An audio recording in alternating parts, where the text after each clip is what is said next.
You should be hearing me now. Hello, everyone. Welcome to TiPS. I'm so excited to have over 110 people here today. We have over 150 registered. And thanks for coming. I know many of you may have been registered in April. We were sad we had to change it then, but I think there were lots of things going on and we had lots of new things to learn.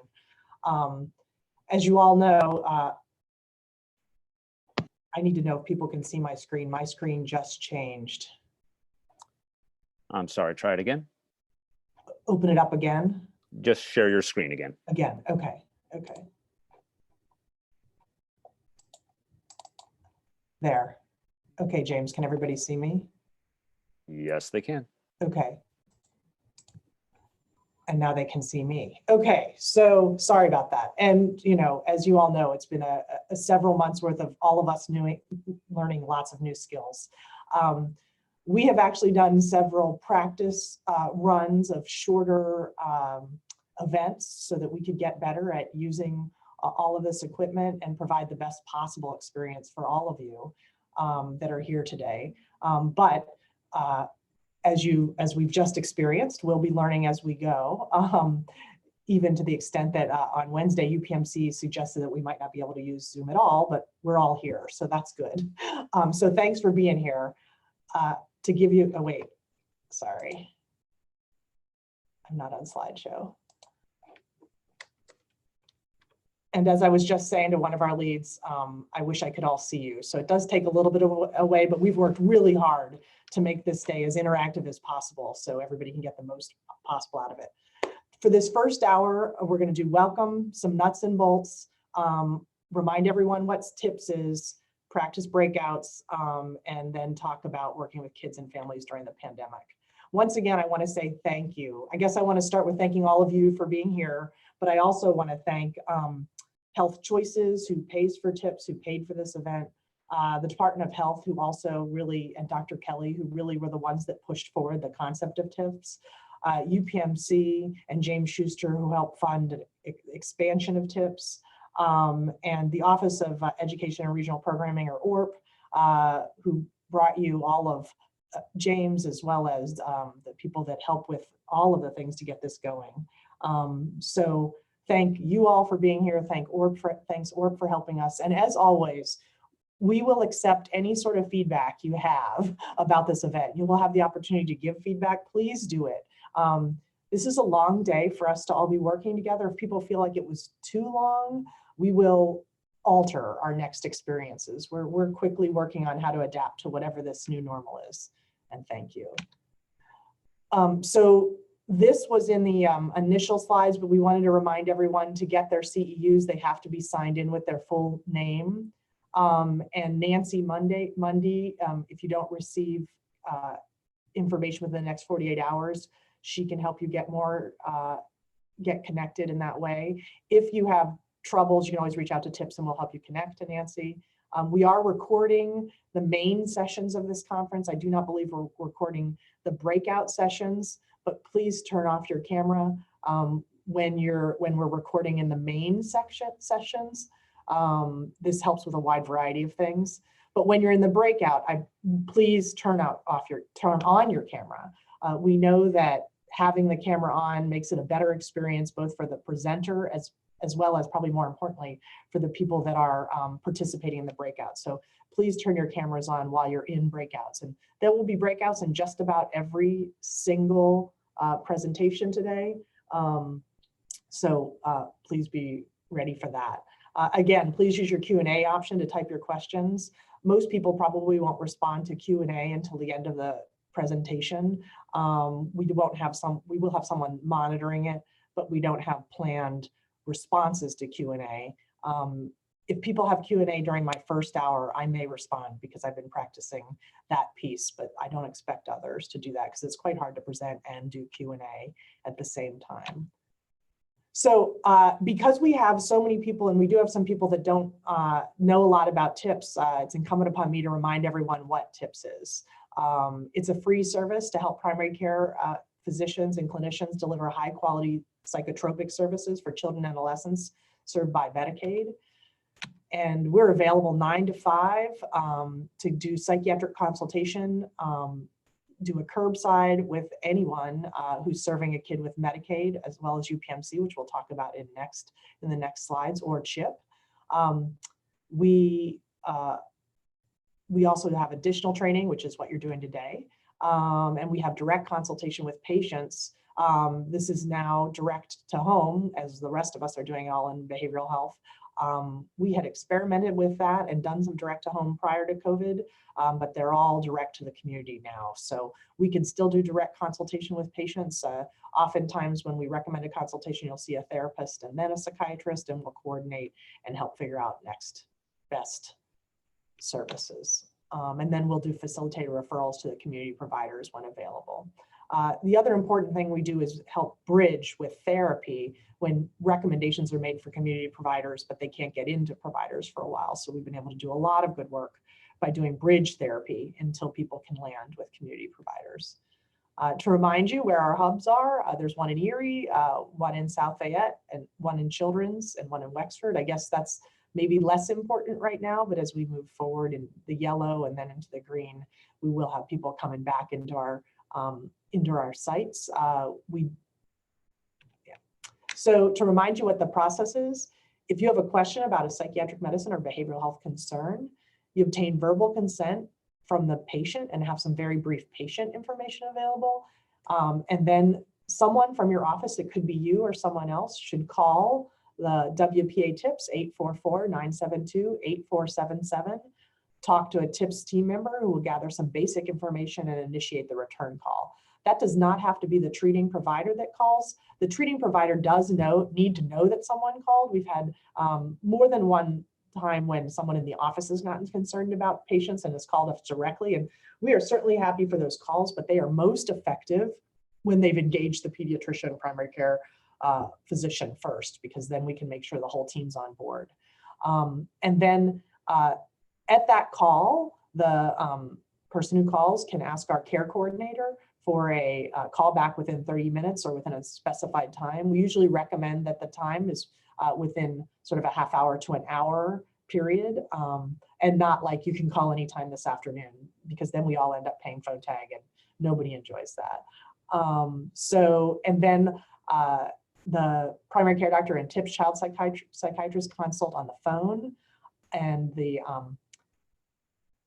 in that consult, we'll decide together what next steps might be. It might be medication management, it might be changing meds, it might be having them come in to see a therapist and then a psychiatrist. There are a wide variety of outcomes, or we may simply say, it sounds like this needs community service and do care coordination.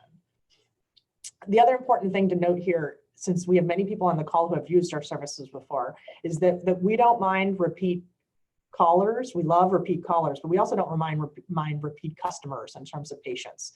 There are some patients that we know don't land as quickly as where we'd like them to.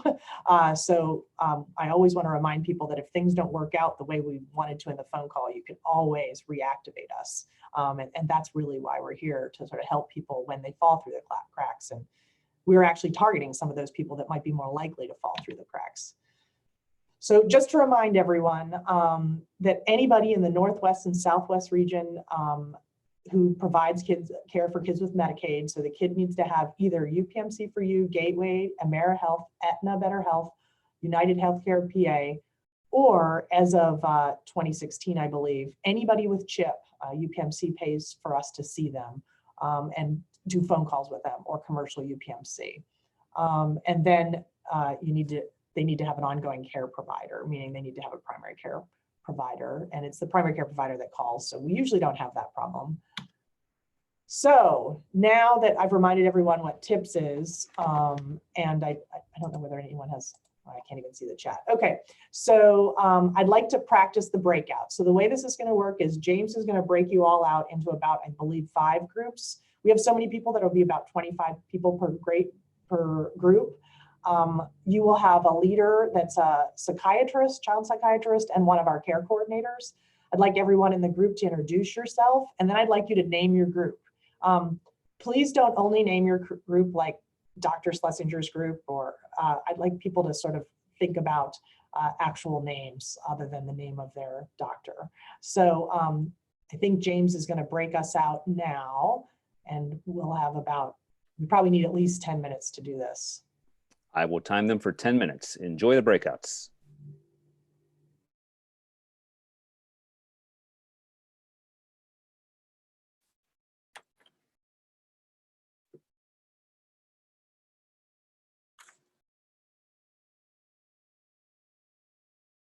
Set timer for 8 minutes. Your timer is set for 8 minutes.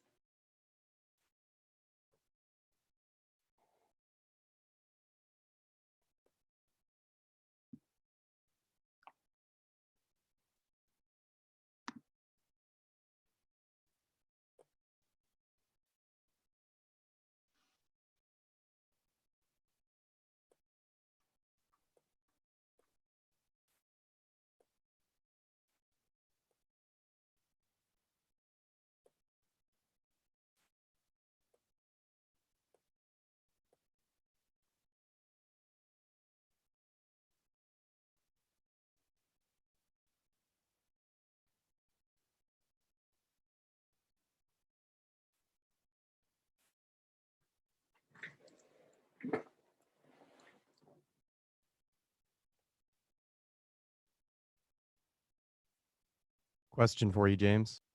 1 second, Joe. Okay.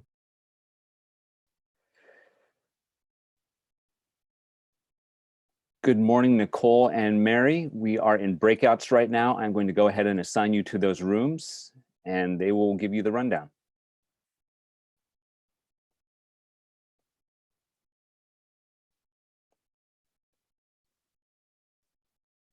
Yes, Joe. So, 1 second.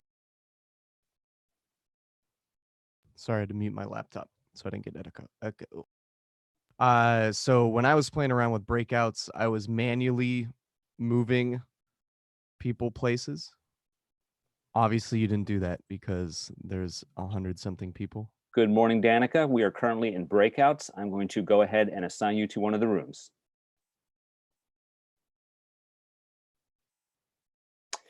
I had to I had to manually assign everybody first, and then I just open the rooms and they all go there.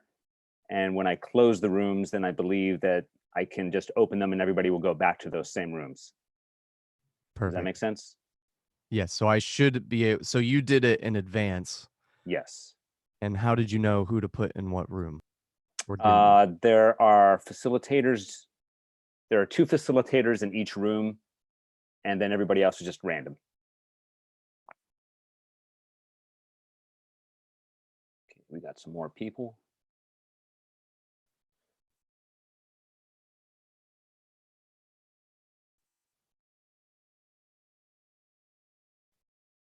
Good morning to our late arrivals. We are currently in breakouts. I'm going to go ahead and assign you to a session.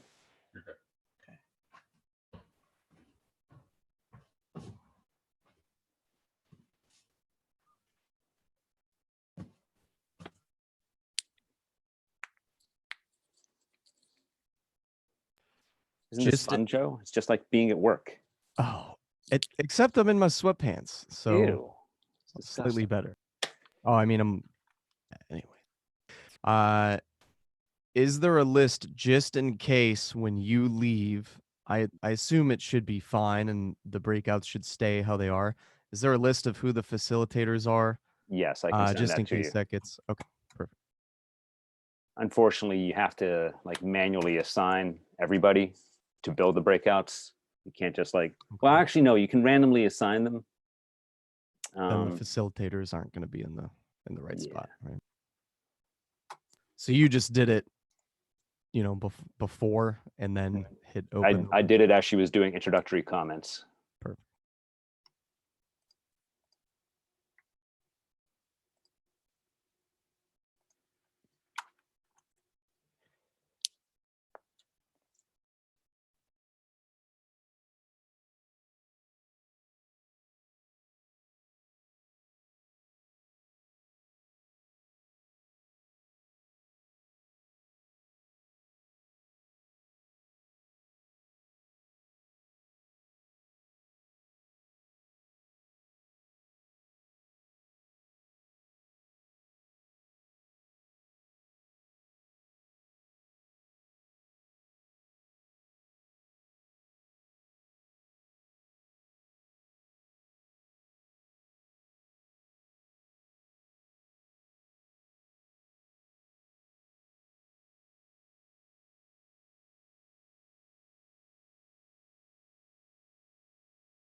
Doreen, it looks like most people have registered under their birth names. There's a few stragglers, but we can address them throughout the day. Talk? I'd say less than 10. Can I talk without Yes. everybody? Okay. Oh, So, one second. Let me admit this late guest and sign them to a room. okay.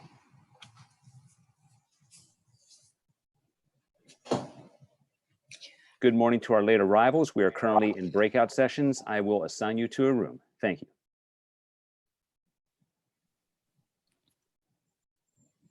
Okay, Doreen, you can talk again. Okay. So I was just in Kelly Victor's group and Yes. I just got myself out of it because I don't want to be in a group, but I'm trying to work on this slide. I can't seem to get it. I can't seem to get it in the right format. But anyway, they were talking about that they didn't understand the polling thing, that they thought it was poll everywhere or anywhere, whatever the name of it is. And now it looks like it's something different. So I don't know if you want to, as a note, of course, I didn't say a word, but you might want to just clarify that once again, possibly. I don't know. I will. If there was some kind of confusion in that room, okay?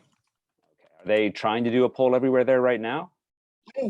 I don't think so. They were just discussing it, Okay. like that there were questions and polls. Everybody has questions and polls, but there was some confusion as to how it was going to happen. So, okay. Thank you. Okay, let I'm me give muting them- again. Thanks. Let me give them a 2-minute warning. Hey, Joe, are you on? Yes. Can you go into rooms 4 and 5 and give them a 2-minute warning? I think you have to assign me to that because I do not have Okay, the I will option. send you into room 4 and then room 5. Okay, and you said 2-minute warning? 2-minute warning.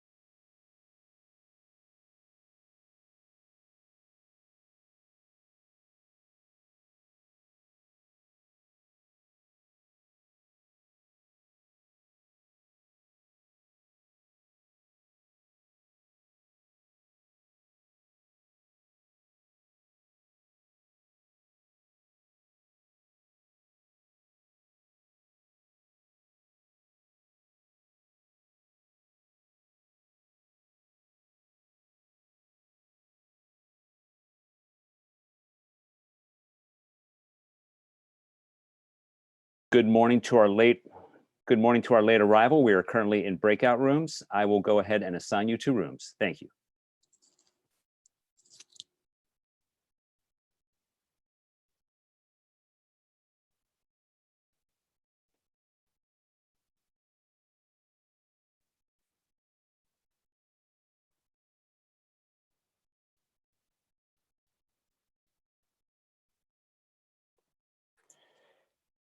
Text Joe Chilcott. What do you want to say? Please manually leave your room, period. But first I'm here, remind. James. Well, oh, there you are. Joe, they have decided to add more time onto the breakouts. Okay.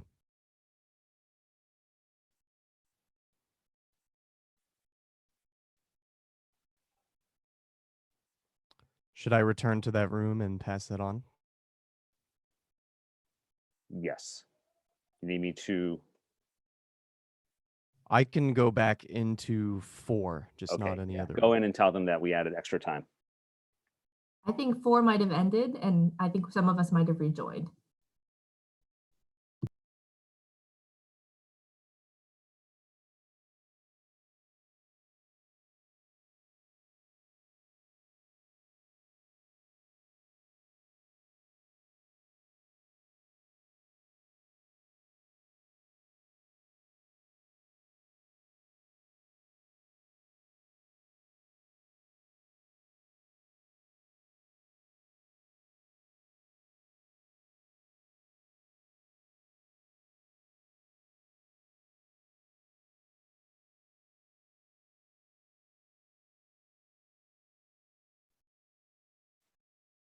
I apologize for the confusion, everyone. Dr. Schlesinger has asked to add 5 more minutes onto the breakout rooms.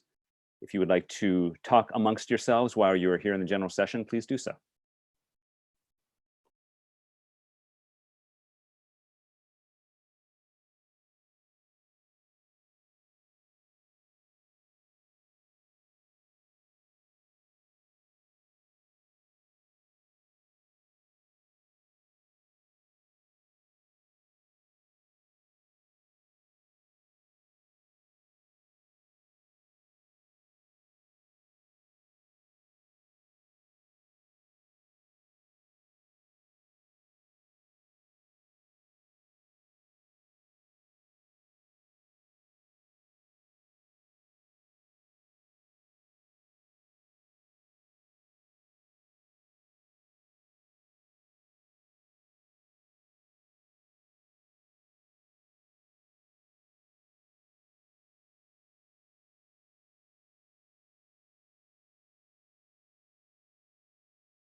Good morning to our late arrivals. We are currently in breakout sessions. We will resume the main program shortly.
Dr. Schlesinger, we can't hear you. You seem to be muted.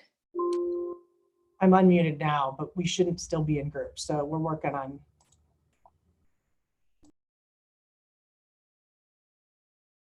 Abby, I think you're back in the main session. Yes, we're back in the main session now.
believe Dr. Schlesinger is having some technical difficulties at the moment. Let's give her a minute.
Okay, James, this is Colleen.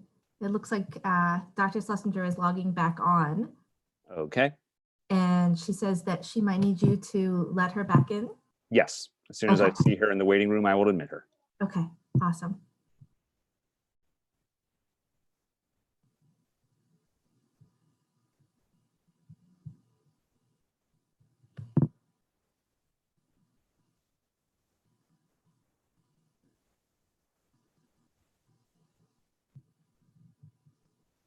Okay.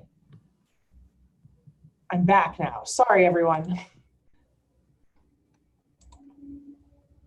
But I'm in as a participant. James, you need to put me in so that I can share my screen again. Yes, on it right now. Sorry, that was my fault.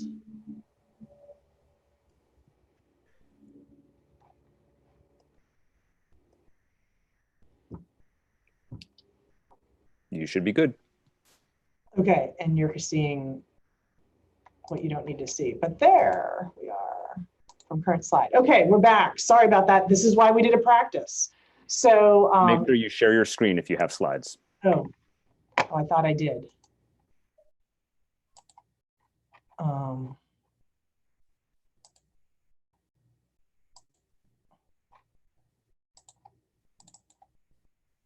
Can you see it now? Yes, we can. Make sure you go into slideshow mode and we'll be fine. Okay, that's why we practice. Despite multiple practices, I think I kicked everyone off on my own. So I guess when we're leaving groups, the group members, the group leaders shouldn't touch anything. You're just moving people, right, James? That is correct. Awesome. Okay, so thank you, everyone. So what I started to say before I realized that I'd kicked myself out was that thanks everyone for introducing yourself. Everybody was supposed to name their groups. Maybe it was a little early in the morning to ask people to be like activate their brain in that way, but I think we came up with one, and I'm going to see if I can remember everyone that has groups. Via and Justin, did you come up with a name for your, can you tell me the name of your group? We are the mental health superheroes. Of course. Okay. Okay. Colleen and I think maybe Dr. Coleman. We are the Forest Four. Wait, what? We are the Forest Four. We were group number 4 and we just chose the name Forest Four. Forest Four. Okay. And we were We Care for Kids. Who else am I missing here? Kelly, Victor? We're the COVID Crusaders. Oh, someone chose COVID. We had that on our options. Quarantine team was one of our options. And I think I missed one group. Who have I missed? Somebody? Maggie and Edie's group. We were the Best Lemonade. The best lemonade. Wow, cool. You guys Lemonade really, out of lemons. someone in your group was really able to sort of think out of the box this morning. So great. Okay, so let's keep moving. What I wanted after sort of the nuts and bolts here is to just this is a presentation I've done for some other groups that has gotten some decent feedback. And I wanted to talk about some of the things we've been going through with the pandemic, how it affects us as providers, and some things to talk to kids and families about.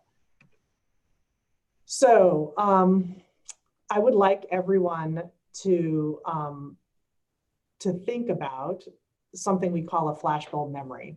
So a flashbulb memory happens when a large event happens. Often it involves a large number of people, either directly experiencing it or watching it on TV, that might change or alter the world in some ways. And when these big events happen,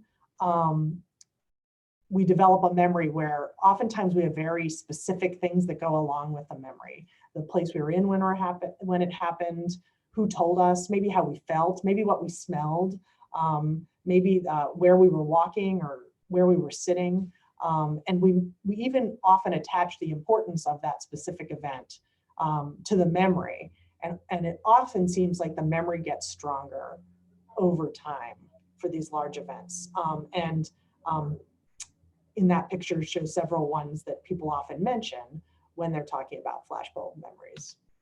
So, I want you to think about, and if you have a pen and paper in front of you, maybe even write it down, events in your life that, that may have resulted in flashbulb memories. So now, COVID and the quarantine and everything related to it has been a longer period of time for to develop multiple flashbulb memories. So now I'd like you to think about if there's anything, what flashbulb memories you've had in this experience. And then we're actually going to do a breakout, James, where you can discuss with your group for about 5 minutes these flashbulb memories you had related to COVID. So I want you to think about these memories you have where you may have these specific affects or place, what you were thinking at the time attached to something related to COVID. I'll tell everyone, one of mine is I was actually supposed to be off the 13th and I was sitting in my car doing my nails, waiting to pick up my son when I heard that the schools were going to close of March. And that's one of mine. I can still sort of smell my nail polish. Now, James, if you could break us out into groups again. No problem. How much time? I think 5 minutes is probably enough. Okay, moving to breakouts. Thank you.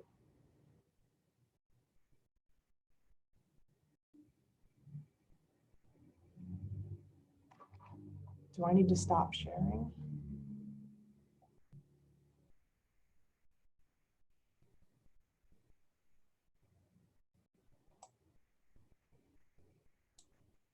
Yeah, oh, wait.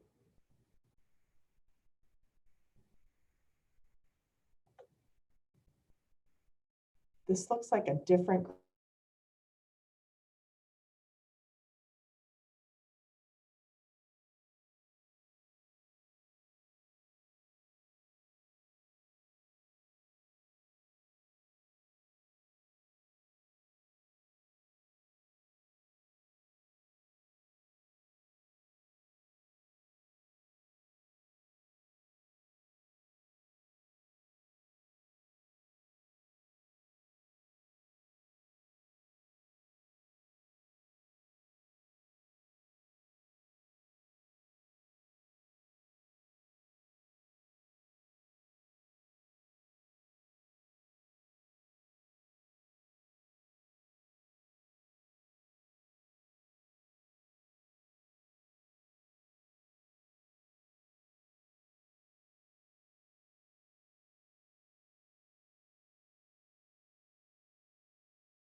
Good morning to our late arrivals. We are currently in breakout sessions. I will assign you to rooms.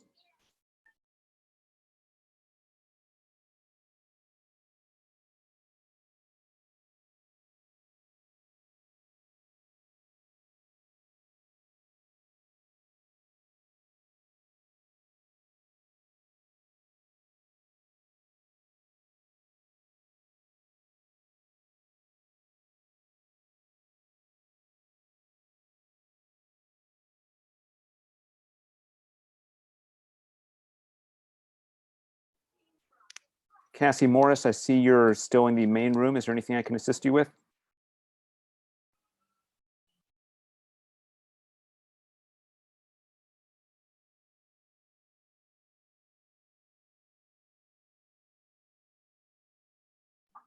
And she's gone.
Joe, can you go back into breakout room 4 and give them a 1-minute warning?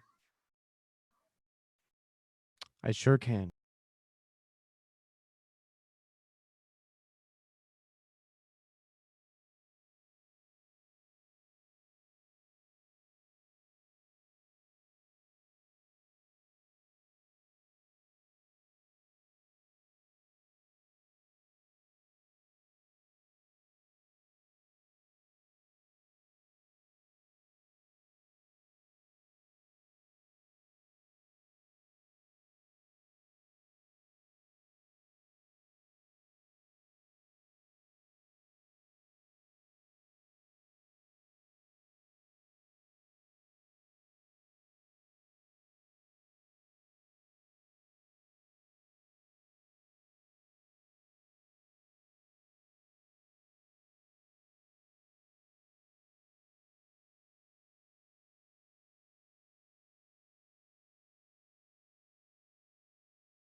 Dr. Schlesinger, everybody should be back from the breakout rooms now.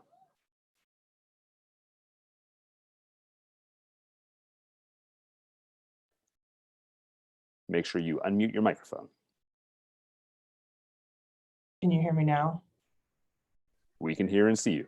Okay, so that was the other thing. You need to use Alt-A because I can't see it. You can see me, but not my slides, or you can see my slides. We do not see your slides. You have to turn your microphone on when you come back from breakout rooms, as well as share your screen again. See, I'm having significant trouble with that piece.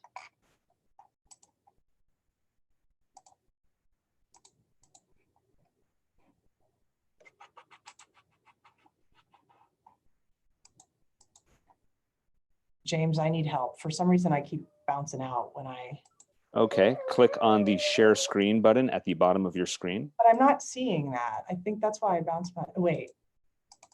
I see you. If you move your cursor to the bottom of the screen, you should see the Zoom menu bar. I don't. Start Zoom. See now. I know I'm in it because I can hear you, but I can't see the menu bar. Do you see your slides? I see my slides. Okay, hit escape. You might still be in PowerPoint. Hit escape. Yeah. Now navigate back to Zoom. It's telling me I need to sign in. You're already signed in. Yeah, because I can hear you. Sorry, everybody. Did not happen last time we did this.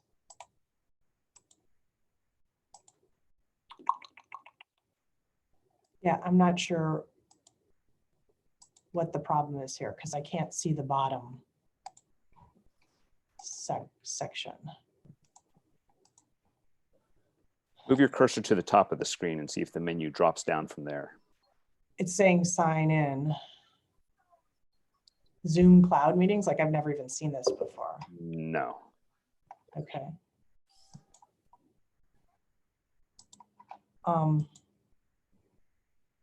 Exit, minimize video. Okay, I got it. It's like a different, it looks different than it used to. I guess that's because maybe we're on the cloud now instead of advanced sharing options.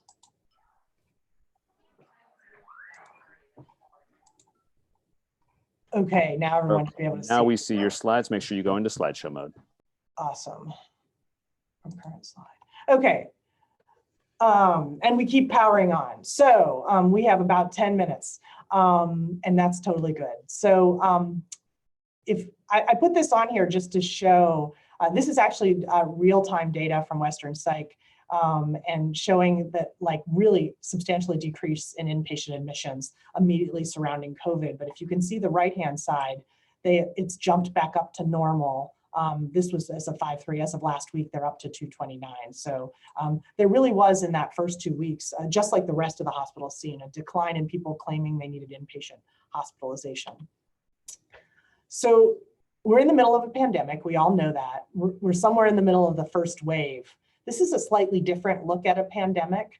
It's a look at sort of things that happen in addition to the COVID piece, to the that we've been talking about so much. It's after you're through the first wave of mortality, we're actually now starting this point where people that didn't go get help are coming back to the hospitals and really pushing really hard to get them back, because I know it's been difficult for everyone. But that red line there is the red wave, and shows that after a pandemic hits, for a little bit of time, people may seem to have less need for mental health care, whether that's perceptual reality or two different questions. But that over time, the fourth wave occurs and that we expect to see more mental illness due to an academic injury and burnout over time. And in addition, I think the other huge stressor that we're all dealing right now is this: as we move out of social distancing, what happens? And can kids social distance, and how does it impact their parents when they're scared about what they're doing? And this period where we go through the distancing and wondering whether or not the curve's coming up on the other side has also often been called the hammer and the dance. So the hammer is when you throw down the hammer and shut everything down.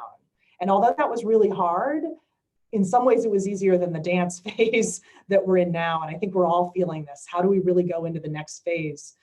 There's going to be natural fear, and it's longer than this sort of acute thing we felt the week of the 15th of March.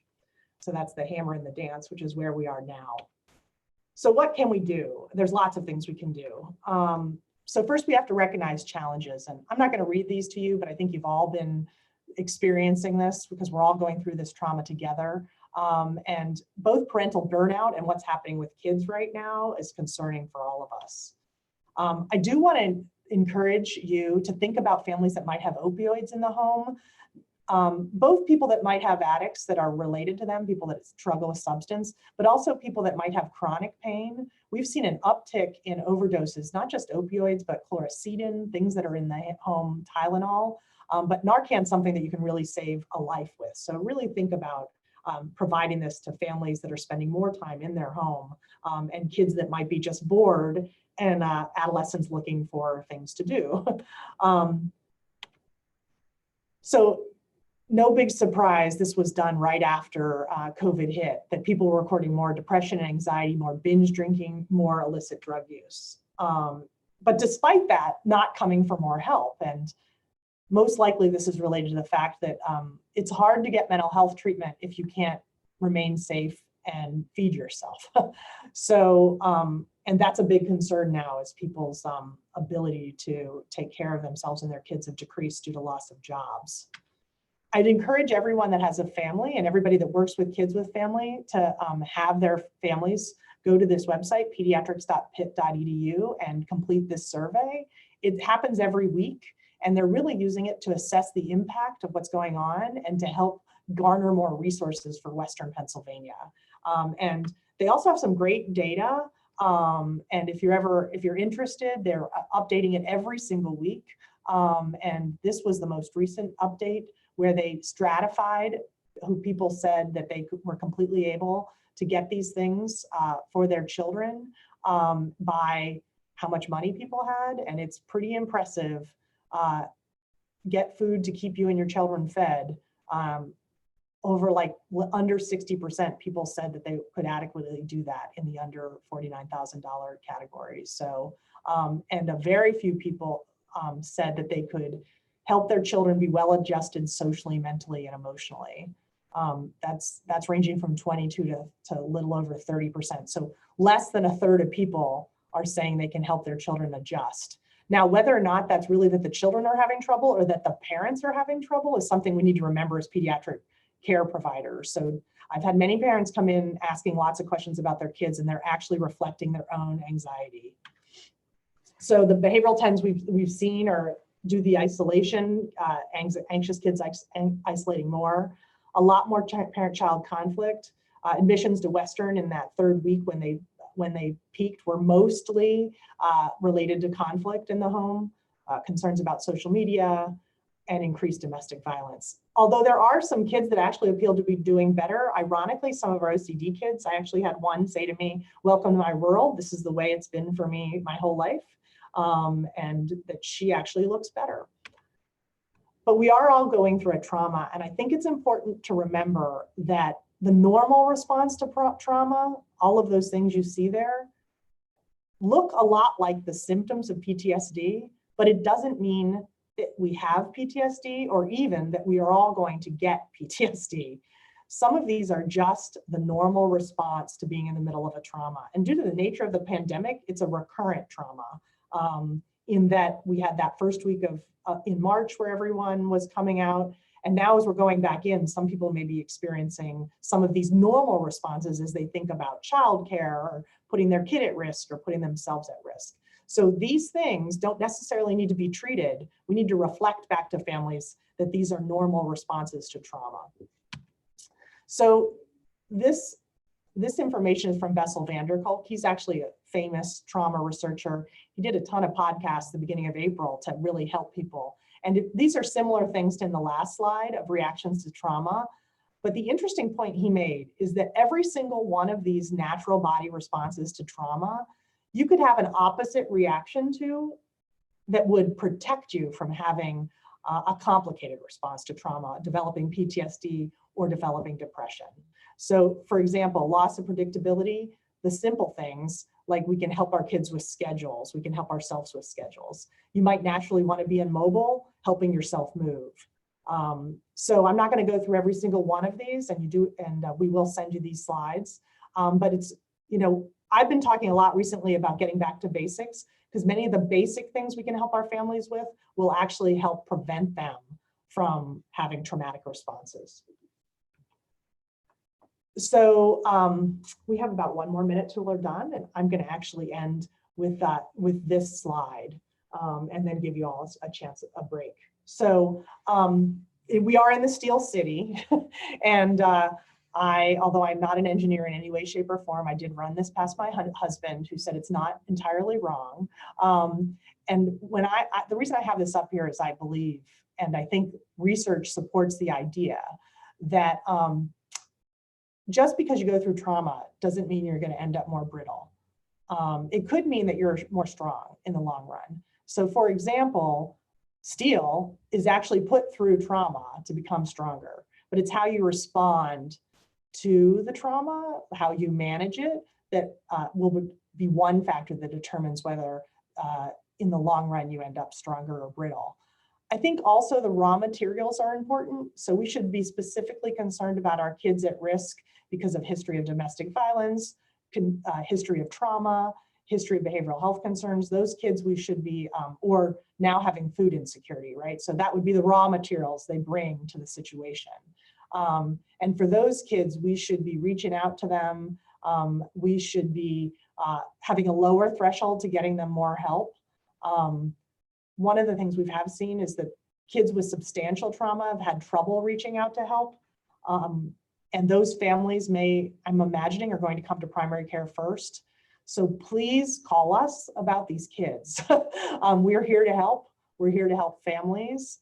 I do anticipate that the surge that we're going to see in mental health, you will see in primary care first. And we're here to help in that regard. So I'm going to end with this slide.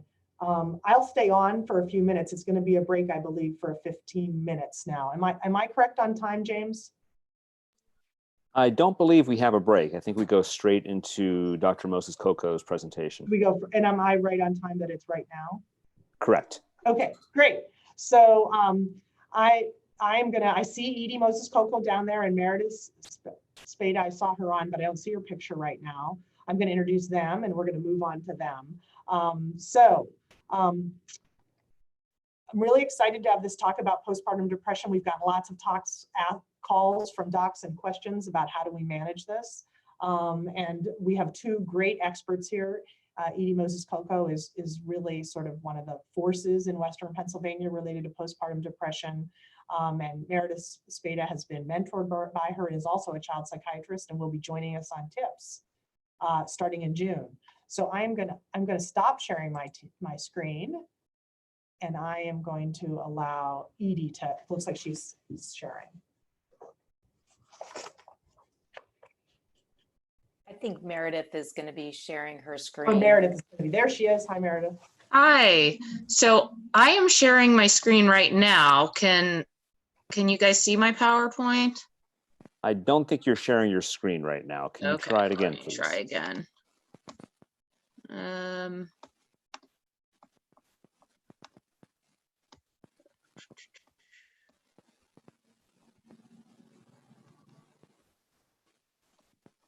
We see your slides. Go into slideshow mode, please. Okay. Does that look right? That looks right. Great. Okay. When you're ready for your polling questions, please let me know. Okay. All right, fantastic. Hi, everybody. I'm Edie, and Dr. Meredith Spada and myself will be co-hosting this next hour. There's going to be a lot of action, so don't drift off because you might get lost. So keep your focus up here. I also want to remind you to keep any materials that you have handy because you'll need them for your breakout groups. In particular, there's a SAMHSA safety PDF file that might be useful during those breakout sessions, and also the algorithm that you're going to see over and over again in our talk is going to be important. Please send any questions you have through the chat function when we're all together in one single room, and we will try to answer those as possible. And our emails are listed here, so feel free to contact us as well by email if your question doesn't get answered. Next slide. So here are our objectives. We're going to start with a bunch of polling questions that Dr. Spada will be leading about the rationale for why we screen for postpartum depression. Next, we will be describing the Edinburgh Postnatal Scale for Depression, which is a common screening tool that can be applied in the pediatrics office visit. And finally, we will describe appropriate disposition planning for mothers who present to a newborn or infant visit with postpartum depression. And that's where all the cases will take place. We have 3 exciting cases. I'm going to turn things over to Dr. Spada. Great. So as Dr. Moses Kolko mentioned, in this Zoom format, we wanted to cover the first objective, why we're screening for postpartum depression in a fun, interactive way in the form of polling questions. So this part of the talk is going to consist of 5 questions. And James, if we want to get started now, that would be great. One moment.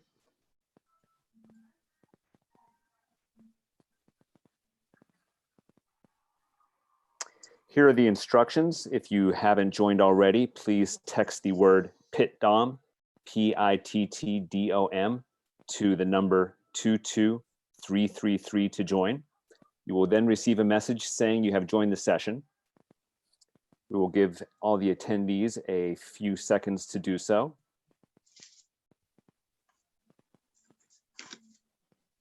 And let's go ahead and get started.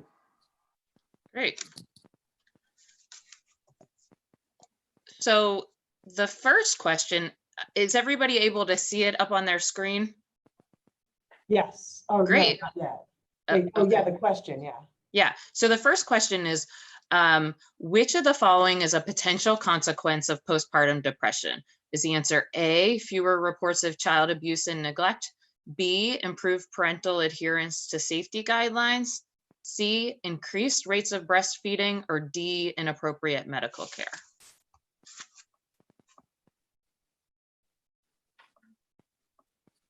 And I can't actually see the polling. The answers, yeah. Meredith, do you need to initiate the poll? Do you have to launch the poll? The poll should already be running. Oh, okay, I can't see it either. Is anybody seeing results? We're not seeing the answers, James. One second. Oh, There it is. It might take a couple seconds to update. Okay. I see one person's answered. Couple.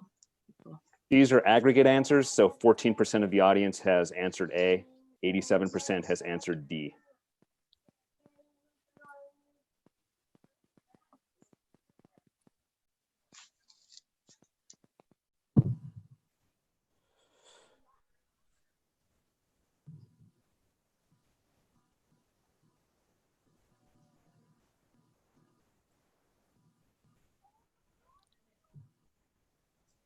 Dr. Spada, whenever you feel we can move on. Great. So I'm going to hit end polling. So the correct answer to this question is D, inappropriate medical care. And that's because with postpartum depression, there is the potential for immediate impairment in bonding, which impairs reciprocal interaction and healthy attachment. It can distort mother's perception of infant behavior, causing mom to be less sensitive and attuned, indifferent, or more controlling, which can unfortunately impair mom's attention to and judgment for health and safety, which can lead to increased emergency department visits, poor follow-up with routine care, and difficulty managing chronic medical conditions such as asthma or disabilities. And then also with postpartum depression, we see increased rates of child abuse and neglect, and in extreme situations, suicide and infanticide, poor adherence to safety guidelines, such as placing an infant on their back to sleep or properly installing car seats. And then we also see decreased rates of breastfeeding. So I'm going to move on to the next question. So I'll relaunch the polling. Actually, Dr. Spada, I'm doing the polling. Oh, okay. Can you move on to the second question then? Yes. Which of the following is more likely in the offspring of mothers with postpartum depression?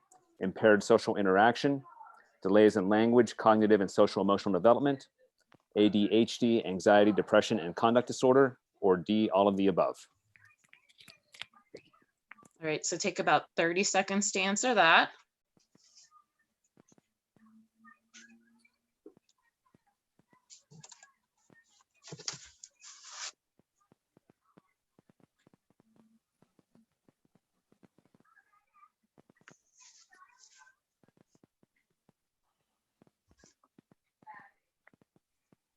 All right, we have lots of responses here.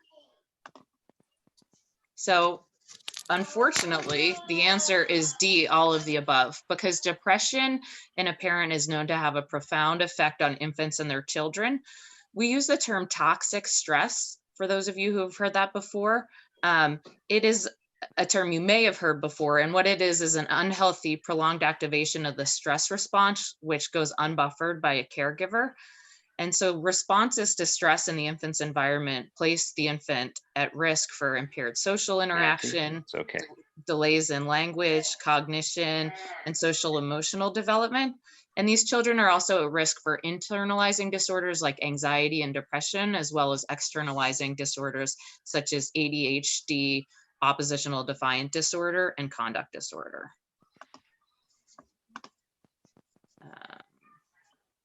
Moving on to the next question. So we'll go to question 3. All right, so we've talked about many of the negative consequences of postpartum depression. So at this point, we wanted to see how many of you are screening, currently conducting screening for postpartum depression in your office.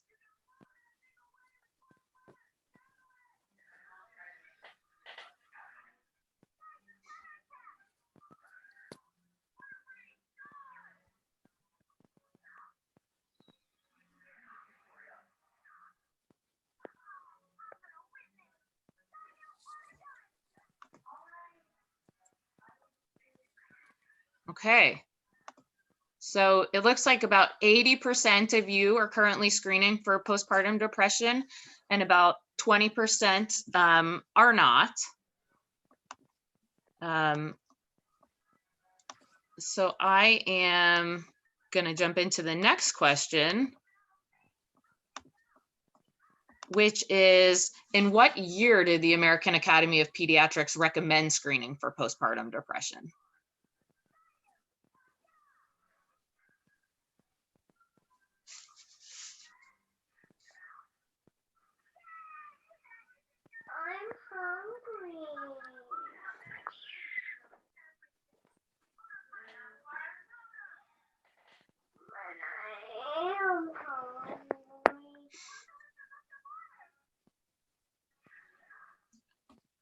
Okay, so we have a spread of answers. And the correct answer is B. It was actually 10 years ago, back in 2010, that the AAP put out a clinical report describing the rationale for screening for postpartum depression in pediatric offices. And the policy stated that pediatric practices can establish a system to implement postpartum depression screening. And they recommended, following the screening, to identify and use community resources for the treatment and referral of the depressed mom. And the rationale for this process is to break the cycle of depression and the negative consequences that we talked about, thereby improving the mother-child, or what we call dyad, and ultimately improving health outcomes for kids and their families. And moreover, as you all know, pediatric providers are really uniquely situated to be in early and regular contact with moms during well-child checks with babies, and also with annual visits with siblings. So identifying and coordinating access to treatment for postpartum depression are evidence-based examples of how we can successfully buffer that toxic stress. Unfortunately, despite this call to action, less than 50% of pediatric providers were screening mothers for depression in 2013. So I have one more question for you. All right. So the American Academy of Pediatrics is recommending screening. We have talked about the negative consequences of postpartum depression. So why use a screening tool? This last question is, how much more likely are pediatricians to detect postpartum depression when a screening tool is used?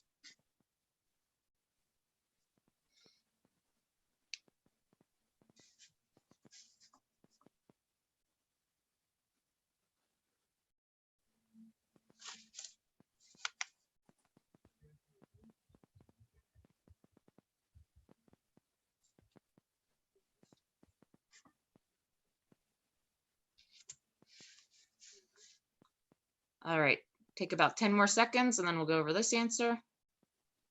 Looks like most everyone's answered. So the correct answer is C, 8 times.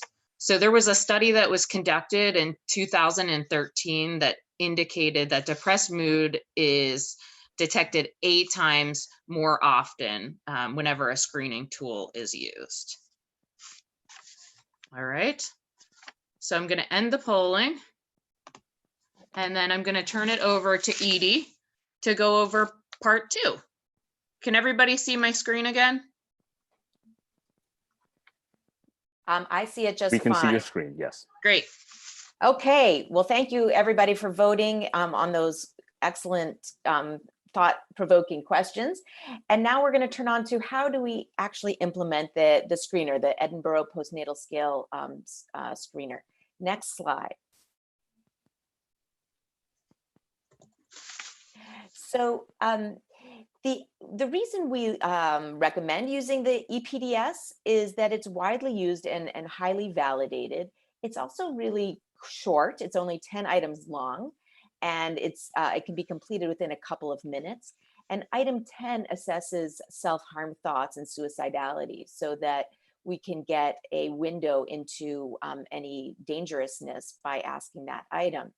It's a pretty easy scale to score. There are some reversed items where you reverse score them, but you just take a straight sum after you've done the reverse scoring.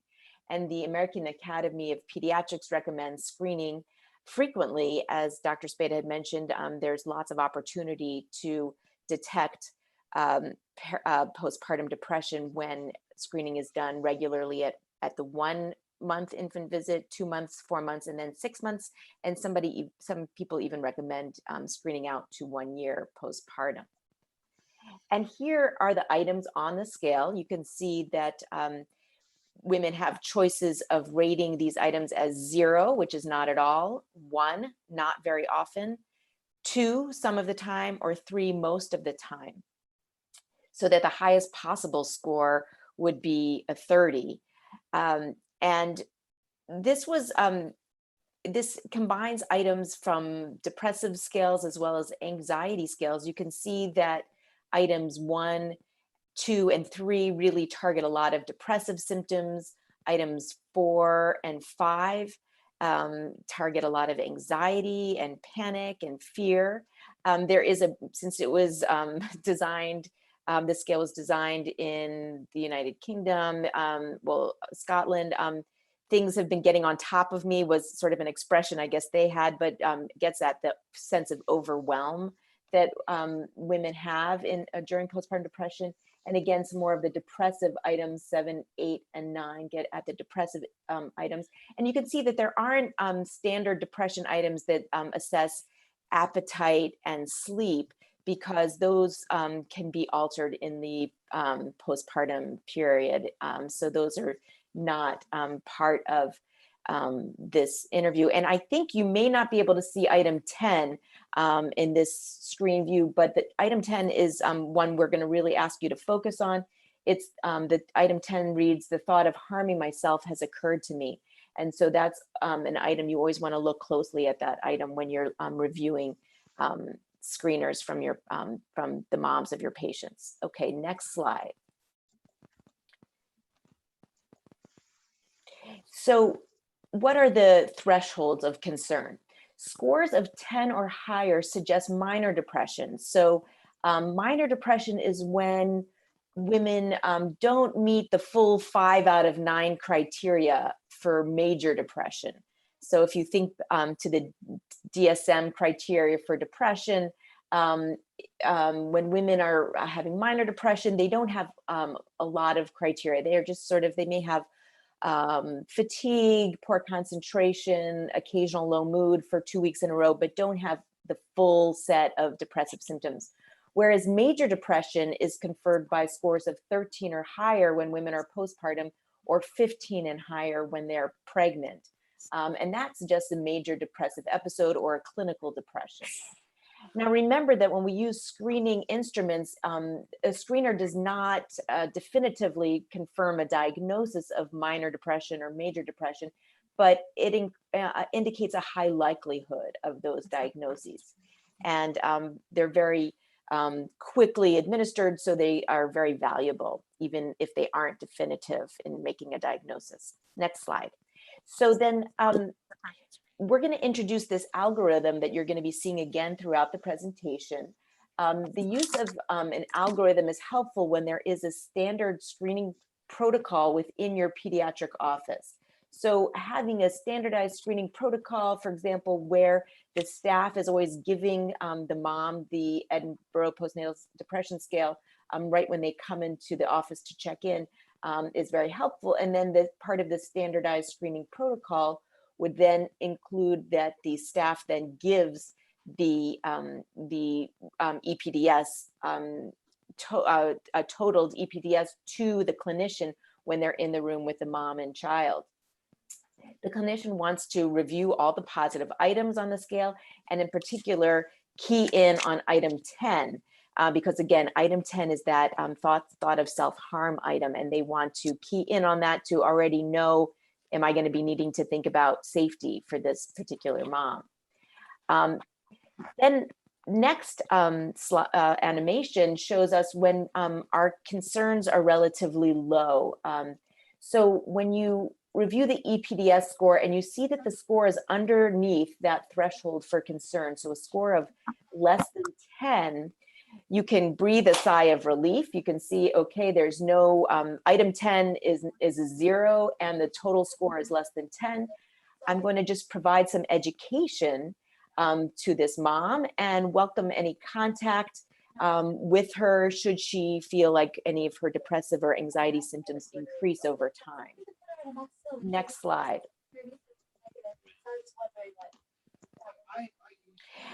When providing education to new mothers, I find that this is a great website to refer women to. It's called the 4th Trimester Project, but the way to get this is using the URL newmomhealth.com.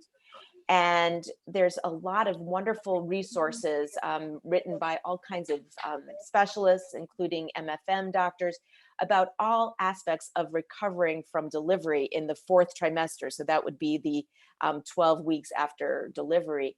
And you can see in the bottom left-hand corner of this slide, there's a whole section on emotions and hormones. And this is a really nice website to refer people to. They even have COVID-specific recommendations about how to reduce isolation and find what they call the village to support women's mental health. So this is a website that's helpful for women, regardless of where they fall in the algorithm, but particularly when women are functioning okay and have milder symptoms. This you may want to refer them here. Next slide. So getting back to the algorithm, so the next level is when women's scores on the EPDS fall somewhere between 10 and 12. So they're below that threshold suggestive of major depression, and they have, this is more of a minor depressive sort of clinical picture. And in this case, women are starting to manifest some symptoms, and you want to use some sort of common sense strategies with them. Help talk to them about ways to relieve their stress, ways to cope, make sure they get lots of supports. We tell people, cash in all the favors that are owed you, you know, call in people to cook you some meals. If there is a way to feel safe, bringing in a childcare provider who is using a mask or is demonstrating good safety practices related to COVID. bring in those childcare support individuals so that mothers can get a little more time for self-care and a break from childcare. There's also a resource list that we have provided to you on the ORP website. So you can look at some of our resources, and it's also good for the for individual clinics to have created a resource list, and we'll talk about this on an upcoming slide about what should go into your resource list. And then you always want to follow up with women at their next appointment. Now, talking to the mother also, we talked a little bit about this. One thing that's really that's really appreciated by mothers is when you can validate their feelings and reduce their shame and guilt. Tell her that she's not alone, that 1 to 2 women out of 10 will experience postpartum depression, and due to hormonal changes, loss of sleep, tremendous adjustments in identity, relationships, sense of self are occurring, and it's common to feel depressed, and it's very treatable. Next slide. Here is the information about creating a detailed resource list. So this is, again, something that the office can do in advance to create a resource list that's ready-made and can be easily distributed to mothers who are struggling with mood and anxiety. The top box on this slide shows that if you can find local non-emergency services, so standard outpatient clinics and clinicians who can be helping women manage their depression and anxiety, for example, including local psychiatrists, nurse practitioners, integrated behavioral health primary clinics, so that where women can actually meet with a therapist through their OB/GYN office or through their PCP office, include lists of therapists and support groups. And because so much is being offered virtually now, you don't have to necessarily be tied to local resources, and many of these resources can be tapped long distance because of current virtual dissemination of treatments. And then it's always important also to include emergency services like local emergency rooms, the Resolve Crisis Network, who offer a mobile crisis team, hotlines, and crisis centers. Next slide. So getting back to the algorithm, I think Dr. Spada is going to be presenting the next part. I am. So we're looking at the top part of the algorithm now, and that's when the score is greater than 12, and that's when we have concern for major depression in the mom. So if the mom is voicing intent or plan, which we'll get to a little bit more after this, for self-harm or suicide, you would consider arranging transport to the emergency room and potentially getting input from psych if you have questions. And then if you don't have, if there isn't that plan or intent for self-harm or suicide, and you're not alarmed by the psychiatric situation, then you would provide a resource list. You would consider referral for psychiatric outpatient services. Depending on your level of concern, this would be a period of time where you may consider intensive outpatient, which, as its name suggests, is more intensive than regular outpatient services. And you would consider following up by phone with the mom in between appointments, and then following up with mom at the next appointment about that. So a little bit more about suicidal thoughts and screening for suicidal thoughts. When you're screening for suicidal thoughts, it's really important to be direct and specific. And it often works best when screening for suicidal thoughts to do this in a graded fashion. So asking the mom about feelings of hopelessness and despair, moving on to thoughts that life isn't worth living, and then are they having thoughts that it would be better to be off dead, and then asking, are you having suicidal thoughts or thoughts that you want to kill yourself? When you're asking about the suicidal thoughts, you want to ask about their frequency, intensity, and duration. Because, for example, fleeting thoughts that life isn't worth living is less concerning, obviously, than suicidal thoughts with a plan that are present all the time.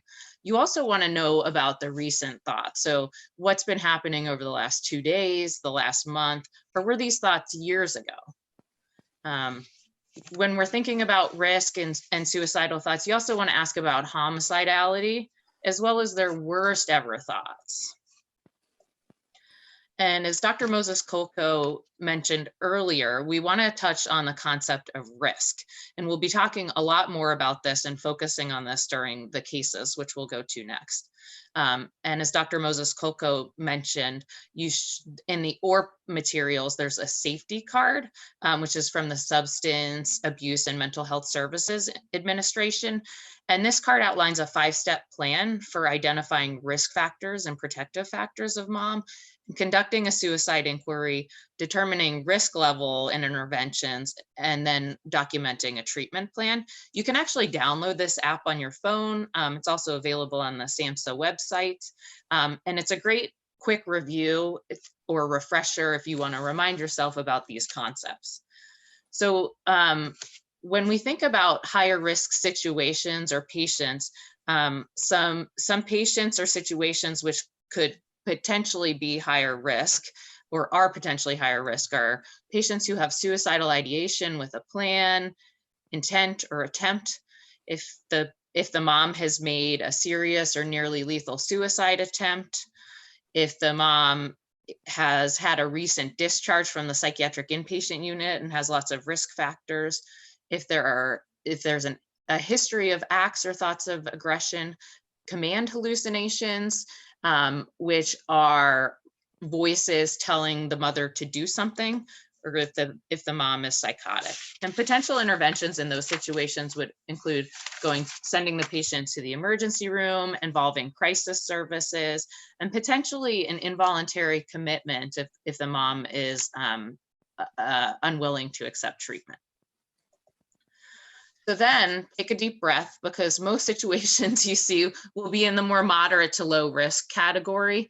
And these moms may have thoughts of death with or without a plan, but there's no intent or behavior and no imminent threat to themselves or others. One thing to note is if a mom's at moderate risk, so say she has thoughts of death with a plan, but she hasn't had any intent or behavior, but she also has lots of risk factors. So for example, psychiatric diagnoses, substance use issues, medical problems. There may be situations, little support. There may be situations in which hospitalization may be the best course of treatment. And so it's important to think about that too. So with these moms in the moderate to low risk, you want to think about crisis and safety planning and begin setting up treatment. So referring the patient to treatment and following up in the office with mom, and then giving the patient resources. So this is just that algorithm again. And we want you, for this next portion, part 3 of the cases, we're going to get right into them. So again, we want you to know that most moms you see will fall into that moderate to low risk category. And we've intentionally created more complicated scenarios, which we will go over in groups and then come back as a larger group. And the reason we intentionally created these more complicated scenarios is to provoke a lot of thought and discussion. So what we'll do, I'm looking at the time and we're running pretty much right on time. So we'll plan to spend about 7 minutes in small groups and then come back as a larger group for 2 to 3 minutes to debrief. We want to jump right into the cases, and we are gonna work through them. And when we're going through them, we want you to have out your safety cards, and we want you to think about where the mom falls in terms of risk, and then also where she falls in that algorithm. And when we come back to the larger group, what we're going to do is ask the facilitators to use the chat function to indicate where your group thought that the mom fell on the algorithm and where they fall in terms of risk. So the facilitators have facilitator guides. I'll see if Dr. Moses Kolko has anything else to say, and then we'll plan to just get right to it. Yeah, perfect. Let's get to the cases. So James, at this point, if you want to break us into groups with 7 minutes for the groups. Correct. Okay.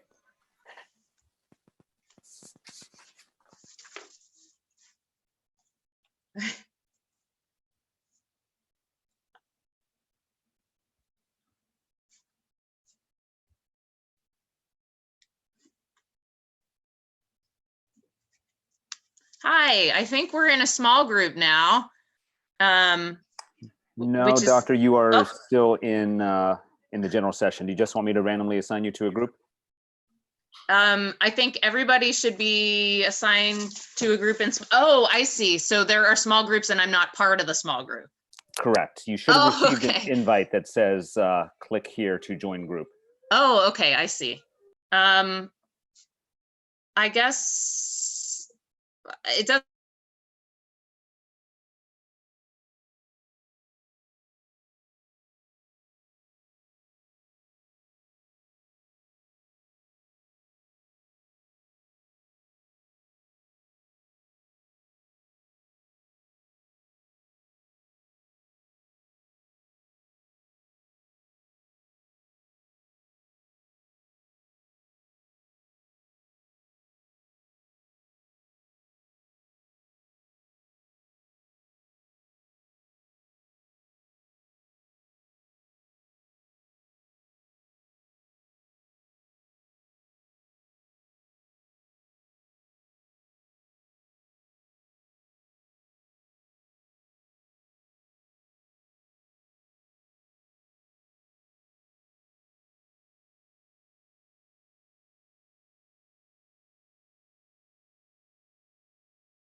Joe, which rooms have I sent you to so far? Just 4?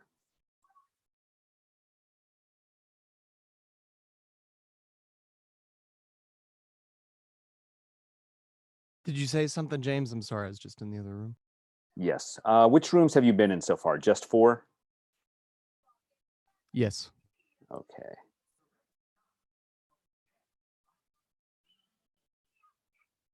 I'm going to 4, send you and into... my other account was in 5. Looked like they were working well. Okay.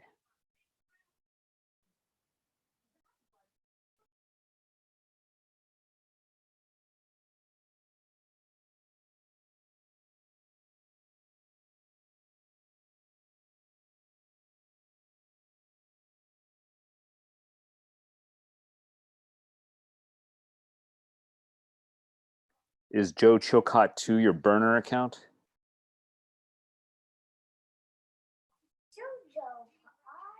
It is, yes. Okay. I'm going to send you into 5. Just go in there so you can move in and out at your leisure. And I will also assign you into 3 as well, so you have the ability to move around. Okay.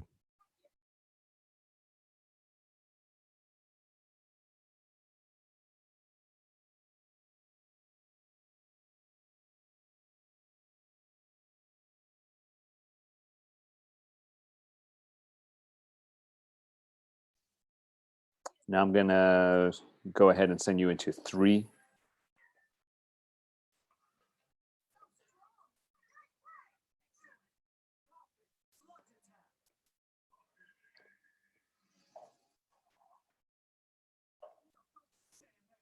Now I'm going to send you into 2.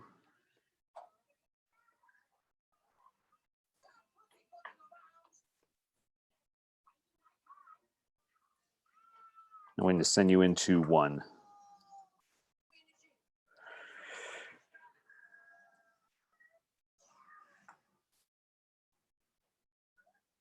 Are you enjoying the sweet, sweet sounds of Pikachu?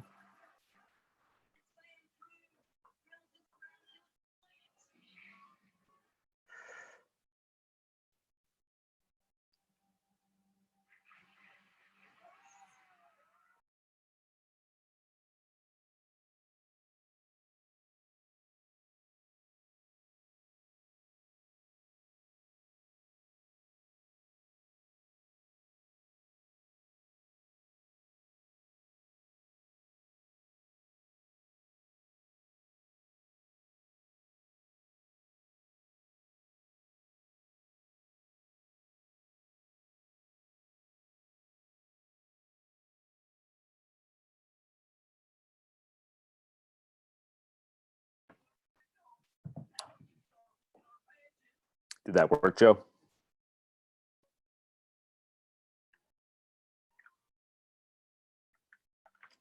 Yeah, I went to yeah, 1, 2, 3. Perfect.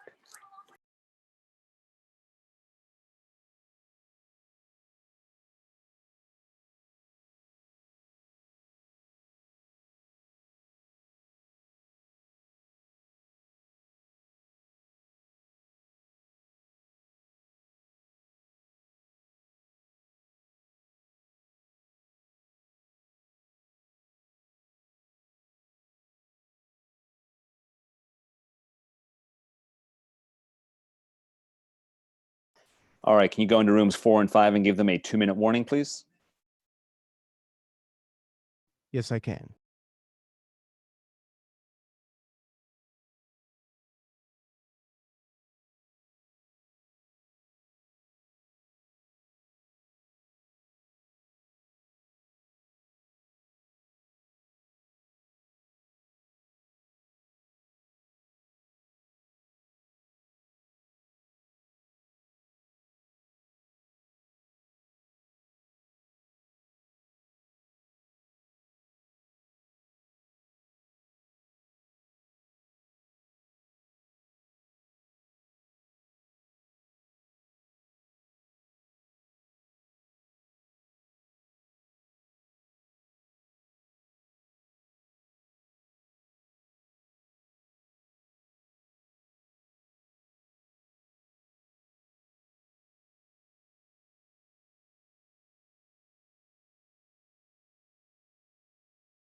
In room 5, they thought it was me, and they thought it was you rather, James, and they said you should be a voice actor. Ooh. So should I be a voice actor? Or should you be a voice actor? We should both be voice actors. That's good. Do you still have a beard? I do. Do you still have glasses? I do. So it's not like they could tell us apart anyway. So Exactly. we just need to get John Warren on this. I think it'd be fun if we all changed our profile pictures interchangeably. See if anyone noticed. Originally, I was just going to give you my login so you could take over and nobody would know any better.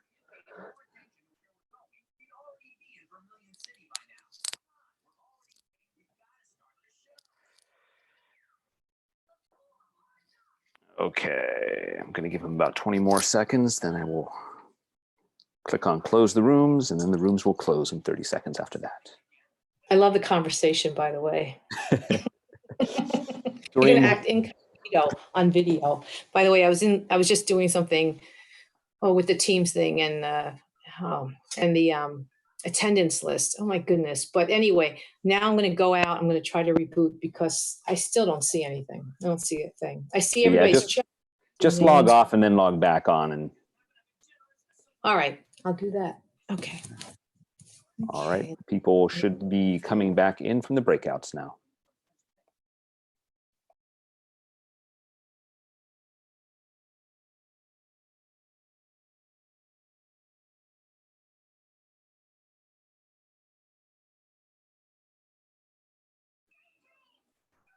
Dr. Spada, you will have to unmute your microphone again, but we do see your slides. Great. Dr. Moses Kolko, are you back in the session? Yes, and I just unmuted. Okay.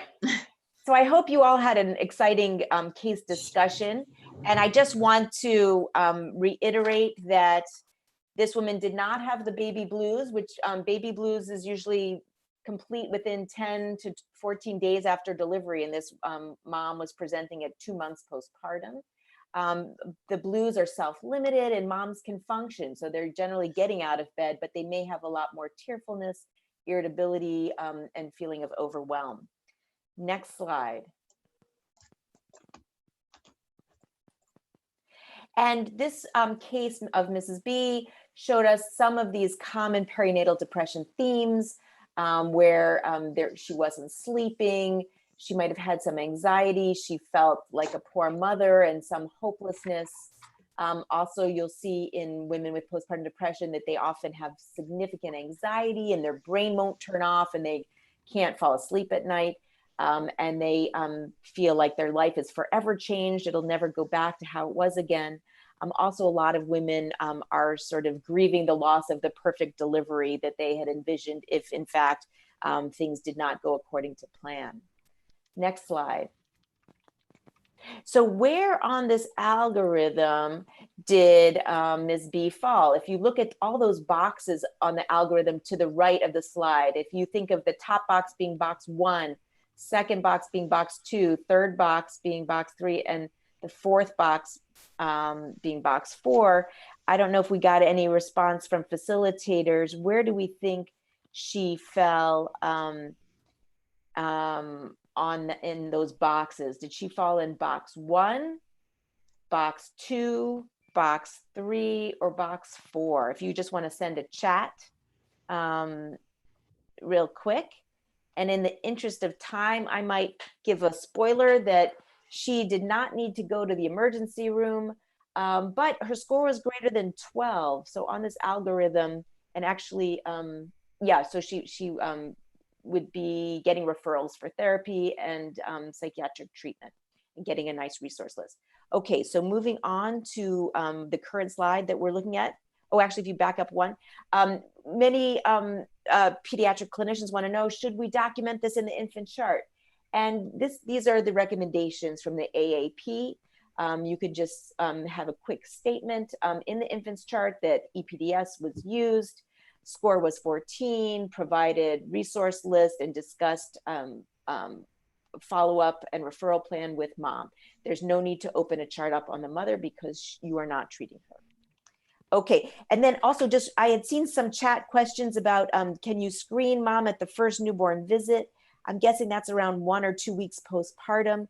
And the risk of screening that early postpartum is that you may be catching the blues, but sometimes a very high score on the EPDS at 1 or 2 weeks postpartum might indicate that there's a major depressive disorder coming down the pike. So, so you may like to do that.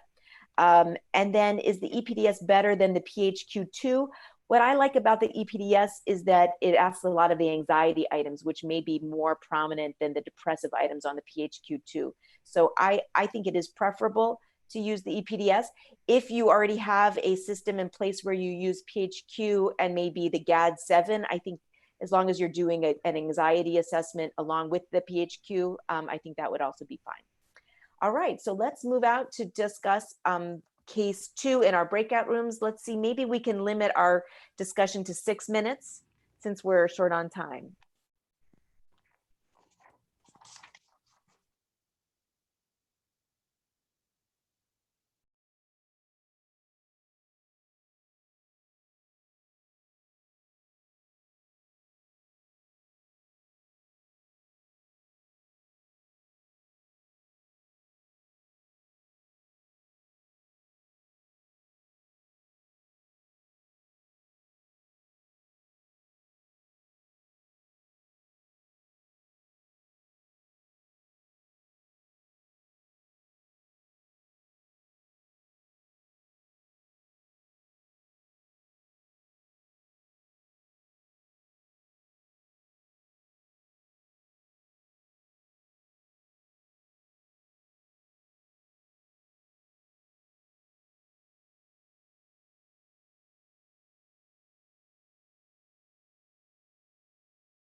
I see we still have a few attendees in the main session. If you need assistance getting into the breakout room, please let me know.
We are now back in the general session. You Great. have 5 minutes remaining according to the schedule. Great. So if we could have all of our facilitators indicate where your group thought that this woman fell on that algorithm. So the 1 at the very top, 2, 3, or 4.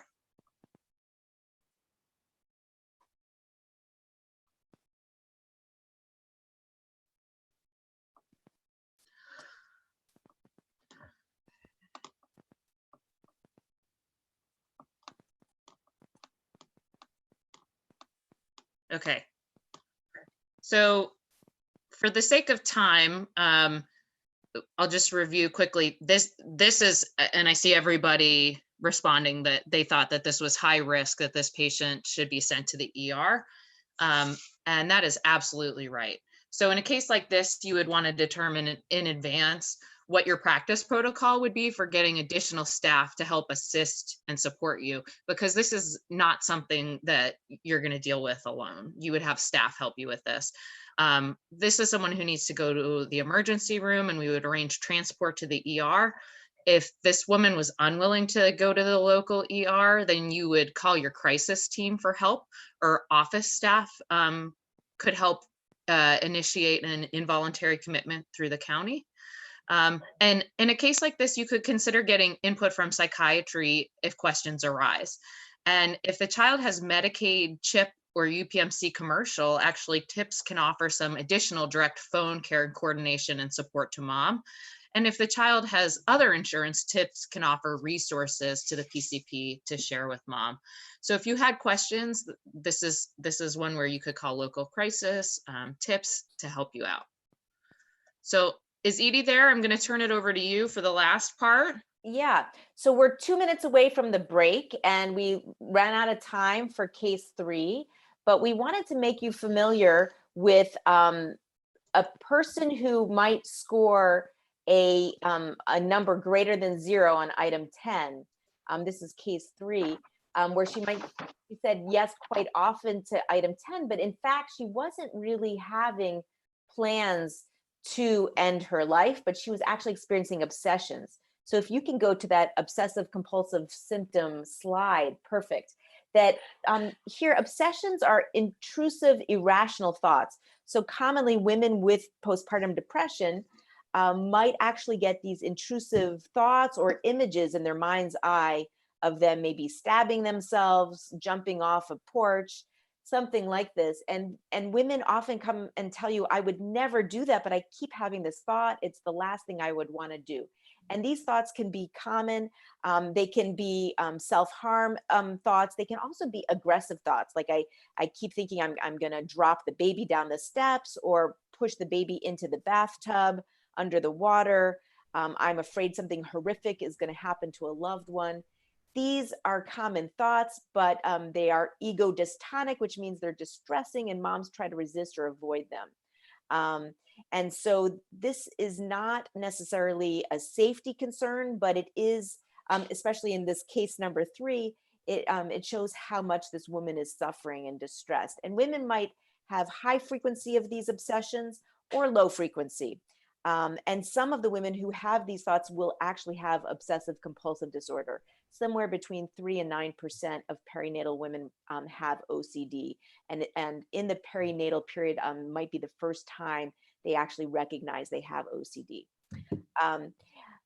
Obsessions often are accompanied by compulsions, these irresistible urges to check on the baby, make sure baby won't encounter any harm. And also sometimes there are compulsions to be away from knives, not let anybody else be with the baby. All right, I know it's 10:15. Do we have one last slide? I think this algorithm slide was the last one. So this woman, probably we would refer her for intensive treatment, but not necessarily to the psych ER because she's having obsessions. Thank you so much for participating in the group discussion and for attending this conference. Thanks for the opportunity to present at this conference. We welcome questions to our emails, and now it's time for a break. Enjoy the rest of the conference. Thank you. It is 10:15. We will resume our session at 10:30. Thank you.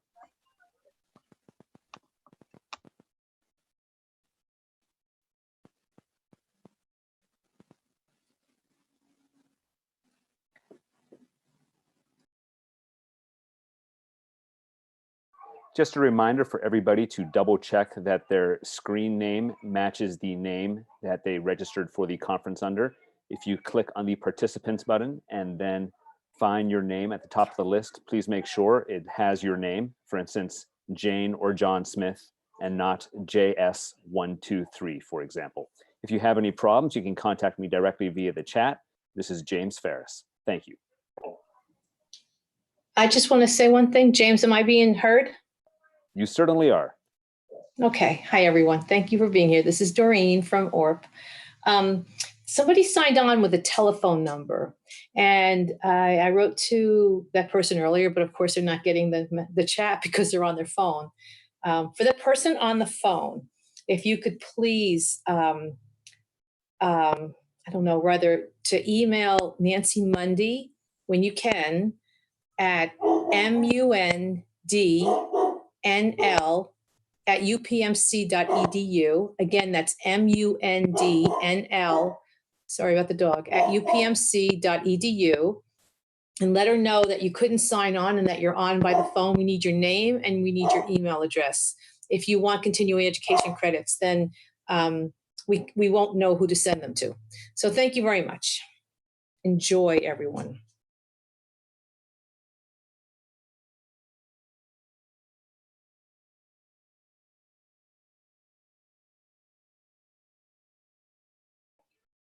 Dr. Victor and Dr. Schreiber are up next. If they can hear me, if they would like to go ahead. Oh, there they are.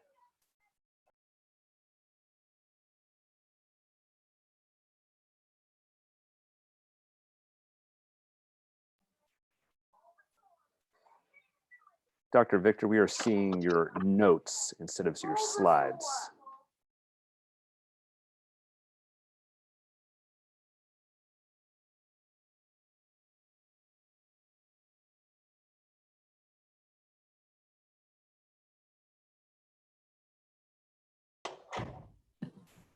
Does that look better?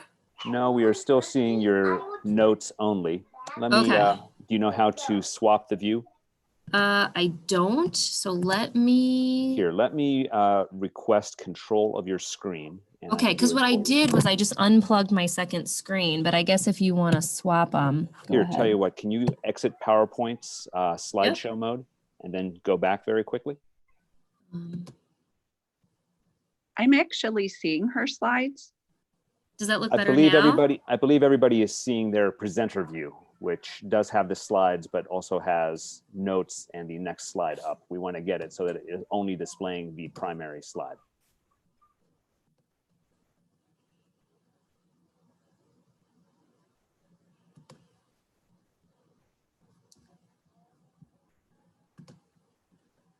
And share your screen again. Okay. How's that? There we go. That's what we want. Cool. And Dr. Schreiber, are you there as well?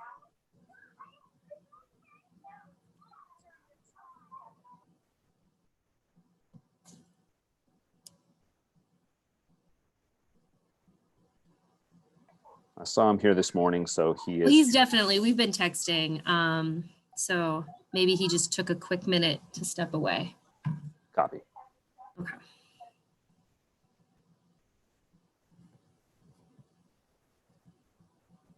And then I guess just to ask a few questions. So when we go into like polls and things, you'll do that, or do I need to launch the poll? I will do that. Okay. When that happens, I will stop your screen sharing, so you will have to share your screen again once we finish the polls. James, this is Colleen. I wasn't ever able to see your PowerPoints when we tried to do the polls in the previous presentation. I am aware some people had that issue. I think we addressed it, so it should be okay moving forward. Perfect. Yeah, I think they might have been using the integrated polling option too. See, we got redundancy. Yeah, that's okay. As long as one works.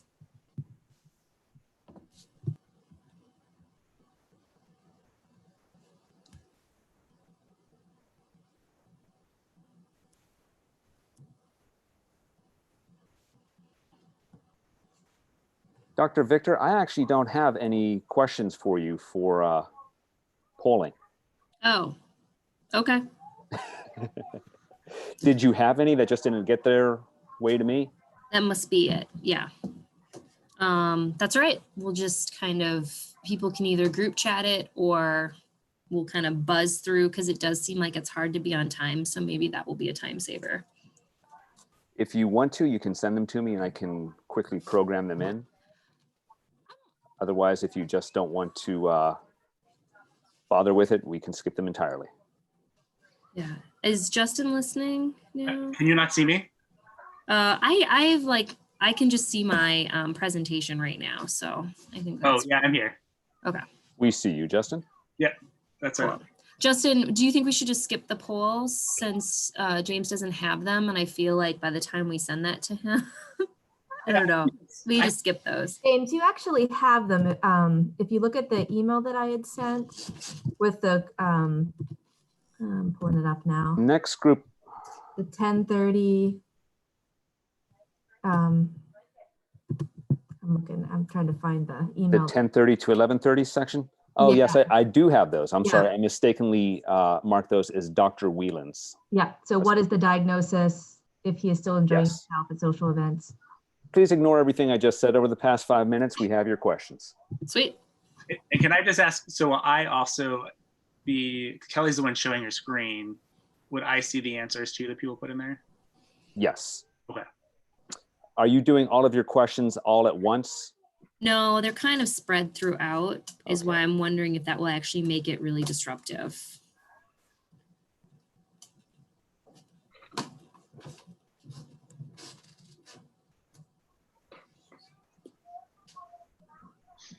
I don't know, Kelly, if you want to try the first one and see how it goes, and then if it's hard to toggle back and forth, then we can just abandon, or it's totally up to you. I think that's fine. What do you want to do, Justin? I think we could try the first one. Okay. See how it goes and then. Yeah, I agree. If you guys feel that it's disruptive, just move on because I think the groups are going well. So if people might want more time in groups. Yeah. And I think it was really just an effort to get people to have a chance to participate. And so I wonder if like chatting the answers would almost be just as effective, you know? We do have about 120 participants, so that might get a little backlogged. I see your point. Yeah. Just call for the questions and we'll see how it goes. And if the first couple go smoothly, then we can do the last 3 or so. Sounds good. I'll keep you posted.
Five minutes remaining in the break, 5 minutes in the break.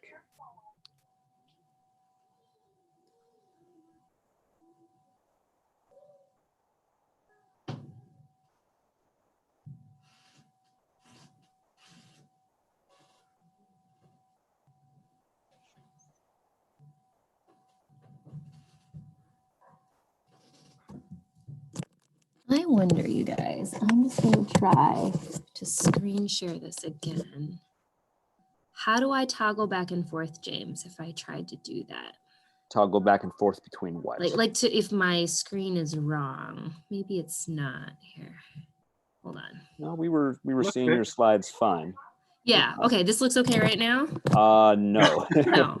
That's what I mean. Whatever you did, undo it That's and don't totally do it again. fine. All we see now is a very large button that says slideshow and resume slideshow. Oh, Lord. Okay. So tell you what, stop your screen sharing and try it again.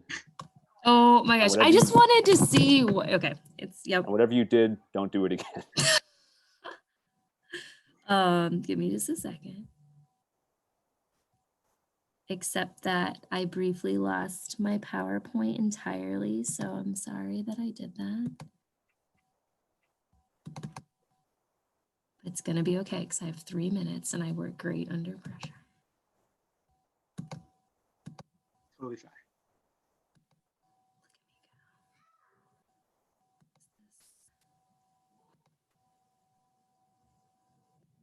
That is an option. I have it up to you, worst case scenario, Kelly, too. Yeah, you might have to, because like, hold on a second. Let me just, You have PowerPoint open? I do. And then when I go to share screen, I just don't see it as an option. Show all windows. Maybe I have too many things up. Here we go. It's good. Okay, now go into slideshow mode. Sorry. Okay. Let's just pretend that didn't happen. 2 minutes remaining.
It is now 10:30 if you would like to get started.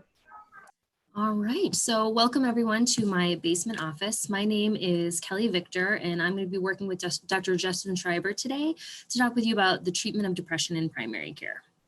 So our goals today are to make sure that you're confident in screening and diagnosing depression in your patients and are aware of both the non-pharmacologic and pharmacologic treatments, specifically being able to start a med for depression, how to manage it, and also how to discontinue it. You all know depression is super prevalent. And so here's just some numbers to drive that point home, that at any point when you're seeing an adolescent, up to 28% might have depression. There are high rates of adolescents who describe these symptoms in the past year, and even more who maybe aren't clinically depressed but have subsyndromal symptoms. So it's important to be screening for this. Enter SIGI CAPS, the depressed and or irritable mood, plus 5 of the following. PHQ-9 is a great summary of those SIGI CAPS questions, and I think is pretty widely used in primary care. It's self-report, it's very quick to complete, it's quick to score, it's publicly available, really considered a gold standard. Significant score is 11 or greater, 15 or greater is even more specific. And then, as previously mentioned in the last discussion, always good to look at the lethality question, because even if the overall score is low, if lethality question is high, that should be something to follow up on. This is the PHQ-9 that I use. It's modified for adolescents and looks pretty standard, questions 1 through 9. I just like those last 2 questions at the bottom. I gotta say, I can't tell you how many times I have had patients say yes to either having suicidal thoughts in the last month or having a history of suicide attempt. Sometimes these are patients I've worked with for years and I never knew about the suicide attempt. And maybe I didn't ask, or I did ask and they said no at the time, and now they're saying yes, or it happened in between appointments and they forgot to mention it. So I think our patients want to be honest and generally are, and sometimes we just miss things. So this is another way to pick up those kinds of symptoms. Justin and I want to do 3 breakout sessions today, all of them talking about Mark and his progression through treatment. So let me introduce you to Mark. He's a 15-year-old honors student who comes in with his parents because he's super irritable. Broke up with his girlfriend 8 months ago. He's withdrawing to his bedroom, just playing video games, doesn't want to go out with his friends anymore. Used to be really social, and now he's just hanging out by himself, super angry and irritable around his family. They're all walking on eggshells because everything seems to set him off. He occasionally goes out and he seems to enjoy himself and then comes home and shuts back down again. And now he's saying he doesn't want to sign up for baseball because he's not good enough. This is his PHQ-9. And you can see that I want to point out he has a score of 15. He does have a 0 on question 9 for lethality, but some of the other SIGI CAPS questions are pretty high. And now I would like everyone to break into their groups and come back in 10 minutes where we're going to talk during the group discussion. What do you think he's got going on? Is it depression? Is it something else? Is he just a typical teenager? What further questions would you ask and what additional workup would you consider? So we'll see you all in your groups. See you in 10 minutes back here.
I see we still have a few participants that have not joined breakout rooms. Are you experiencing any problems? Yes, I logged on with my computer. This is Laura Voigt. I switched from my phone to my computer, and then it put me in group 1, not group 4. Okay, you need to go in group 4. Yeah, I will go ahead and reassign you. thank you.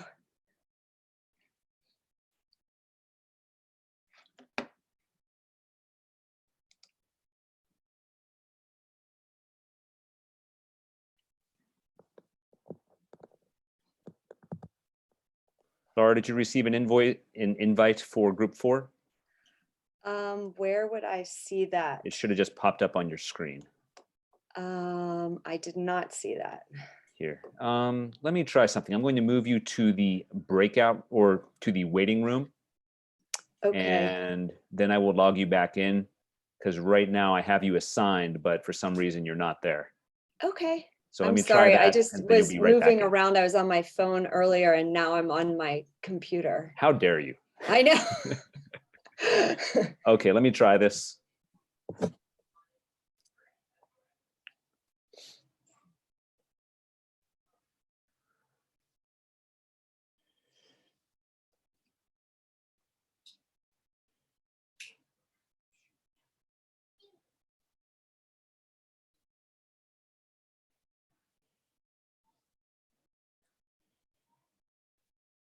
Okay. Didn't look like that worked. So let me Yeah. try one more thing here. I can go back on my phone. No, let me try one more thing. Was I the person who you were seeing a phone number on, or did you see No, my I name? remember seeing your screen name before, so it wasn't you. It might have been Laura's iPhone, which isn't good. I didn't know how to rename it on my phone. But I guess now I do by clicking participants, and then I can rename. Here, okay, I'm going to try one more thing. I'm going to Okay. try moving you to room 5. So let me know if you see an invite on your screen. If that works, we'll move you into room 5, and then I can move you back to room 4. Okay. So do you see an invite for room 5? I don't see any info. I mean, it would just pop up on my screen. Yeah, I'm not Yeah, seeing info. I think what happens is once the rooms start, if you are already in a room, if you've already been assigned to a room, Okay. you can't move to another room. Okay. So what I'll do during the next break Yeah. is once we end the breakout rooms, I will put you back in the correct room, and that should take care of it. But you'll just Okay. have to Yeah, sit we'll this just one try out. it the next breakout. No Okay, problem. I apologize. No, that's okay. Thanks.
All right, I know we are back in.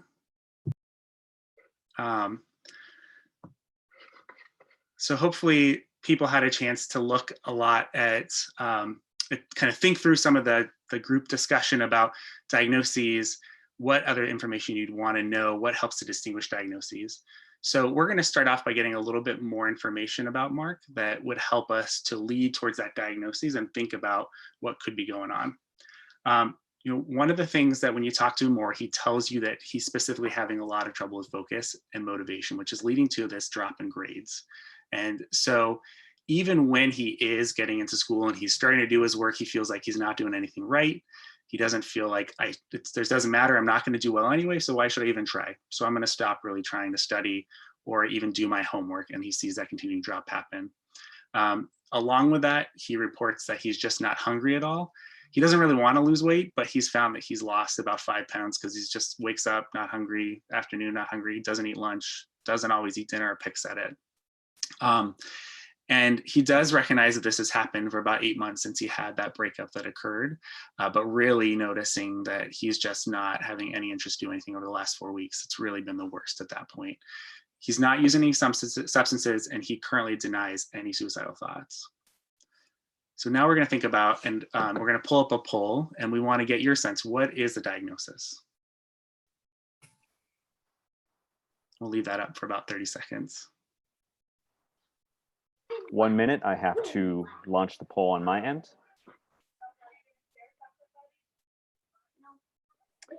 All right, if you haven't already, please join the session and text PITDOM to 22333 to join. And the first question. And if you can't see, oh, there it is, yeah. Hopefully everyone sees it now, between typical teenager, adjustment disorder, major depressive disorder, and bipolar disorder.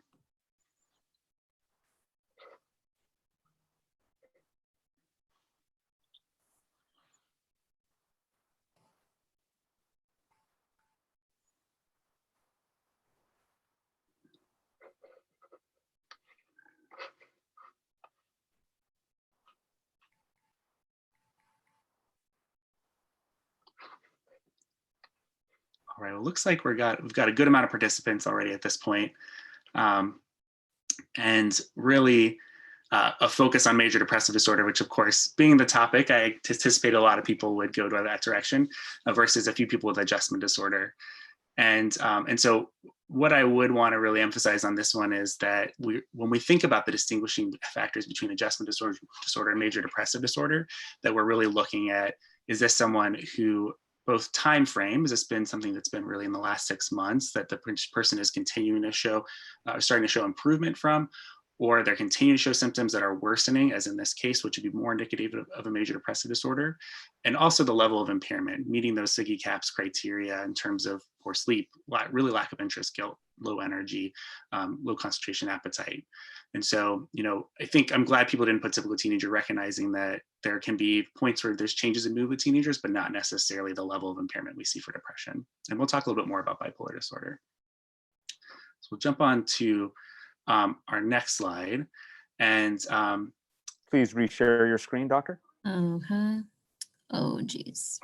And just while Kelly's pulling it up, it's mostly what I wanted to kind of throw out there is there was the question about, is he still enjoying himself? So social defense, can he be depressed? And I think this is the question that people sometimes think about is, is it still possible? And definitely you can have some enjoyment and still be depressed. Generally, we think of anhedonia being really a key one, which is that I'm not enjoying anything, but you will see the times where maybe really significant, those things that are best for them, they can still go out to do that. And that's actually part of our treatment, is how do we increase activation by getting people to do the things they really like.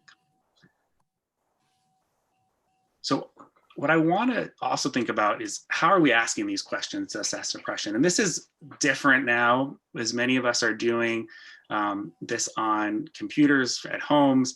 And I always tell people is what I can see in front of me is a box. And so I don't know what's on any other side of that box. So when you typically might have talked to an adolescent for depression, you would have had the parents step out of the room. So unless they're push their head up against the door, you don't really hear. So in this case, we need to make sure, are you safe? Is there no one else around when we're establishing our confidentiality? We also want to make sure that we're interviewing, that we get some time to do that separation for time alone, and also giving some time with the caregiver as well. Because what I always tell people is what we feel and what we do can be very different. So the actions we're taking, the limit in terms of being active, not doing anything, can be very different than I feel maybe okay. Or when someone's starting to do better, parents might say, they're doing great, they're going out and doing a lot more, they seem to really be enjoying it, but they're saying, I don't feel great still. And that's okay, because that can come later, but we want to get those two different distinctive points of knowing what's going on. We really want to start off making people comfortable, recognizing we're an adult. And so even if, it might seem like, hey, I'm pretty good with kids and adolescents, not always the case where someone's going to feel comfortable opening up these kinds of things. So start with the things they like to do, talking about things that are fun for them in the social assessment, talking about where they're going to school, who's at home, and then we can delve into the other areas. I really also, one of the things I promote a lot is that mental health still has stigmatization. So normalization is key. A lot of kids talk to me about when they've been really struggling, they've noticed they're feeling like they don't want to do anything. They stick to their room, they start avoiding people. How about you? What are you noticing?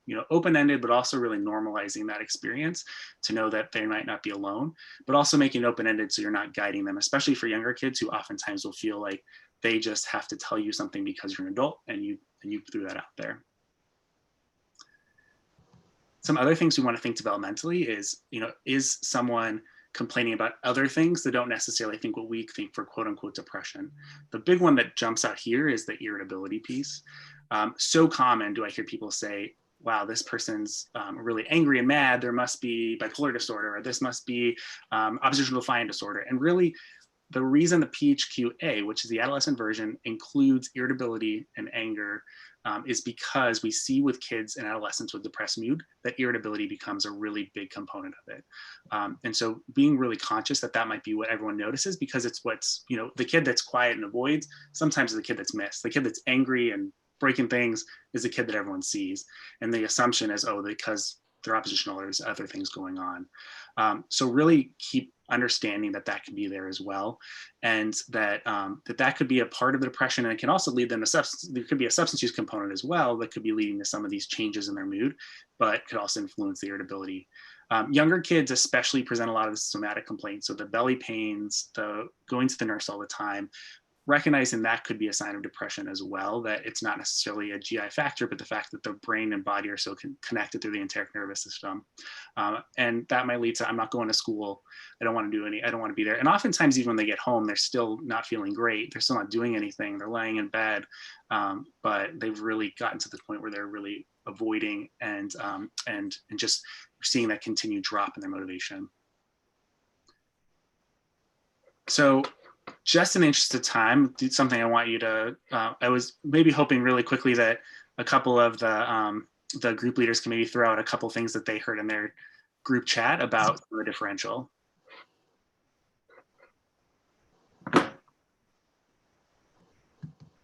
Oops, I can't click on things. I'll jump in. This is Abby Schlesinger. We actually spent some time talking about how you'd evaluate this right now, like the anhedonia and stuff like that, and what labs, even though we're thinking about thyroid and anemia, we would have to do, and how do we make those decisions if parents were afraid to take their kids in to get labs. So we talked through that a little bit. Yeah, great.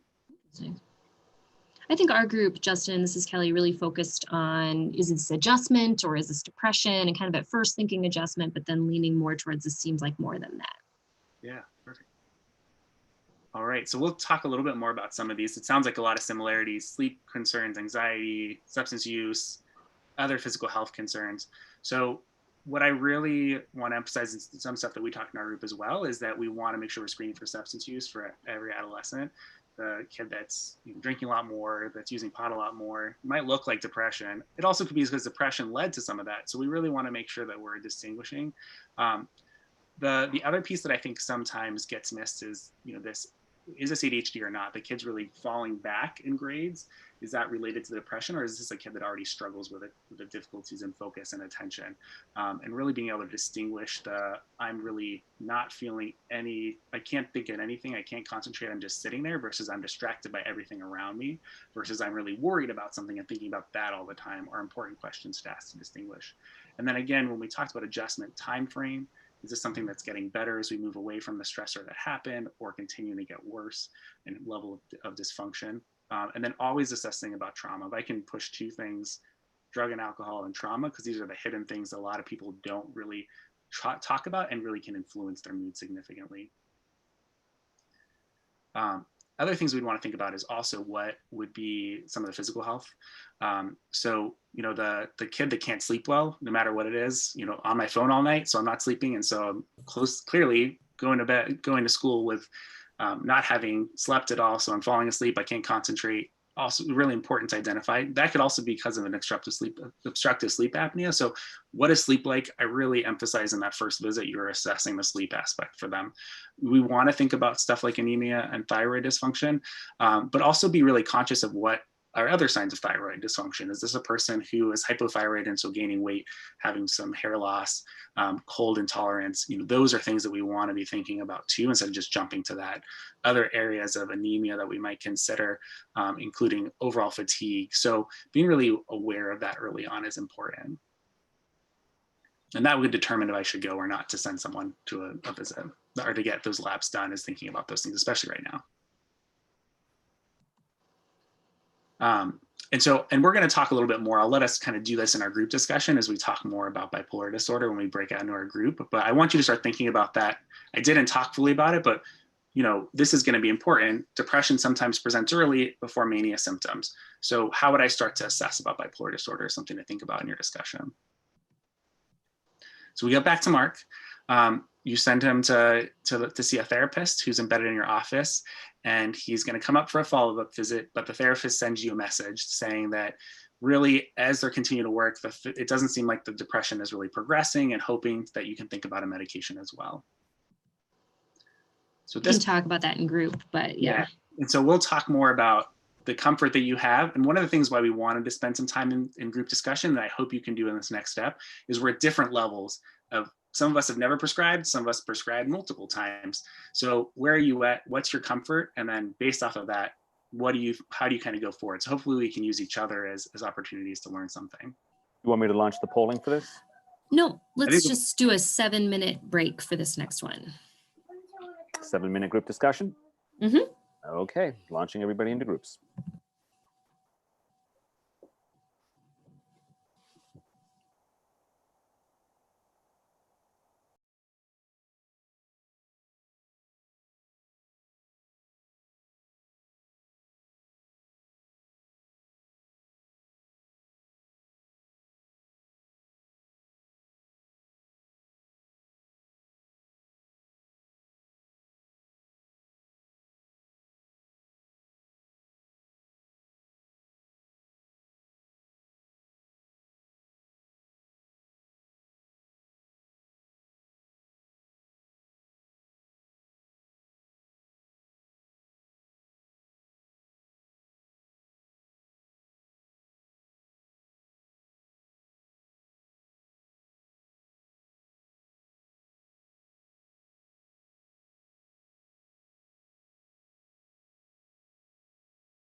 Hello to our later arrivals. We are currently in breakout sessions. I will assign you to a room.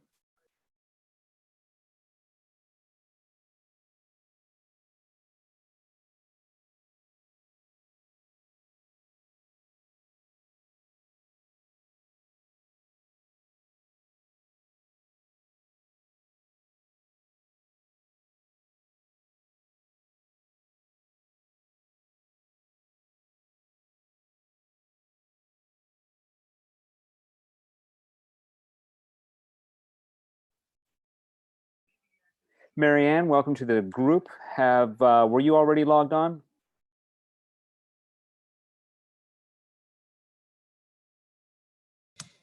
Yes, my computer crashed and I had to reboot. Isn't technology wonderful? I love it. Do you remember which group number you were in? Or who the facilitator was? Abigail, Dr. Dr. Schlesinger? Yes. Okay, I'm going to go ahead and put you back in that room. Thank you so much.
Everyone should be back in the general session. Doctors, please remember to turn your microphones back on. Oh, Kelly, you're on mute still. Okay, so a couple things to summarize and try to, I think you guys have probably discussed this, so I'm gonna try to not belabor it. Here, that's what I wanna do.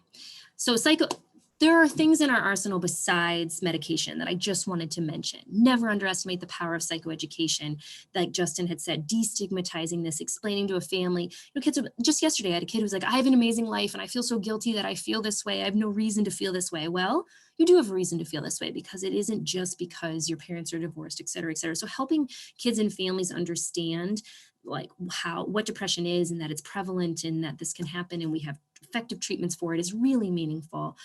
Those relaxation skills can come in really handy. Activation is huge. That already just got mentioned. You got to get out. You got to get moving. You got to get out of your room. Fake it till you make it. You don't feel like it. Got to do it anyway. And usually after you get started, things get rolling. If you wait until you feel like doing all the things that make you feel good, you will wait a long time. Activation, very important. Problem solving, if they're really down about school bottoming out on them, like Mark's just like, I can't get out of this hole. Can we get a 504 plan in place? Can we talk to the teachers? Is there a way to, give him some hope that there's a path forward and make him feel better? And then really enhancing supports. He needs to be communicating with his friends more. That will make him feel better. Can you improve communication amongst his parents? Is there another adult that he'd rather talk to, a coach, a teacher, the pastor, somebody else, to really enhance the people in his circle who are checking in with him? As far as medications go, SSRIs really are the first line. And my 3 reasons that I tell families for starting medications are when symptoms are impacting functioning, grades are dropping, can't leave the house, losing weight, etc. When therapy alone isn't sufficient to help you make the progress you need to make, which is what Mark's therapist is telling us in this situation. And then the degree of distress, the severity of the symptoms. So for kids who are suicidal, they're hopeless, I'm worthless, and life's never going to get better. That's not a place we want kids to sit for a long period of time, and we want to have a more assertive treatment. Choices to make, we were talking a little bit in our groups about family history and whatnot. For me, I choose often between Prozac and Zoloft because they've been the most studied in this population, but I think Lexapro and Celexa are also very reasonable choices. Sometimes a family member is like, I did great on Lexapro and maybe biologically, so it makes sense to start the child on Lexapro, or at least psychologically, like everyone has buy-in, let's do this. Prozac has a long half-life, so that has pros and cons. It's great for teens who forget to take a dose once a week. And let me tell you right now, never underestimate the power of teenagers don't overestimate their power to remember to take their meds. I think parents overestimate their children's ability to be compliant. Parents should be involved in their teens' med regimens. But anyways, Prozac's good for the long half-life in that regard. But also if you have side effects, it's going to stick around for a little bit longer. Prozac typically would be less likely to cause sedation compared to the others, though I have a handful of folks who say it makes them sleepy and they take it at night. So these are factors that you could certainly take into account. And we talked in our group about the idea of if Mark himself doesn't have symptoms of bipolar, it is okay to start him on one of these medications. Highlighting the TADS study just to say that when kids have moderate to severe depression, the combination of meds and therapy together work the best. And so at week 36, meds alone, therapy alone, or the combo all looked similar, but at week 12, the combination outperformed things. And when symptoms are so impairing, you'd like a quicker response. So that's one of the things I explain to families. And having concurrent therapy, it enhances safety, which is important. We know depression is no joke, and it comes with all sorts of other issues, ways in which it affects teens' behavior, and they're engaging in risky sexual behavior, or having more physical illness and complaints. They're not as satisfied in their relationships. They're not pursuing next steps after high school. Up to 50% have other things going on, either because of their depression or in addition to, which are impacting their functioning. And so doing what we can to treat depression is going to improve their prognosis and is very important. If people want to chime in, if there were any preferences within your group on what you would prescribe. I think my group said, really Zoloft, Prozac, or Lexapro. I think a number of people mentioned Zoloft. What were other groups thinking?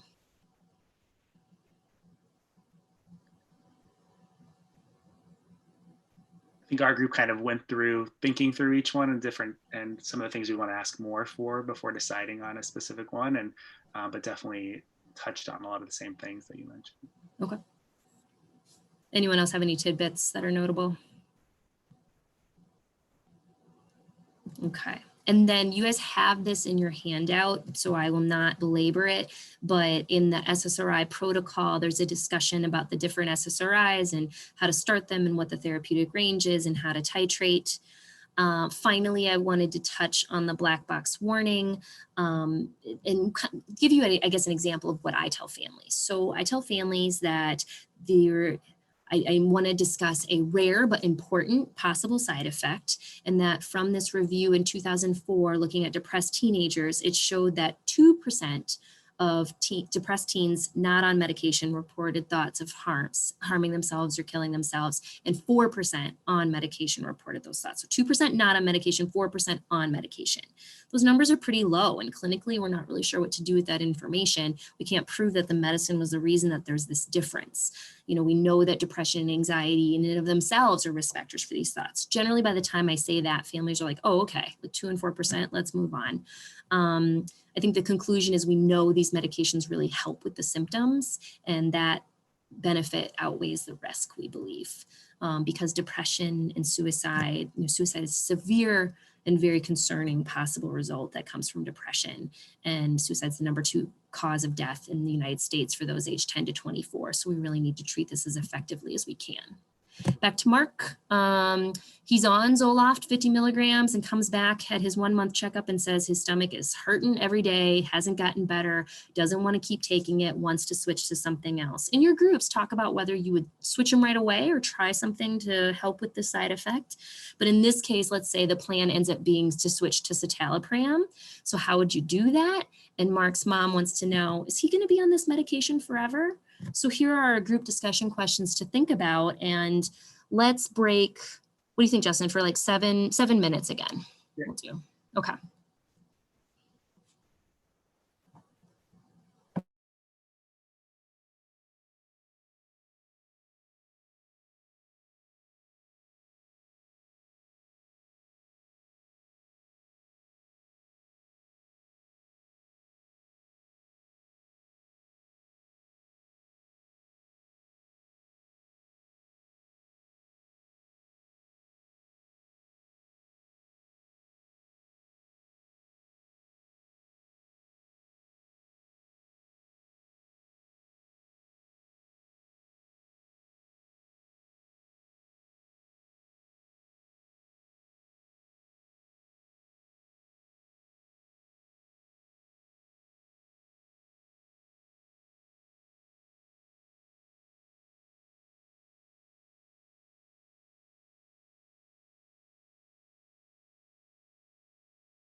All right. 10 minutes remaining on the schedule. Kelly's pulling back. As Kelly's pulling up the slide again, I'll just kind of go over quickly. I'm sure you talked about a lot of these side effects, but I really would emphasize identifying the timing of them along with the side effects. So for example, the GI and headaches are so common that I make sure everyone knows about it, but also that we expect it's going to get better over the first few days. And if we need to kind of start slower or make some adjustments, if it's tolerable, kind of to keep pushing through. So it's not a time to immediately switch. This also, the sleep problems, like I always tell people, you can take it in the morning, you can take it at night. Don't worry about that adjustments that you might need to do. If you do feel you're more sedated, maybe we push it tonight. If you feel like it's more making you more awake, we push it more to the morning. So making some adjustments around that. And then I highly emphasize that we talk with adolescents and, you know, about the sexual dysfunction, because they will not tell you, they'll just stop it unless we really are clear about that from the beginning, that there is a possibility with starting these medications that you'll have lack of interest and lack of ability to be sexually active. And so therefore, for some people, that's a reason not to take it and they'll just stop. And there's ways we can address that, either be changing the medication, changing the dose, or adding of something else to help with that. And then we did already talk a little bit about mania, but really being clear about like what symptoms of mania look like so that people know that they can stop it sooner if that's the case. One other quick question that came up was in our group was about the gene site testing and looking at that aspect of it. So that is more about the metabolism of the medication. So, you know, is someone a slower metabolizer, thus higher side effects, or a faster metabolizer and thus needs a higher dose to get response, and if someone is actually going to get a response or not from the medication. So let's say you do make that decision. This person's been on it for, you know, a couple months. They're not getting much. They continue to have belly pains. You made some adjustments. They're still not finding it's getting better. Or you had someone who's really had a good 6 weeks at an appropriate dose. You've even tried some pushing up of the dose with no benefit. In fact, you're getting some side effects. So what we can do is we want to do a titration over. This is an example of one of those, but really being conscious that it's okay to start another medication as if you were going to Celexa while you're coming down off another one. The risk of serotonin syndrome is low when doing that. And if anything, you're slowing down treatment if you hold off completely and completely stop a medication first. So, you know, you would do a slow taper down as you're bumping up, you're coming down. Just make sure people are aware of side effects of serotonin syndrome, such as flushing, higher heart rate, higher blood pressure, any kind of confusion, then they would want to make sure they're reaching out to you immediately. And then also recognizing that for some of these longer acting ones, like Prozac does have a longer half-life, so you might actually find that they tolerate a quicker transition coming off because they're not necessarily getting some of the side effects of coming down on a medication. And the question was, will Mark be on this medication forever? And just kind of thinking through that. So what did group say? Did they say yes forever, maybe, or no?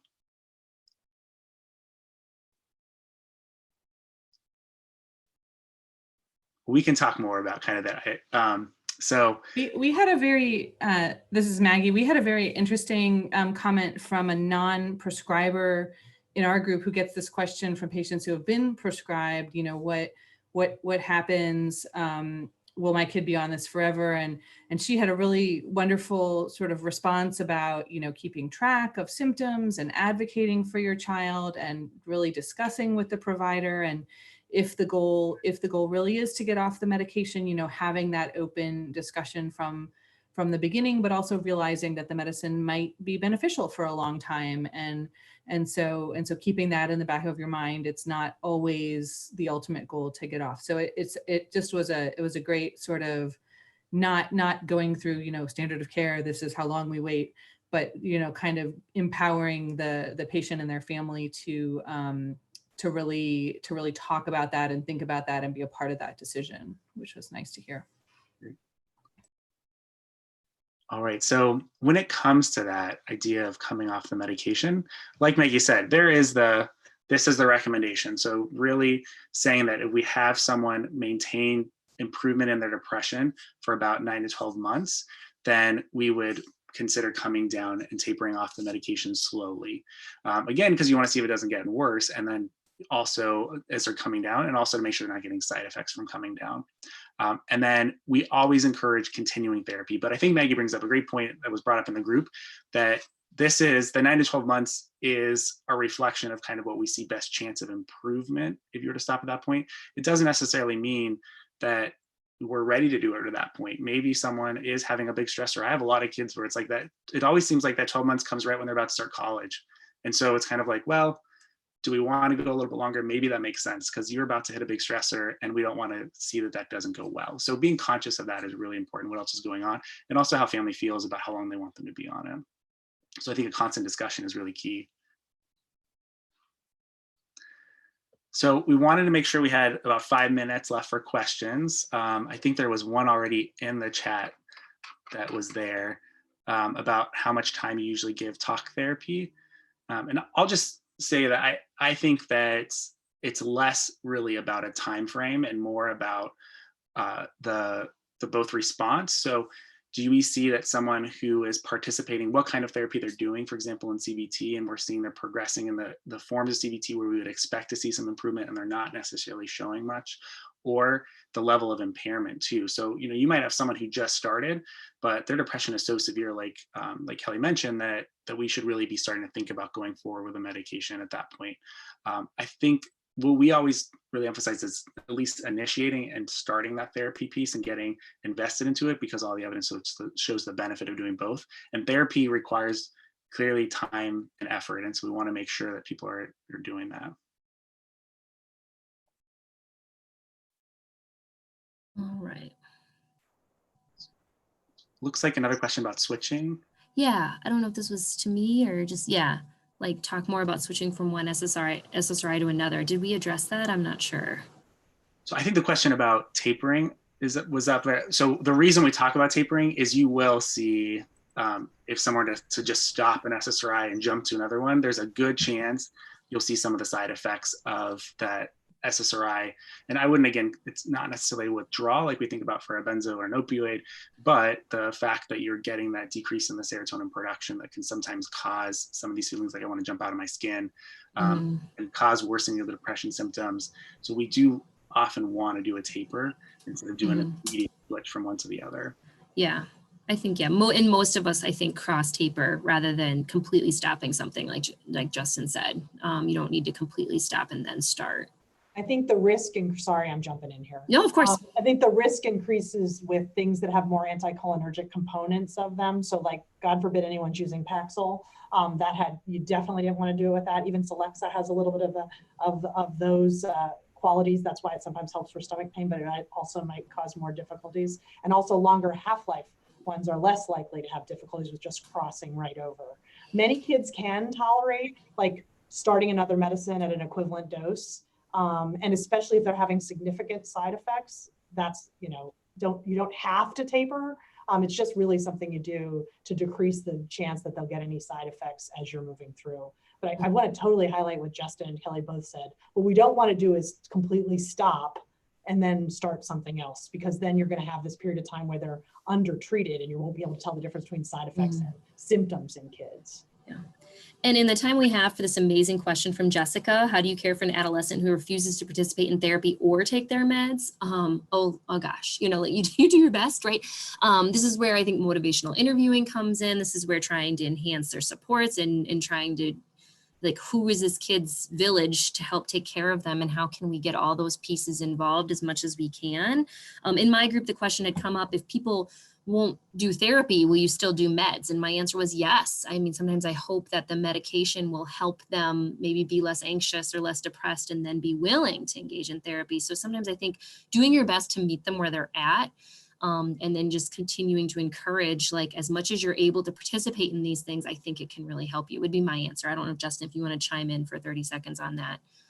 The other thing I would say too is I really try to make sure that kind of the joining with them that comes to motivational interviewing. So what is it that you don't like about the medication? What is it, maybe there's something that you have a side effect or uncomfortable talking about it. I always say, like, I don't work for Zoloft. I don't work for Celexa. If you hate it, it doesn't matter to me. Like, we can find something else. We can do something else. My goal is you feel better. So what is it that they don't like about it? Is it the stigmatization? Like, really identify that piece to see what's it going to help to make sure that they would move forward with taking it and really joining with them on that end. Because they might be feeling like we're just another adult telling them something they have to do.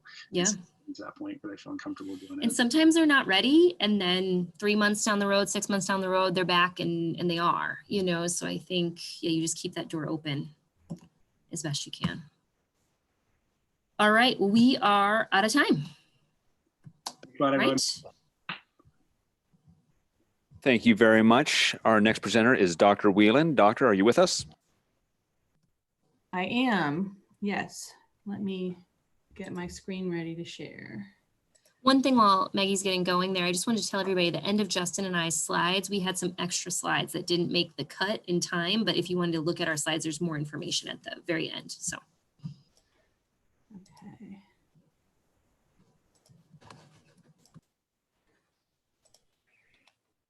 Okay.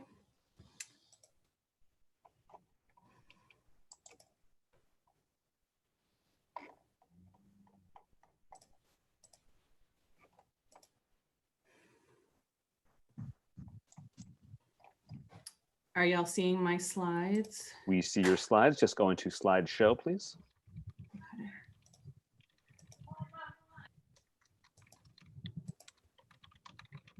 Here we go. Okay. Hello. This is a quick transition to a very different topic. So my name is Maggie Whelan, and I have a particular interest in little kids and mental health. So we're going to be talking a bit today about infant mental health and adverse childhood experiences. And I imagine some of you have heard about this topic before, and so I'm trying to put a bit of a positive spin on it. This is going to be a talk about opportunities to change outcomes, and how you as pediatric and mental health providers can be a part of that. So I'm going to start out by sort of introducing you or reintroducing you, as the case may be, to the concept of adverse childhood experiences, which is probably something you've encountered, and then also talk a little bit about infant mental health, which may be a little bit more foreign. I'm going to talk about how you identify ACEs among young children especially, and we're going to do a case in a breakout session. I'm going to talk about effective interventions to prevent and treat sequelae that can come from ACEs in young children. And what can be done in the primary care setting to address ACEs. And we're gonna talk about the same case, but have another breakout session talking about how to talk to parents about ACEs. The objectives of this talk, I hope that you'll gain more familiarity with what ACEs are, what infant mental health is, and the negative health outcomes that are associated with ACEs for young children in particular, that you'll gain more skills in identifying infants and young children at high risk for poor outcomes based on parental and personal ACEs, that you will learn about some of the interventions that are out there that are effective in treating and preventing sequelae of ACEs, and that you will have the opportunity at the end to practice how to talk to parents of young children about the impacts of ACEs. So adverse childhood experiences, or ACEs, is sort of a concept that came about in the late 90s when there was this seminal study that showed that adults with a history of ACEs had a higher risk of many of the leading causes of adult death. But the fact is that there's no great term that really covers all forms of childhood trauma and adversity. And even the original ACEs study was quite narrow. It characterized ACEs as experiences of abuse, neglect, and family dysfunction. But that concept and that idea of what ACEs is has really expanded in the intervening years, and it now includes community level adversities. So things like neighborhood violence, et cetera. And so for the purposes of this presentation, I'm using the term ACEs rather generically to refer to these overlapping sets of traumatic and adverse childhood experiences, and also home and environment factors and community factors that can substantially increase a child's risk for serious lifelong medical and mental illnesses. I think somebody is not muted, and we're hearing a lot of noise. So I don't actually have access to see who's not muted, but if you I could, took care of it. well, thank you, appreciate it. Yeah, so I'm going to be using the term ACEs, but we already heard in one of the previous sessions about toxic stress. That's another word that's often used here. Just trauma is something that's often used. I think ACEs is a little bit more descriptive. So that's what I'm going to be using here. So from the original study, these were the questions. There were 11 questions, and they can kind of be broken down into categories. So the first 5 really referred to household dysfunction or caregiver adversity, asking about parents with mental illness or with substance abuse or divorce. The next 3 talked about physical abuse, different types of physical abuse that were experienced as children. I'm sorry, the next 2 talked about that. The next question talked about emotional abuse, and the final 3 questions in the original ACEs study talked about sexual abuse. And so, like I said, it's relatively narrow, actually, because I think we can all think of other adverse experiences that affect our patients. But this is sort of where this concept came from, and it was done in California in 1998, and really sort of opened people's eyes to how these sorts of experiences as children have long-lasting effects. The study showed how these types of experiences early on really increase risk factors for disease and well-being throughout the life course. And what was really eye-opening about this study is that, you know, I think people think about, you know, abuse as leading to other mental health sequelae, but in fact, the study found that these sorts of adverse experiences lead to all kinds of health issues, not just mental health issues. So it sort of broadened the vision of what these sorts of experiences can do and why it's so important to prevent them. The other thing that was really kind of eye-opening about the ACEs study, the original one, was just how common adverse childhood experiences were. So 66% of the study participants reported at least one ACE in their life, and more than 20% reported experiencing more than 3. So really common across this really large population that was surveyed in the study.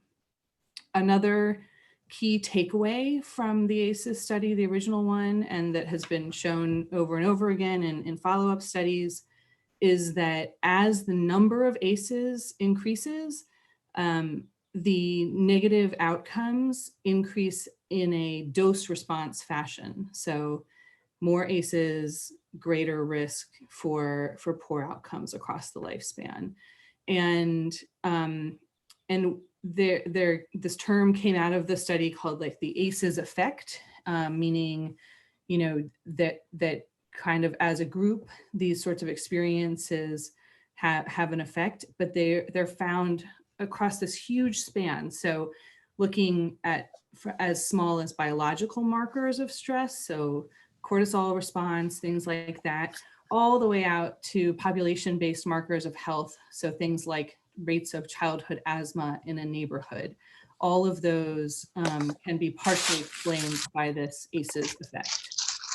And I don't know if you can see my pointer here, but you can see how across the lifespan ACEs have this effect through this visual here, you know, starting with adverse childhood experiences, obviously in childhood, lead to disrupted neurodevelopment, social, emotional, and cognitive impairment, and those tend to make you at higher risk for high-risk health behaviors. And then those lead to disease, disability, social problems, and all of these things together set you up to be at higher risk for early death.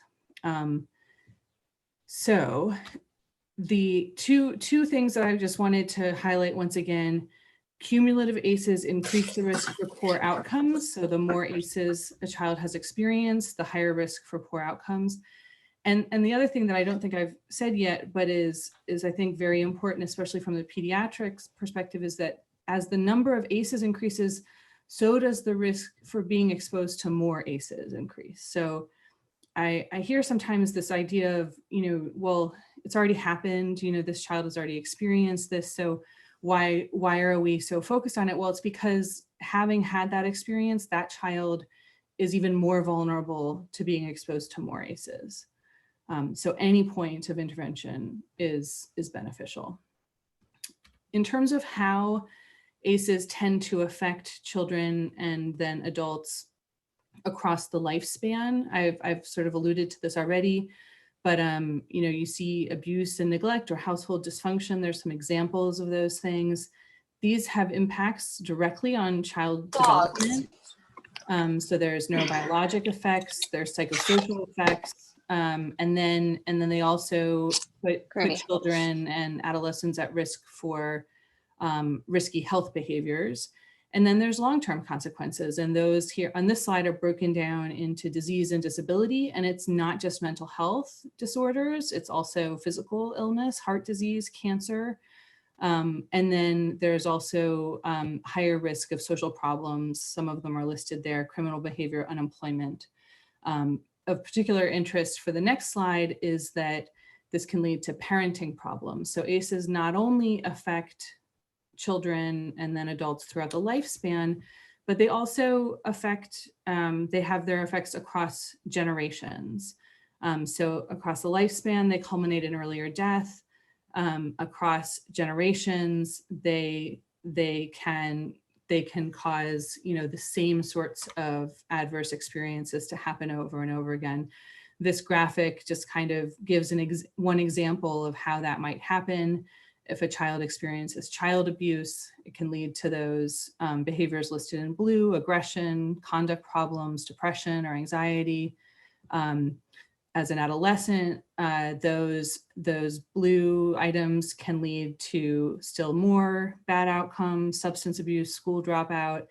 And then as an adult, that child may grow to do some of the same behaviors that were done to them, like domestic violence, or have parenting problems, or have, inherent depression, PTSD, and those things in turn can lead to child abuse of the next generation. So these experiences perpetuate across generations. So it's important to think about this, because if you are intervening, you're intervening not just for the child sitting across from you, but potentially for their children and their children's children. So this is a big deal, or I mean, it's a big opportunity is how I like to think about it. Not to harp on sort of how prevalent ACEs are, but just to show some of the numbers that have come out of some subsequent studies of ACEs. It's really prevalent in the abuse category. You can see emotional abuse is the most prevalent, but a third of people, and this is tens of thousands of people participating in this study who reported emotional abuse, physical abuse, sexual abuse, and then these household challenges or household dysfunction that I alluded to before, things like separation and divorce, or having an incarcerated household member.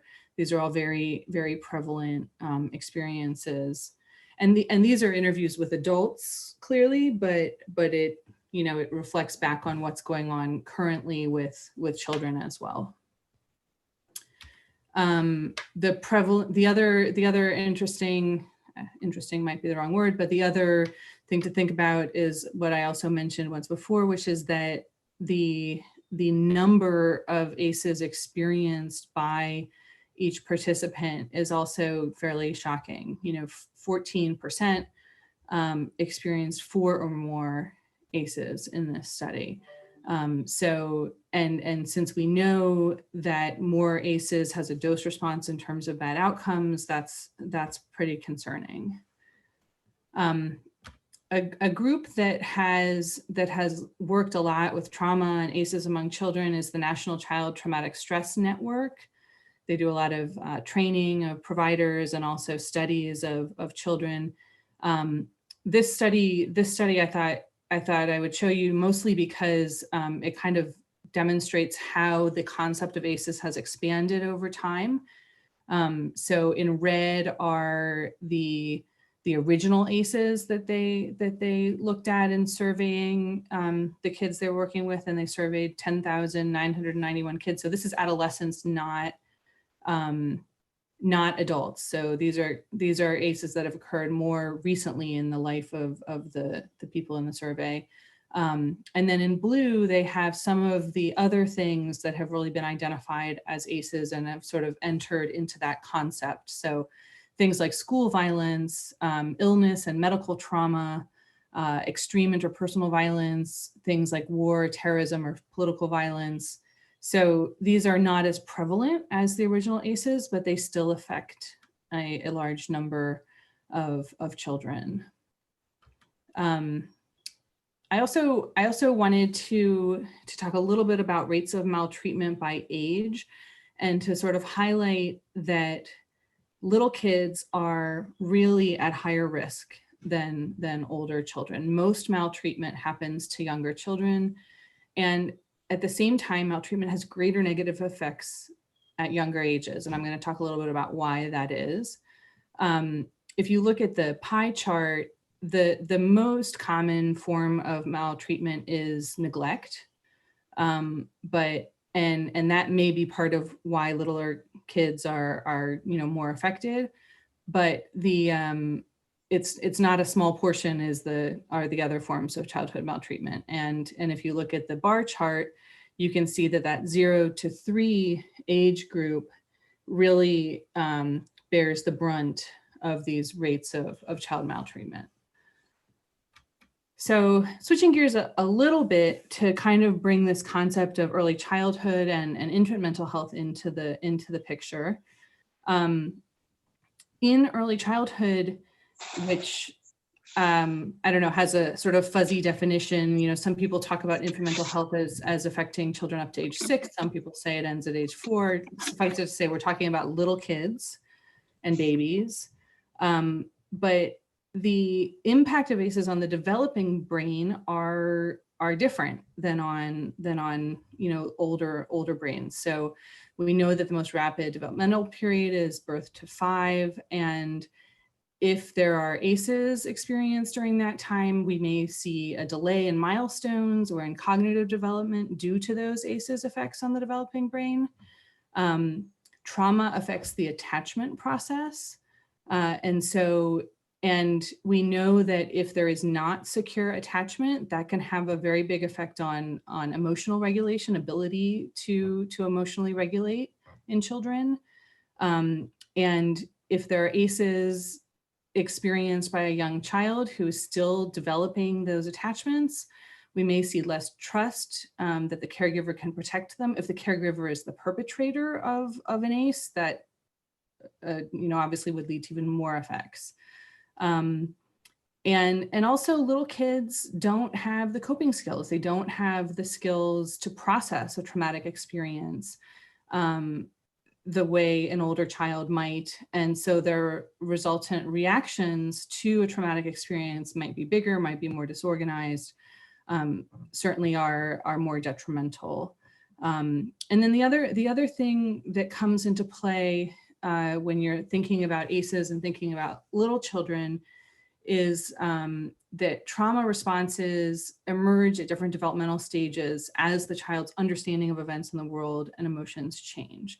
So my mind always goes to a particular case where a child as a 4-year-old experienced the traumatic loss of a best friend from nursery school and seemed fine. And then at 7, there was this change in his worldview. He suddenly understood what had happened and developed a lot of trauma symptoms that had not been there for the previous 3 years, and they were directly related to this traumatic loss.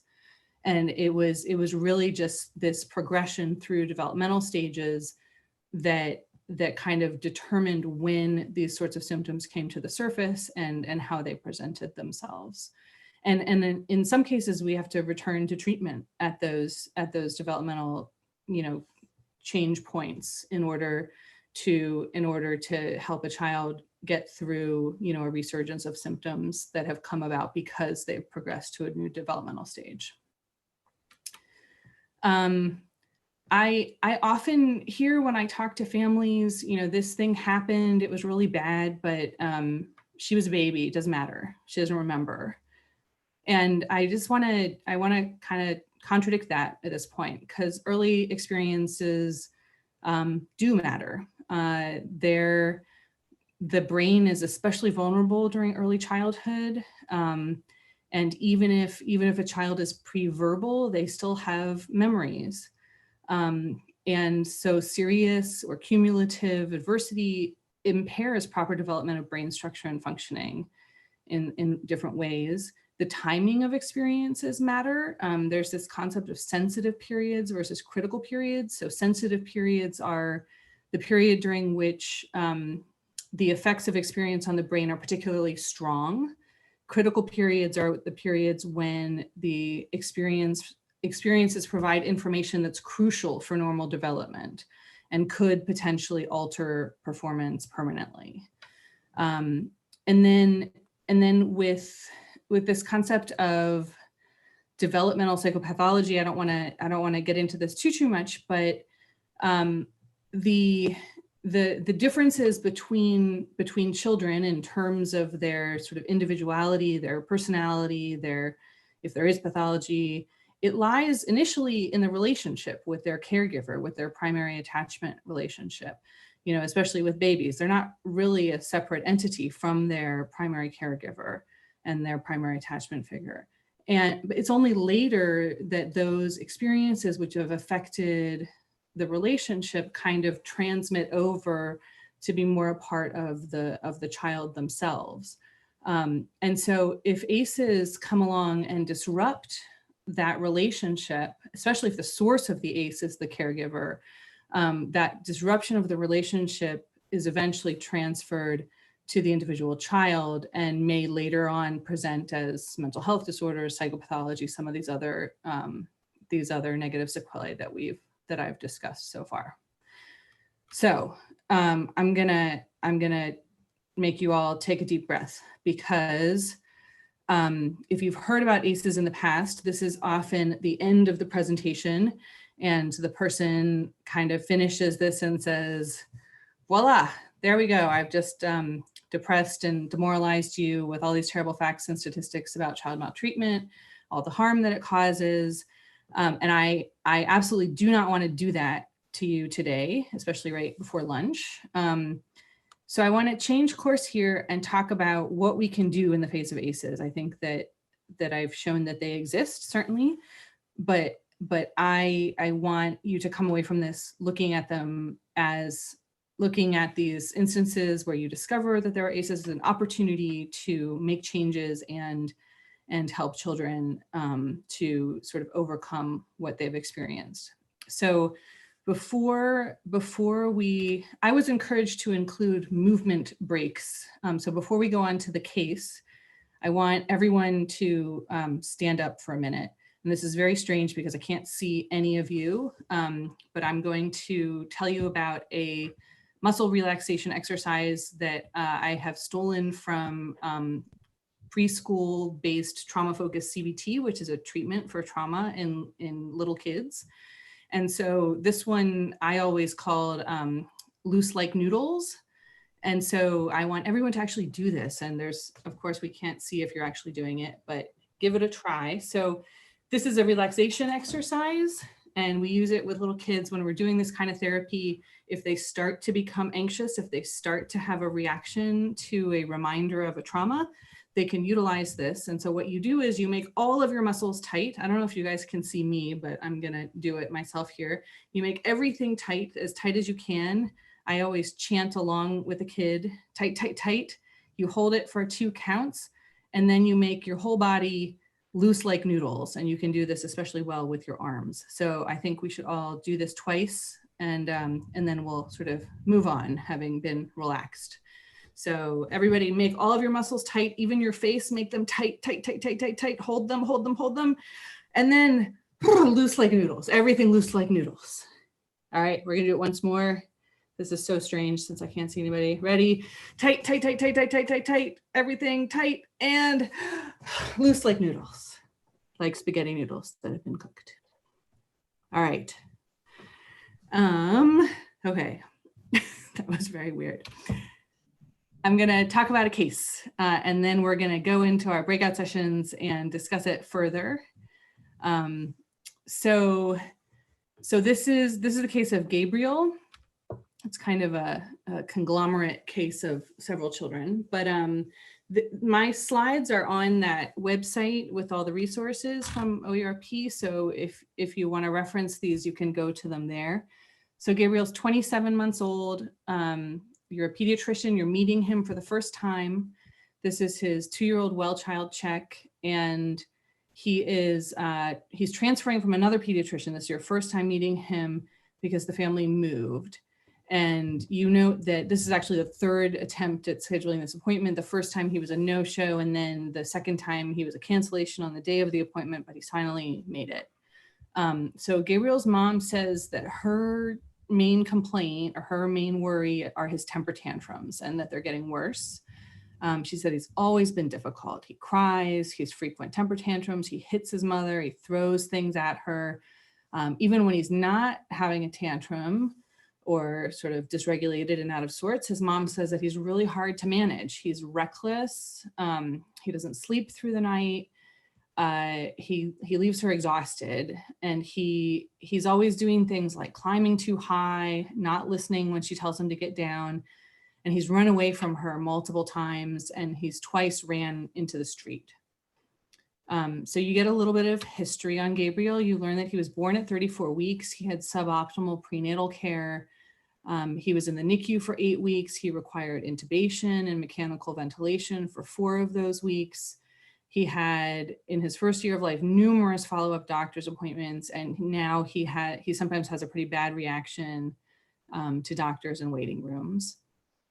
From a social history perspective, he lives with his mother and her roommate. He has his own mattress on the floor of his mom's room.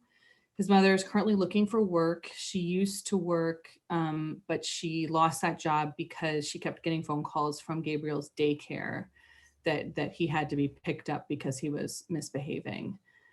So he's not currently in daycare. He was kicked out of the last place where he was. You ask about his father, and his mom says that he's out of the picture. But you notice that when Gabriel hears you ask about his father, he immediately drops the toy he's playing with. He runs over and he kind of gets between you and his mom, and she sort of pats his arm and tries to comfort him and tells him he can go back to playing, which he does. You learn that Child Protection Services has investigated twice.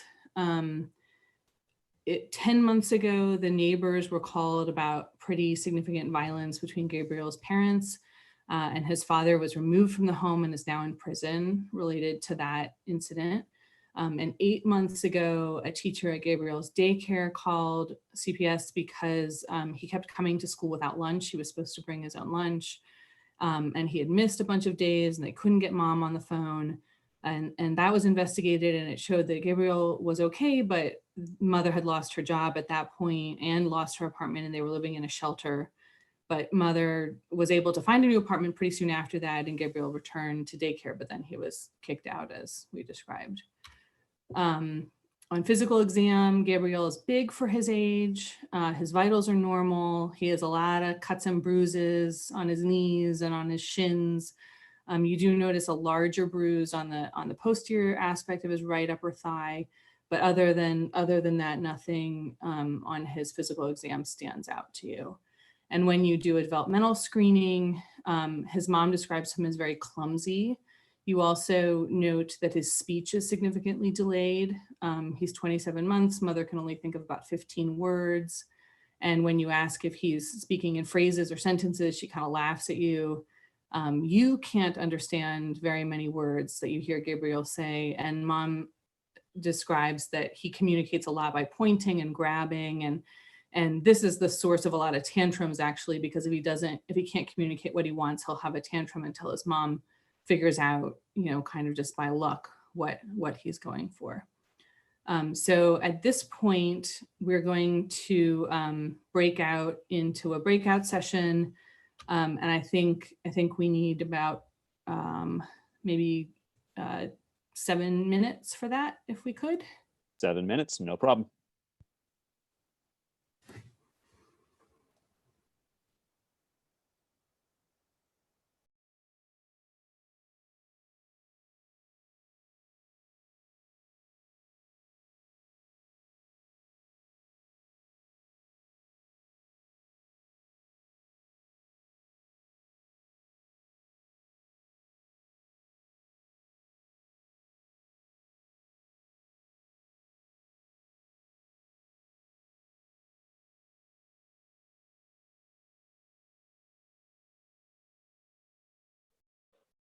Joe, are you on here? Yes. All right, I'm going to go ahead and hand over hosting duties to you. Okay. So like I said, first thing you should check is make sure those breakout rooms come back up the same way. You have a pretty long break until you have like a half-hour break for lunch. So I'm sure you can rebuild them if you have to. Doreen and Nancy, are you there?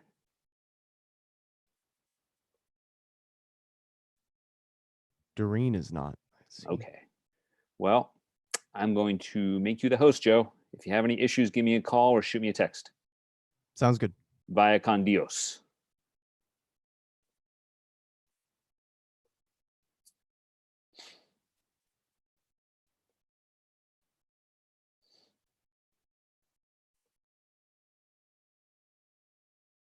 Where's your timer at?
Hello, Courtney. Were you in a breakout room earlier today, or are you just coming in the meeting?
Okay, Courtney, I can see that it looks like you were in breakout room 5, so I'm just going to send you back to there now. Thank you.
Frank, the breakouts are about to end, so I'm just going to leave you in here for another 30 seconds or so, and then everyone should be back for the main session.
Okay, I'm trying to share my screen.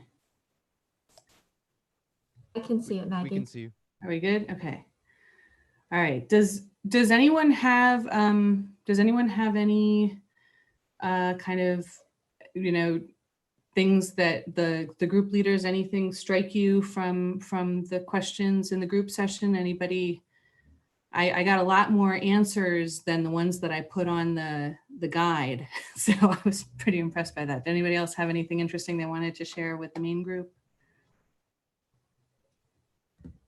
Maggie, we had an interesting conversation in Forest 4 about differentiating between the terrible twos and the tantruming behavior displayed in this case. Nice. Did you figure it out? I think we did a good job of fleshing sort of some of the things that we would be looking for. And one of the more significant factors that one of the members of our group brought up was the fact that he's being tossed out of settings outside of the home, where you would expect that the folks who are running those programs would be able to identify unusual excessive tantrums in a 2-year-old, and B, would know how to manage them if they're manageable. That would tend to make us think that those were excessive and probably ACE related as opposed to normal development. Yeah, and it's sort of the statement about him being thrown out of nursery school. It's really remarkable, you know, the number of children who get tossed out of nursery school and they sort of lose that set of eyes that could potentially really be helpful, you know. And so yes, so what can we do about that? Let's get into that part. That was a great transition. Thank you, Dr. Coleman, for that setup. So I wanted to talk about, you know, what we do as providers, as pediatricians, as mental health providers. But I think it's important first to sort of be a little bit introspective, because it's really, really hard to talk about this stuff. And a lot of people don't. And I guess full disclosure is that I'm also trained as a pediatrician. And so I've had plenty of, you know, well child checks with kids where it's just hard. You know, you see 6 other kids on your schedule, and this mom starts talking about all this stuff, and it's just sort of like, oh my gosh, you know, do I have the wherewithal today to get into this? And I think everybody has a lot of different reasons, but I think it's also important to recognize that there are a lot of reasons that it's hard to talk about this stuff. So, here's just some of the, maybe some of those reasons why it's hard to talk about ACEs and ask about ACEs. We may not want to know. We may not know how to ask about these things. Hopefully we'll learn a little bit.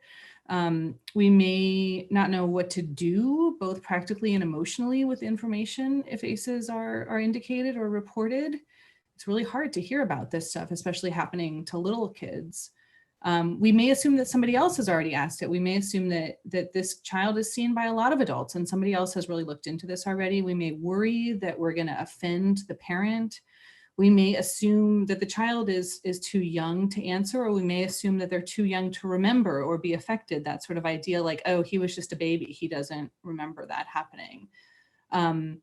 But I just really want to hammer home that as providers who see kids, it's our responsibility to ask, and also then to know what to do next. So that brings me to my next question, which is, can we do anything? And I think that a lot of the time we come out of lectures like this and we really feel like we can't do anything. And I want to change your mind on that. So yes, we can. Even with little kids, there are proven evidence-based prevention and treatment interventions that exist, that have been studied. And there are programs that already exist that provide these great opportunities where we can embed screening and prevention and treatments. And so I think for this particular group of people, the pediatrician's office is really the key place where we can jump on this opportunity to see about ACEs and see if we can do something about it.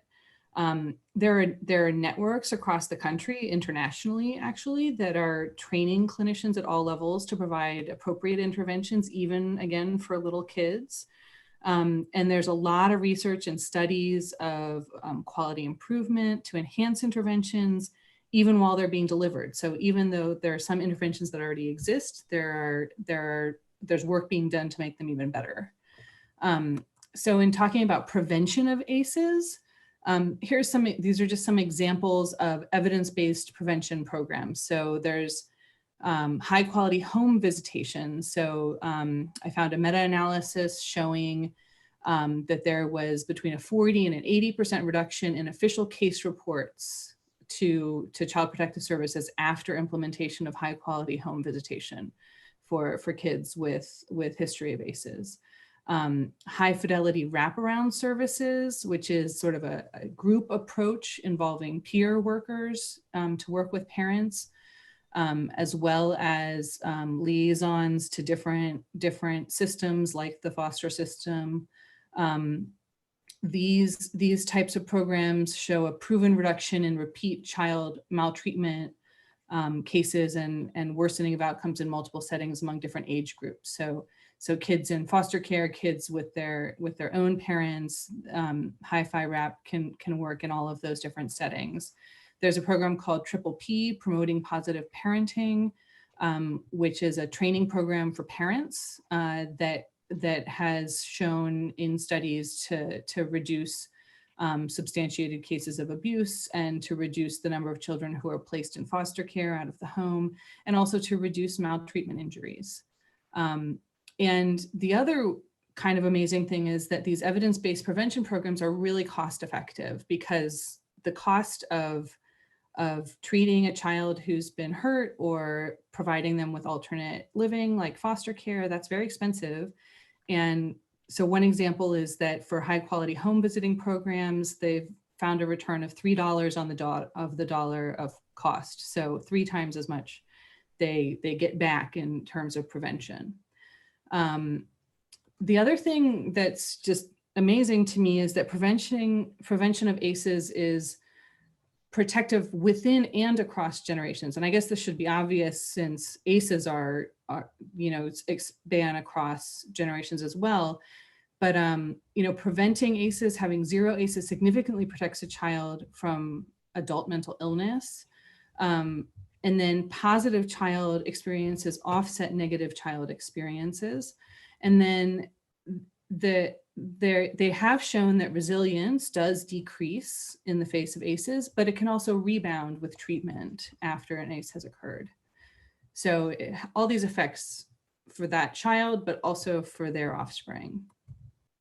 In young children, the treatment of this sort of thing, we sometimes call it infant mental health. I want to just, as a quick note, infant in this context does not just refer to children in their first year of life as it does in most pediatrics worlds. Infants can range as high as like 6 years old, as I said before. I think 4 is a better age, but certainly before kindergarten. So for infant mental health interventions, the guiding principles are that there's a relational framework for both assessment and intervention. You're not looking at just the child, you're looking at the child and their caregiver. And it brings a big focus on strengths in infants and families, and there's a real orientation towards prevention rather than treatment when you can. That's ideal, of course. And then the infant caregiver, the child caregiver relationship is the primary focus of assessment and intervention efforts. So, and some people will say that their patient is the relationship, not necessarily the child or the parent. And this is because infants are so dependent on their caregiving contexts, excuse me, and we find that the way a child or an infant behaves varies wildly depending on the relationship that they're in. So if they're with one caregiver versus another, their behaviors change dramatically. So the focus has to be on that relationship. And the goal of the treatment is therefore to change that relationship.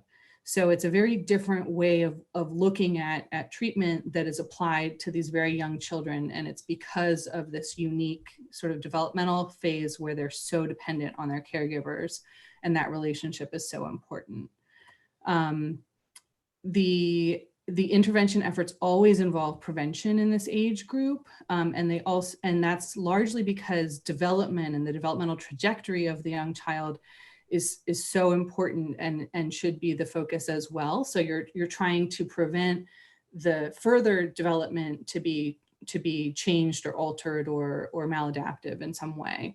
And there's in this type of treatment, there's a simultaneous focus on relieving the suffering that's happening right at this moment, as well as attending to the future development of that child and trying to promote the trajectory that's positive, that is going towards typical development, and is not going to be affected by further ACEs. And all of this is done through this intense attention to primary caregiving relationships. And the other part of this type of treatment that's sort of unique is that it has to be based on strengths, because that relationship is so important. You can't just get rid of the caregiver, even if they were involved in the ACEs. They have to be, well, I shouldn't say that across the board, but you know what I mean, that the caregiver has to be involved, and that relationship has to be worked on. And the way to do that is to identify the strengths that might be hard to identify, and then use those as how you build things up. So there's this concept of angels in the nursery, where a parent or a caregiver's own experiences that were positive can be sort of utilized and focused on to be brought to bear on the current relationship with the child. And that can be sort of the foundation of treatment and the foundation of repairing that relationship between the young child and their caregiver. And it can go a very long way to rebuilding resilience and helping that child's behaviors. For young children who are traumatized, I'm talking now about treatment, not prevention, but there are lots of different treatments.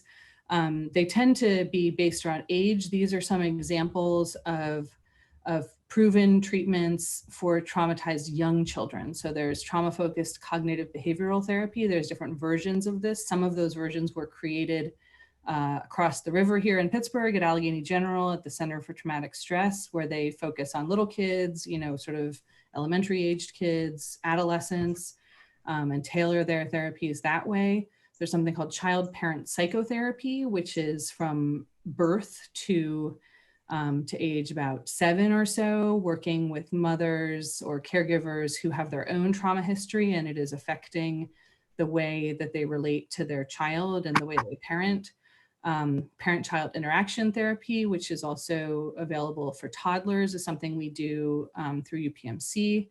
Circle of Security is another intervention, trauma systems therapy. I'm not going to read through all of these, but there are a lot of different modalities that sort of target different aspects of that relationship that gets messed up by ACEs. All right, we're going to do another movement break because I've been talking for a long time. So this is another relaxation exercise that comes from trauma-focused CBT. I was happy to hear from my small group that people are actually doing these things with me, so that's awesome. So, so this is a deep breathing exercise. The goal is to try to really get those breaths deep. If you're working with a little kid, you have to convince them that they want to do this with you. And a good way to do that is to make it into a competition. Since y'all are probably by yourselves, make it a competition with yourself. So you want to see how big you can make your belly when you breathe, or if you want to hold up like a piece of paper in front of your face. I don't have a paper, I have a mask. You hold up a piece of paper in front of your face, see how much you can make it move when you breathe out, and also see how long you can make that breath out for. So we're gonna do 4 really big breaths. You're in competition with yourself for how big you can make your belly, how long you can breathe out, or how much you can make a piece of paper breathe. And I will try to count them out. So ready, set, big deep breaths. 1, here's number 2.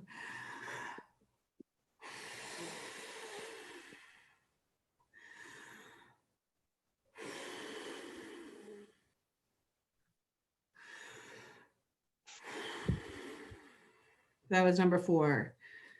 Good job, everybody. Even though I can't see any of you. All right, a couple more things about treatment of children with ACEs that hopefully will make you feel a little bit more positive. So studies have shown that children with multiple ACEs, 4 or more ACEs, respond as well to treatment as children with fewer, which is good news. Treatments, especially for Gabriel, treatments can improve both children's and parents' mental health outcomes, also good news. And I've mentioned, not very much, but it's come up in other talks so far today, that there are biological changes when there's chronic stress. And so the stress response can be altered in bad ways. You know, you can get numbing or blunting of the cortisol response, et cetera, but studies have shown that actually that normal biology can be restored. The stress response biology can be restored to normal with treatment. And then the other thing that I mentioned already, but in terms of prevention, but treatment is also cost effective. So the figure I found for PCIT, parent-child interaction therapy, is that the returns are $3.64 on the dollar of cost. So really big bang for your buck in terms of what you're treating and therefore preventing in terms of sequelae down the road. Other measures this time. The National Child Traumatic Stress Network also produces some really good data on response to treatment. So this is a really big study that they did looking at different modalities of treatment that were tailored to the children who came to them, and found that in terms of behavioral problems, in terms of PTSD symptoms, and in terms of traumatic stress, they get this huge reduction when they use one of these evidence-based treatments for these kids. So I guess the overall idea is that prevention, screening, and treatment can be embedded. Well, this isn't the overall idea, but treatment works, and the pediatrician's office is an amazing place to sort of jumpstart it, to identify ACEs or identify children at risk for ACEs because their parents have ACEs, and to then sort of get them into the care or prevention services that they need. And so that's where we all can play a role.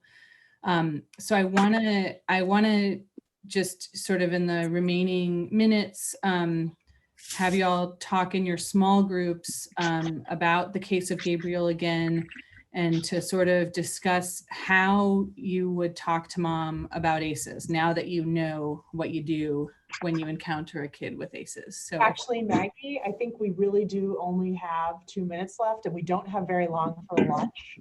So I think we're going to skip the last one because it's a great case, but it's pretty involved, and I'd hate to cut it off super short. So if you want to give some sort of parting comments, or we could take questions. Someone asked about a list for PCIT.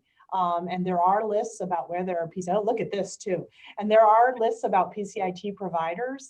Obviously they change just like all mental health providers based on availability.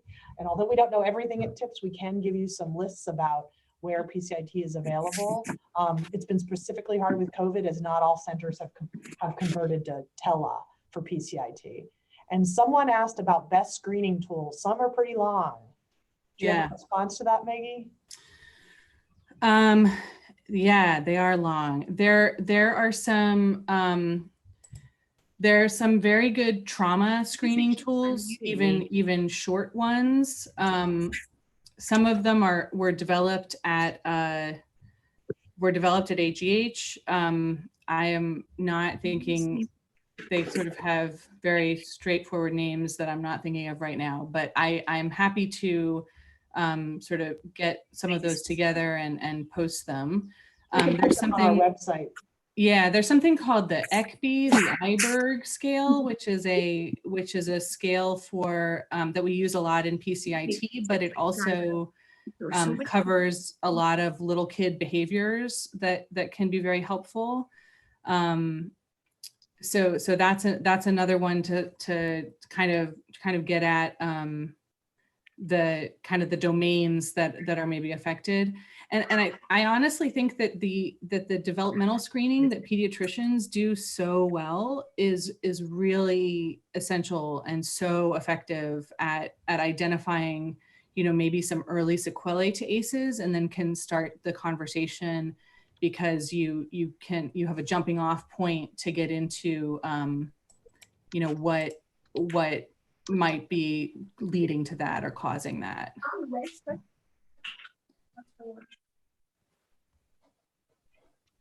And then I put together this list, this resource guide. It's not complete by any means, but it has a lot of options. Many of them are in Pittsburgh, but again, with Tele, we're doing some of this stuff just to highlight, the Matilda Tice Child Development Center does a lot of work with trauma with kids. They have a lot of different programs. They seem to always be getting new grants and doing new programs. So they are certainly a place to call if you have a kid who you think could benefit, and they have intake folks who sort of identify where they might be able to help.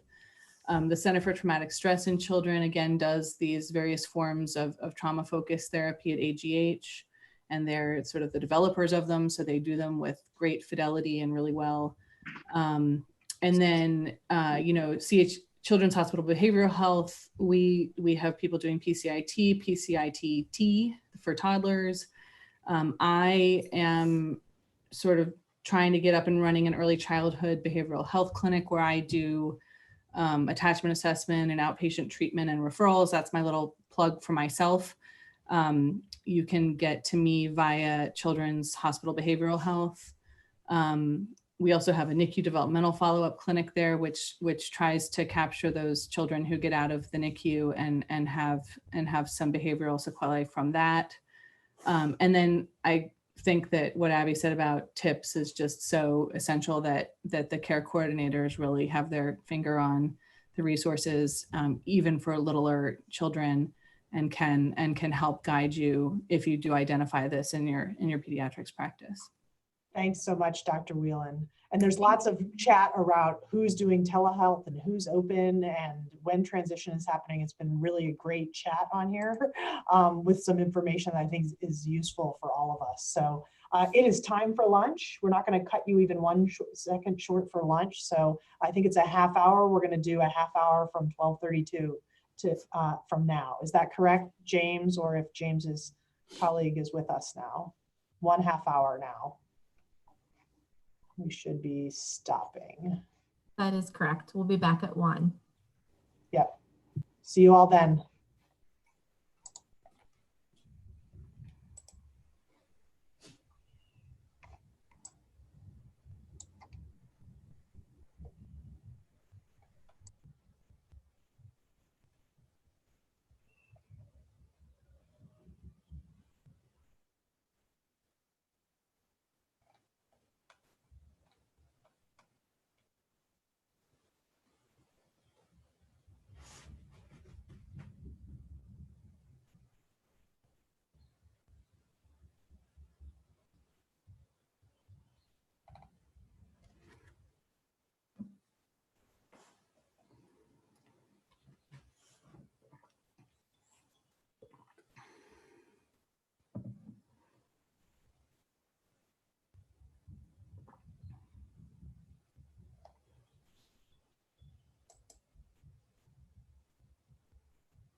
have this? What are you thinking, Willis?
Just a reminder, as people are coming back from lunch, please remember to verify that your names here on Zoom are the same name that you registered under for this conference.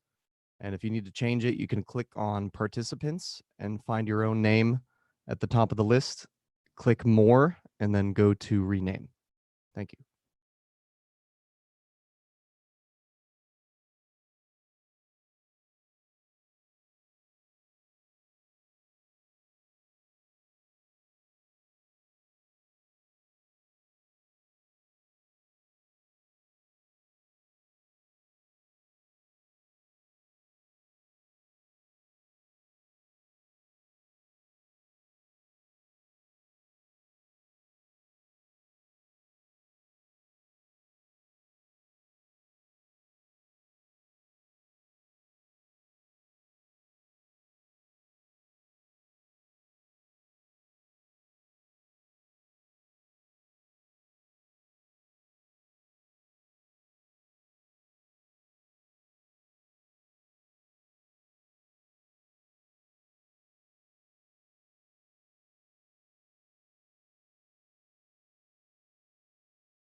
Hey everyone, this is Kristen Ekstrand.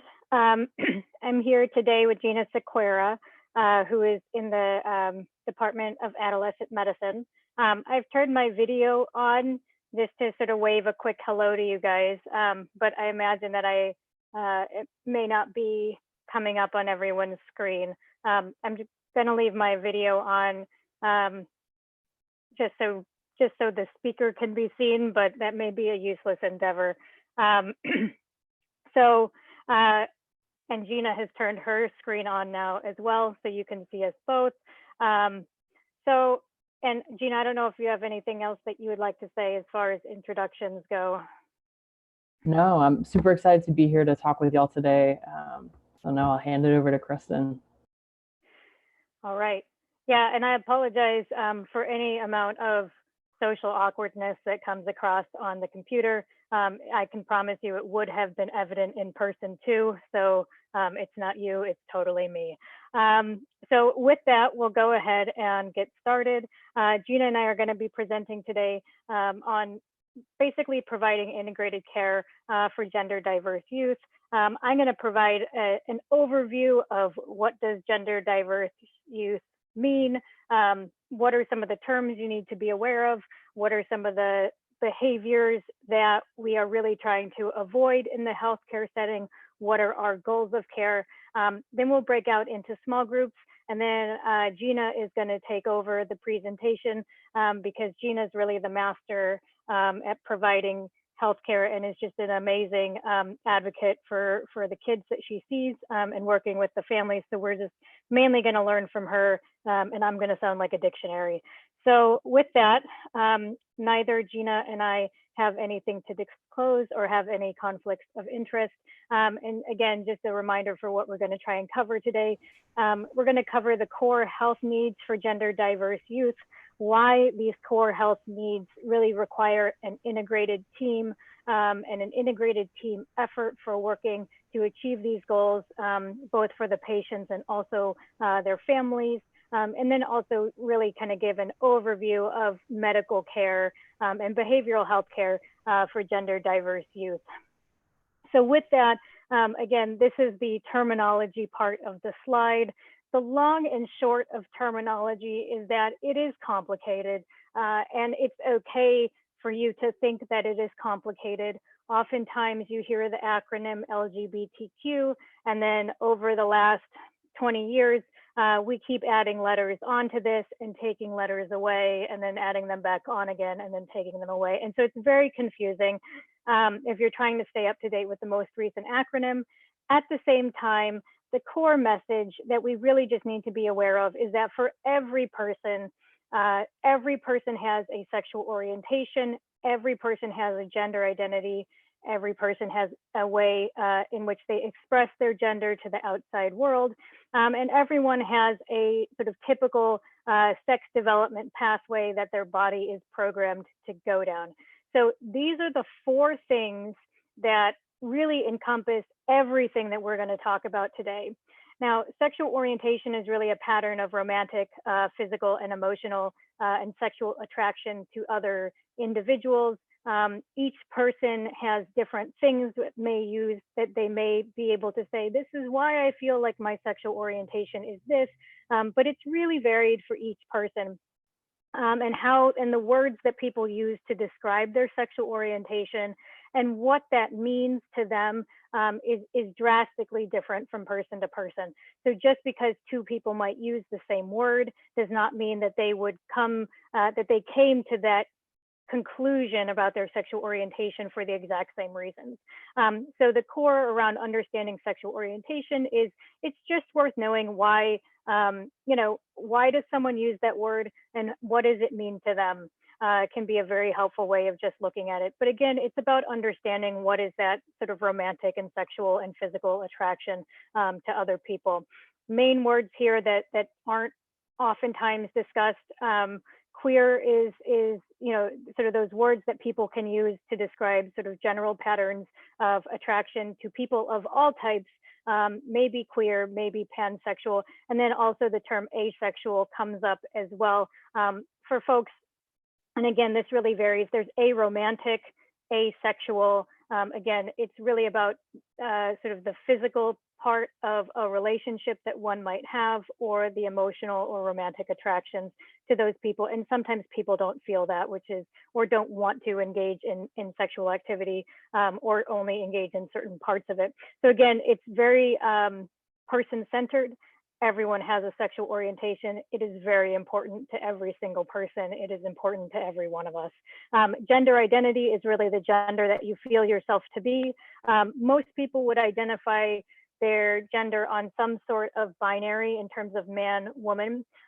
Even people, oftentimes we use the term cisgender or transgender to describe whether or not that gender identity aligns with sex assigned or sex assumed at birth. But even folks who are trans will most likely identify as male or female. So if one is a cisgender male, they were assigned male at birth and they identify as male. If someone is a transgender male, someone was assigned female at birth and they identify as male. And then there are plenty of people who do not identify with binary gender. This can sometimes be defined as genderqueer or non-binary. And then some people just reject the gender labels in general and use the term agender. And of course, there are gender definitions beyond what I have on this slide. Gender expression is really how you express your gender to the outside world.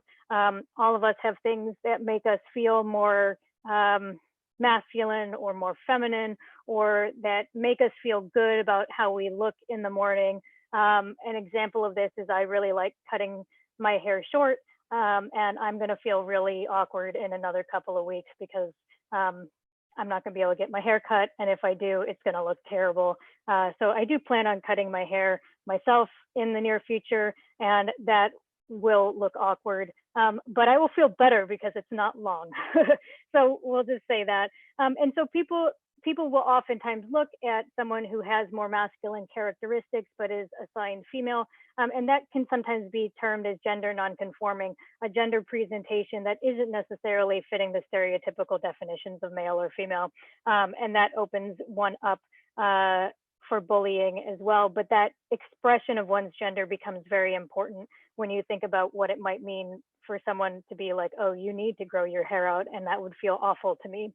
And then sex development. Again, a pattern of how your physical characteristics assigned with the sex that you were assigned at birth tend to develop. Usually these are around secondary sex characteristics and some primary sex characteristics. And then some folks who don't have specific like male pattern development or female pattern development that may be a function of chromosomal or hormonal or other aspects of development that would ultimately have more visible characteristics of an intersex condition, or looking both male or female, one or the other, or neither.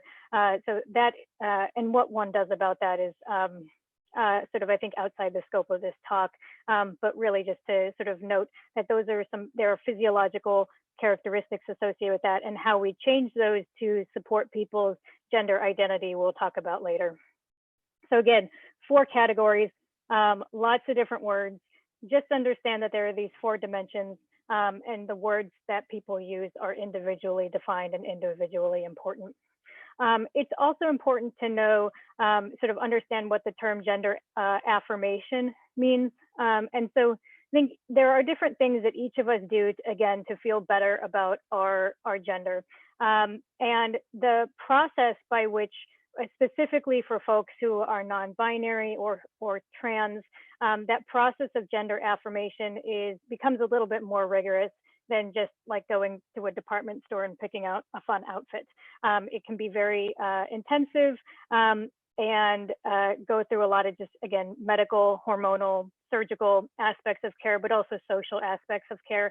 And that process by which people go through in order to make changes in their appearance, whether they are permanent or otherwise, is an affirming process by which they present their gender identity to the world.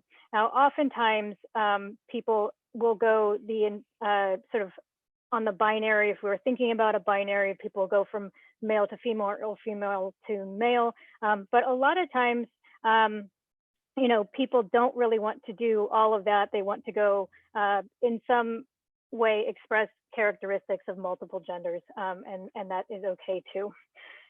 When you think about everything that is entailed in order to do this seamlessly, and when I say seamlessly, I'm going to look at the outcome as being well-being, you know, family well-being, patient well-being, emotional well-being, physical well-being. You know, there are a lot of factors and a lot of teams that go into play here. And because every person has to exist in a healthy way in multiple settings. And so healthcare, common teams that tend to get involved depending on age, pediatrics, adolescent medicine, behavioral health, oftentimes can get involved because of the stressors that may result from all of the different challenges that kids face. Depression, anxiety are very common, PTSD, very common in this population. But again, this is not to say that gender dysphoria or being trans or being gender diverse is anything that we are trying to treat. We are trying to treat the emotional sequela of discrimination that oftentimes comes up as living this existence. And because of that, we can play an important role, as well as an important role with the family. Surgery, depending again on the age and the readiness of the child, and then endocrinology as well. In the environment, we as a healthcare team are going to be working with families, schools directly. Peers are a huge influence, particularly for adolescents as far as well-being goes. Kids and their families will interface with the legal system, specifically around names, pronouns, insurance, things like that, birth certificate, social security, things like that, and then access to care as well. So the way in which these spaces interlink with the healthcare system can be very complex depending on rural versus local areas. Now, as we go through some of the overview of some of this, the main way that we have to think about providing care for gender diverse youth is really understanding what is that affirmation? Why do we use the word affirmation? So affirmation is a proactive, positive stance. It takes a positive view of one's gender identity, whatever it is, and says we are going to embrace that and we are going to support that and we are here for you when it comes to thinking about your gender. And we are going to actively work to minimize the negative influences that can come up from an environment in which their identity is stigmatized. So gender identity, anything other than a cisgender identity, is stigmatized in our society. Legally, we do not have protections in a lot of spaces for people. And a lot of the discrimination that occurs sort of gets turned a blind eye because it can be very implicit, it can be very covert. And so what we have to do when we think about an affirmative treatment approach is that we have to be aware of the existence of this sort of trans negativity, transphobia, cis sexism in our spaces, and how that can play a major role with our patients. So an example of that is if you are giving out a brochure around someone's cervical health, and that brochure consistently talks about a woman, as opposed to a person with a cervix, because men can have cervixes too. So that kind of sort of covert messaging that oftentimes comes up, that is sort of the level at which we need to be thinking about affirmations within our environment. At an individual level, this is about avoiding discrimination and embracing an individual's identity and their expression. It is around showing your excitement for that person and their ability to be who they are in front of you. It also is an active consideration of how to avoid harm and how to validate feelings and sort of emphasize someone's individual value. This can oftentimes come up because those sort of negative comments or perceived negative comments around bullying, like, oh, just ignore the person, things that are meant to be well-intentioned, but oftentimes come across as being reinforcing of the discrimination. So again, very much focusing on that's real, that is really hard, that really hurts. How are you handling that? That sounds really tough. So again, validating feelings, emphasizing safety. And then specifically when we're working with a population for whom data has not been collected, when we don't have data, it is hard to come up with evidence-based treatment protocols. And for gender diverse youth, we are still actively coming up with best practices of care, safest practices of care. And so we have to function in a way where we are acknowledging the lack of evidence or lack of standard of evidence that is oftentimes perceived in medicine versus the ethical treatment of a patient when you have an individual's autonomy coming into play as well. So those can often come to head, and Gina will talk more about that. And so an affirmative treatment approach really focuses on an individual's value, an individual's autonomy, and working with them to respect them as an individual. So terms just to be aware of, these kind of change regularly. So this is the kind of most up-to-date terminology, but it may shift in the future. So when we talk about an individual, particularly with kids, kids have a name that they were assigned at birth. This is usually referred to as their legal name on paper, or their insured name on paper. And then in a more sort of colloquial or personal term, a lot of kids will refer to this as their dead name after they pick a new name that they choose to go by that is their affirmed name that supports their gender. So that is someone's chosen name. So once someone picks that chosen name, that is the name we want to use at all times.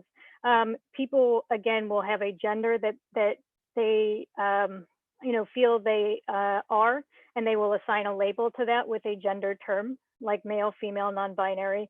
A sex that is assigned or assumed at birth, that is oftentimes on a lot of legal documents, it is in the medical records, things like that. And then pronouns that people will use that oftentimes go along. English, we use he, him, she, her. A lot of kids now and young adults are using non-binary pronouns like they, them. And then they, them is usually the most common gender neutral pronoun that is just used more or less as a singular pronoun, but instead of using he or she. And then there are some other pronouns that sometimes people will use. They're a little bit more rare, that are also called gender neutral pronouns, but we're not going to kind of talk about those here. Those are neopronouns, and they oftentimes are just coming into place that they're not usually like part of the English language. They're derived from gender neutral languages like ze or here. So you may come across those. Again, the important thing is that someone went to a lot of time and a lot of effort to pick the pronouns that they want to use, and part of a gender affirming approach would be to use those pronouns, no matter how difficult they may be for us to wrap our mind or language around. It is that we are going to put our best effort forward to use those pronouns. Two things to be aware of. First is misgendering, which is a practice by which someone's gender is not affirmed, usually coming through the use of one's dead name, the pronouns that they do not want to use, or saying that someone is the gender that is their sex assigned at birth, but is not their gender identity. An example of that, and why that is a bit of a challenge in modern society, is that oftentimes we know how to respond when there is sort of a misgendering, of a pet or something like that. But when a person is misgendered, we oftentimes don't know how to respond to that. That doesn't necessarily mean you are doing anything with the intent of harming someone, but it does mean that it's a practice that does have the possibility of harming someone, which makes the apology and the re-acknowledgement of someone's gender and their chosen name or wherever the error occurred become very important for continuing to establish trust in that relationship. The other main term that is used commonly is this term that's called gatekeeping, which is a practice of controlling resources that is, to gender affirming care, that requires that people have to prove that they are trans enough to access those resources. This has historically been the case where someone has to have a certain diagnosis. They have to have an intent and plan to go through with surgeries. They have to have lived as in their presenting as their gender for a certain period of time. So, many, many, many years ago, an example of that would be, you had to live have direct sort of social experience in the gender that you choose to be for a year, and there were specific criteria. So if you wanted to transition to female and have that designation, there was a list of like, you have to wear lipstick. I haven't worn lipstick for 12, like 365 days in a row.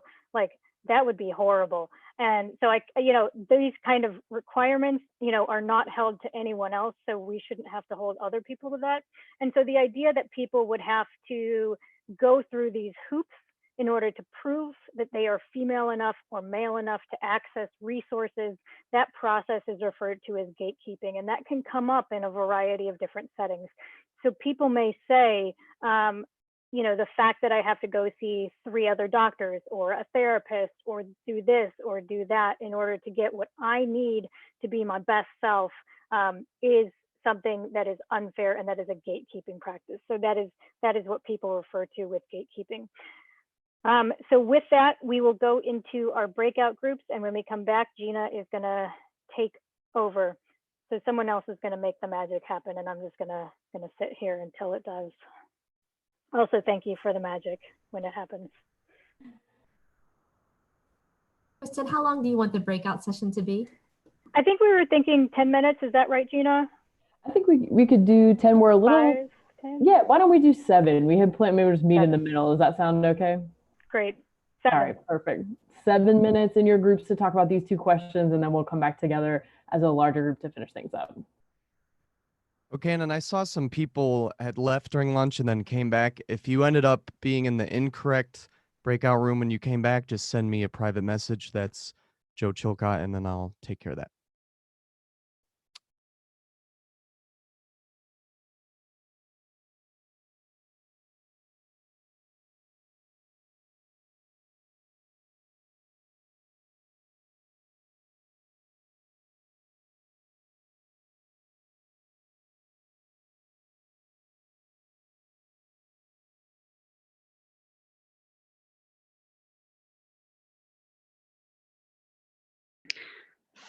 So actually, I see all these people here. It looks about 20 people that had to sign off for whatever reason and come back on. I'll just need to reassign you.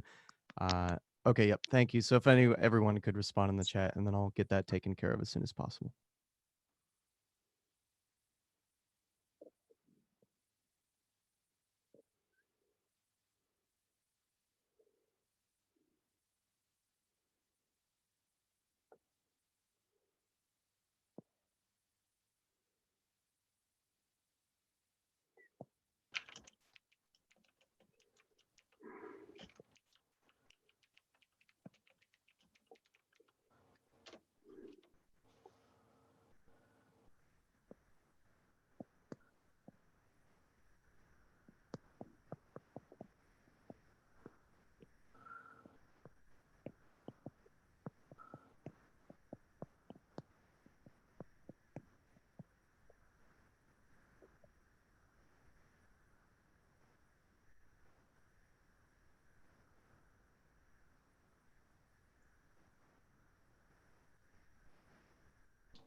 Rebecca, do you know what number Justin's group was by any chance?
Okay, Abby, or Dr. Scheissens here, I believe you were group 1, so I'm going to send you there.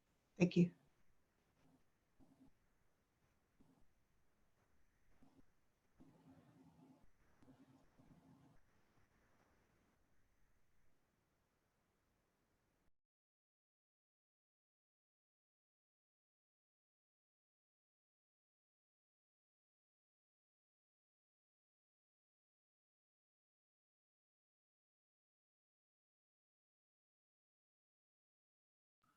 The Best Lemonade, D. Mueller. Do you remember who the leader of that group may have been?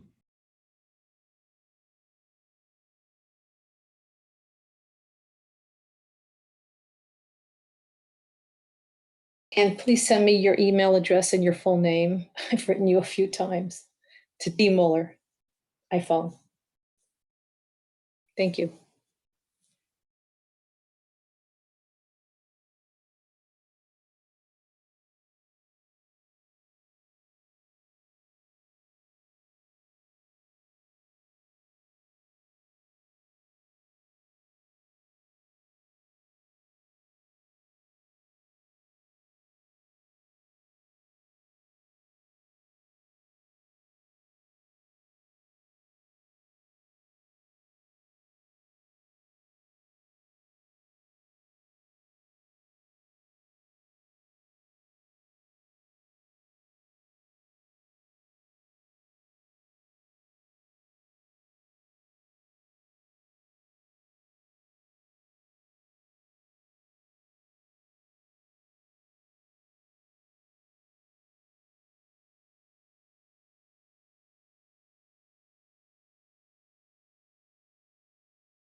I was in the lemonade group. I'm not sure how to get back in.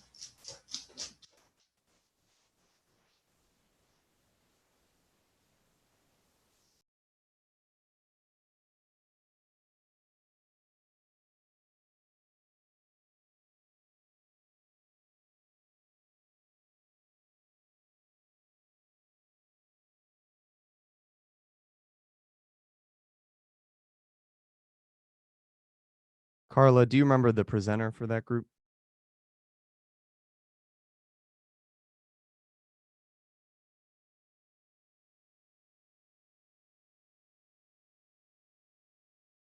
It was Rachel Whalen.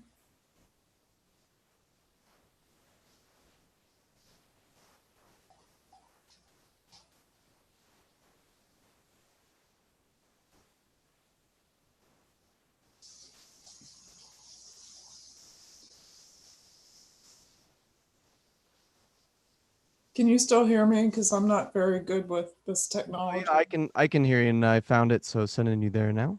Okay, thank you.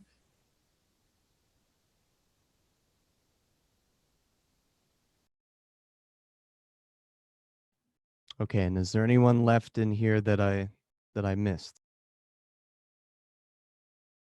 See, D. Mueller's still here. Best Lemonade. Do you remember who the presenter was for that?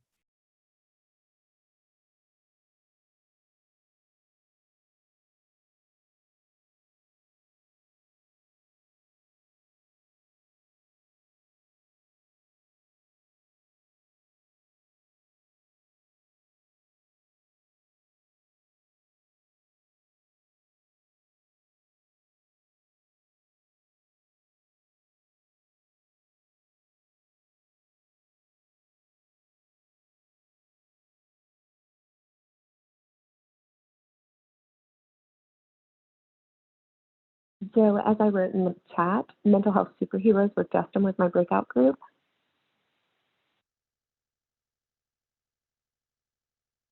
Okay, Justin Schieber, correct? I'm guessing he was the only Justin, right? Let's hope so. Okay, I'm sending you into that group now. If that's not right, then you can just come back and we'll send you into another one. Okay.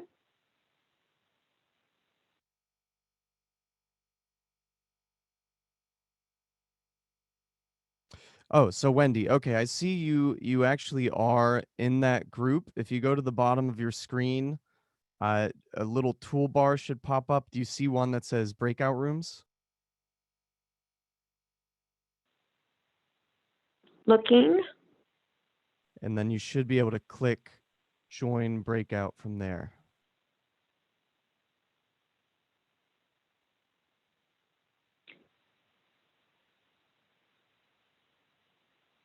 Give me an orientation to where that would be again. Most likely either at the bottom of your Zoom window or possibly the top. It should pop up and then kind of a little bit off to the right. It should say breakout room. Actually, I have another idea. I'll move you to a different one, and then I believe from there I can just move you back once you're in one. We'll see if that works, and if not, you can back out and come to the main lobby. No bigs. I mean, it's going to end up putting me like at time almost anyway. So the next breakout. Okay, that works.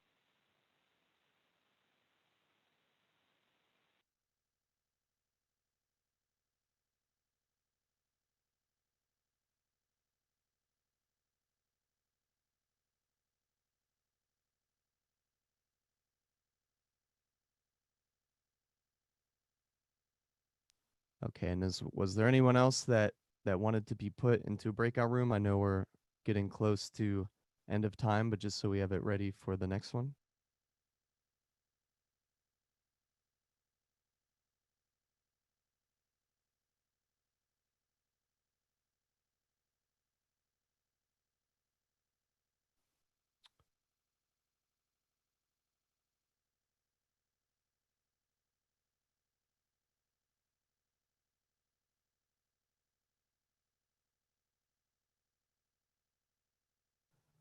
Okay, and if it's okay with you doctors, I think I'll give about a 2-minute warning now and maybe give them just a couple more minutes to wrap up.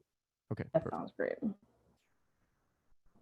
Hey, Katie, can you see my whole, this is just a couple people that aren't in breakout groups, right? Yeah. Right now, can you see all of this? Oops. Yeah, I'm seeing Like the weird notes and stuff? I'm not seeing the notes. I just see the slide. Is it changing? It's not right now, but I think that that's because Joe took back over control. Okay. Do you see the arrows at the bottom of the screen? Like in the lower left-hand corner? Of the Zoom? Yeah. It's weird when he took it into the breakout sessions, my Zoom has been looking very odd, honestly. Hide thumbnail. Like I'm worried that, so I have like my notes on another page. I just go without them, I guess. That's fine. Because every time I take it into presenter view, it like takes full screen. Yeah, you can't use the, unfortunately, can't use notes view. It's like in a separate window, so I thought I could screen share one, but. Nope. You can share your whole screen, but you can't be in presentation mode and have your notes open. Got it. At the same time. Now does it look right with this breakout session open or no? Yeah, no, it looks fine. I just can't. Can you see your notes? No, but that's fine. I mean, if you want your notes, I can share it from my screen and you can just talk, and I can advance it based on my best guess. This is Doreen, or if you have two monitors, you can open up your own slides. I can send them back to you.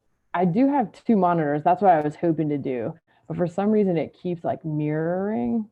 So that let me send it to you. I'm gonna mute and I'll send it to you. Thank you so much.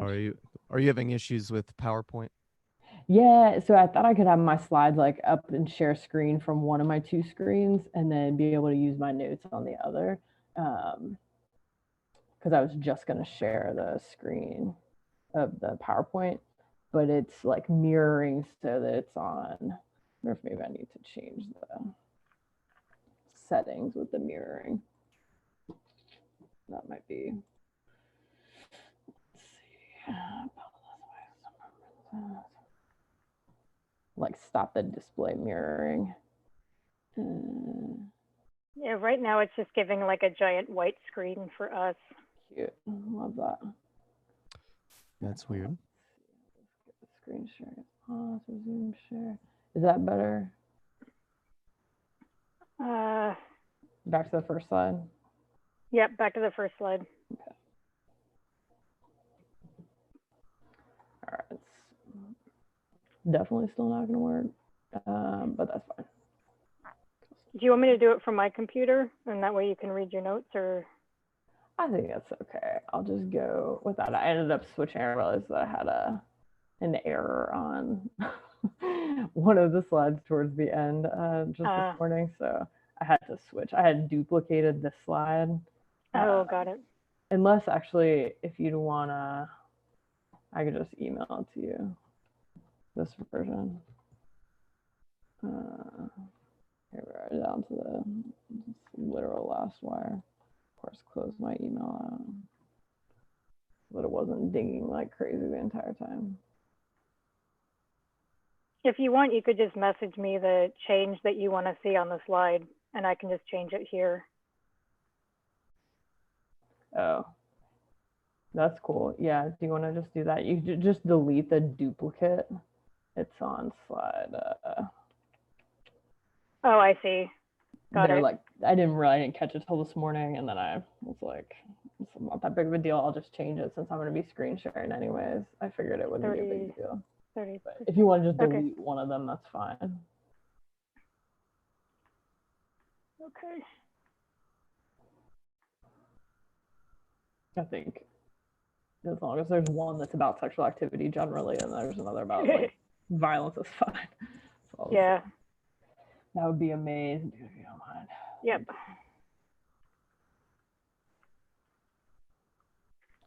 So once I hit close rooms, that's about 30 seconds. Do you think you need a little more time than that? No. We're good. Yeah, I'll hit stop share, KE. Maybe just like 1 minute would be great if you don't mind. That way we can switch. I'll stop sharing my screen and then Kristen can. Sure. Yeah, just let me know. Let me know when you're ready. Cool. I can stop mine, KE, if you want.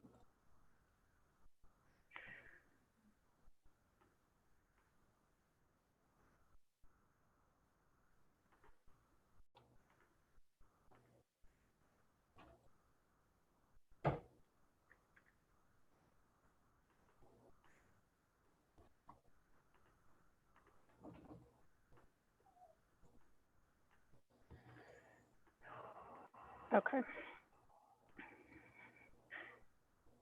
Are you okay with my sharing my screen now?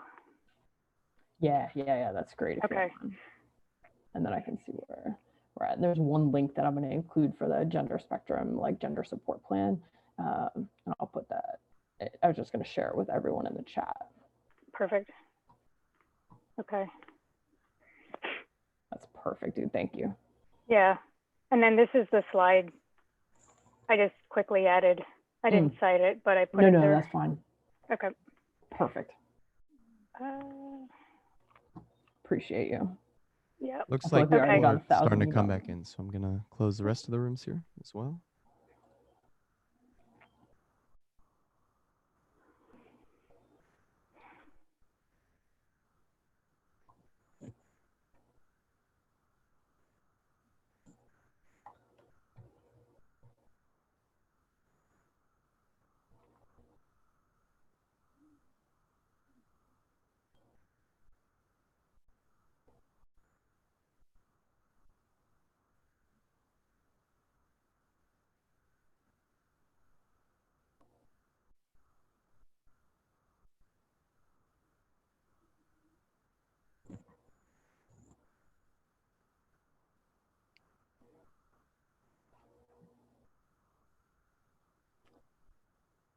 All right, so now that we have everybody back together as a big group, I want to take a second to talk a little bit about some of the healthcare needs that gender diverse youth that I take care of in my clinic frequently face and have shared with me. And I think my hope over the course of the next 20 minutes, we'll talk a little bit more about what we as both behavioral health providers and primary care pediatricians can do to help better support transgender youth in that space. So I hope that this breakout session was helpful in thinking about what some of those needs might be, as well as what some of the things that you in your current role could do to help support the growing number of transgender youth that are presenting to care, be that behavioral health or medical care.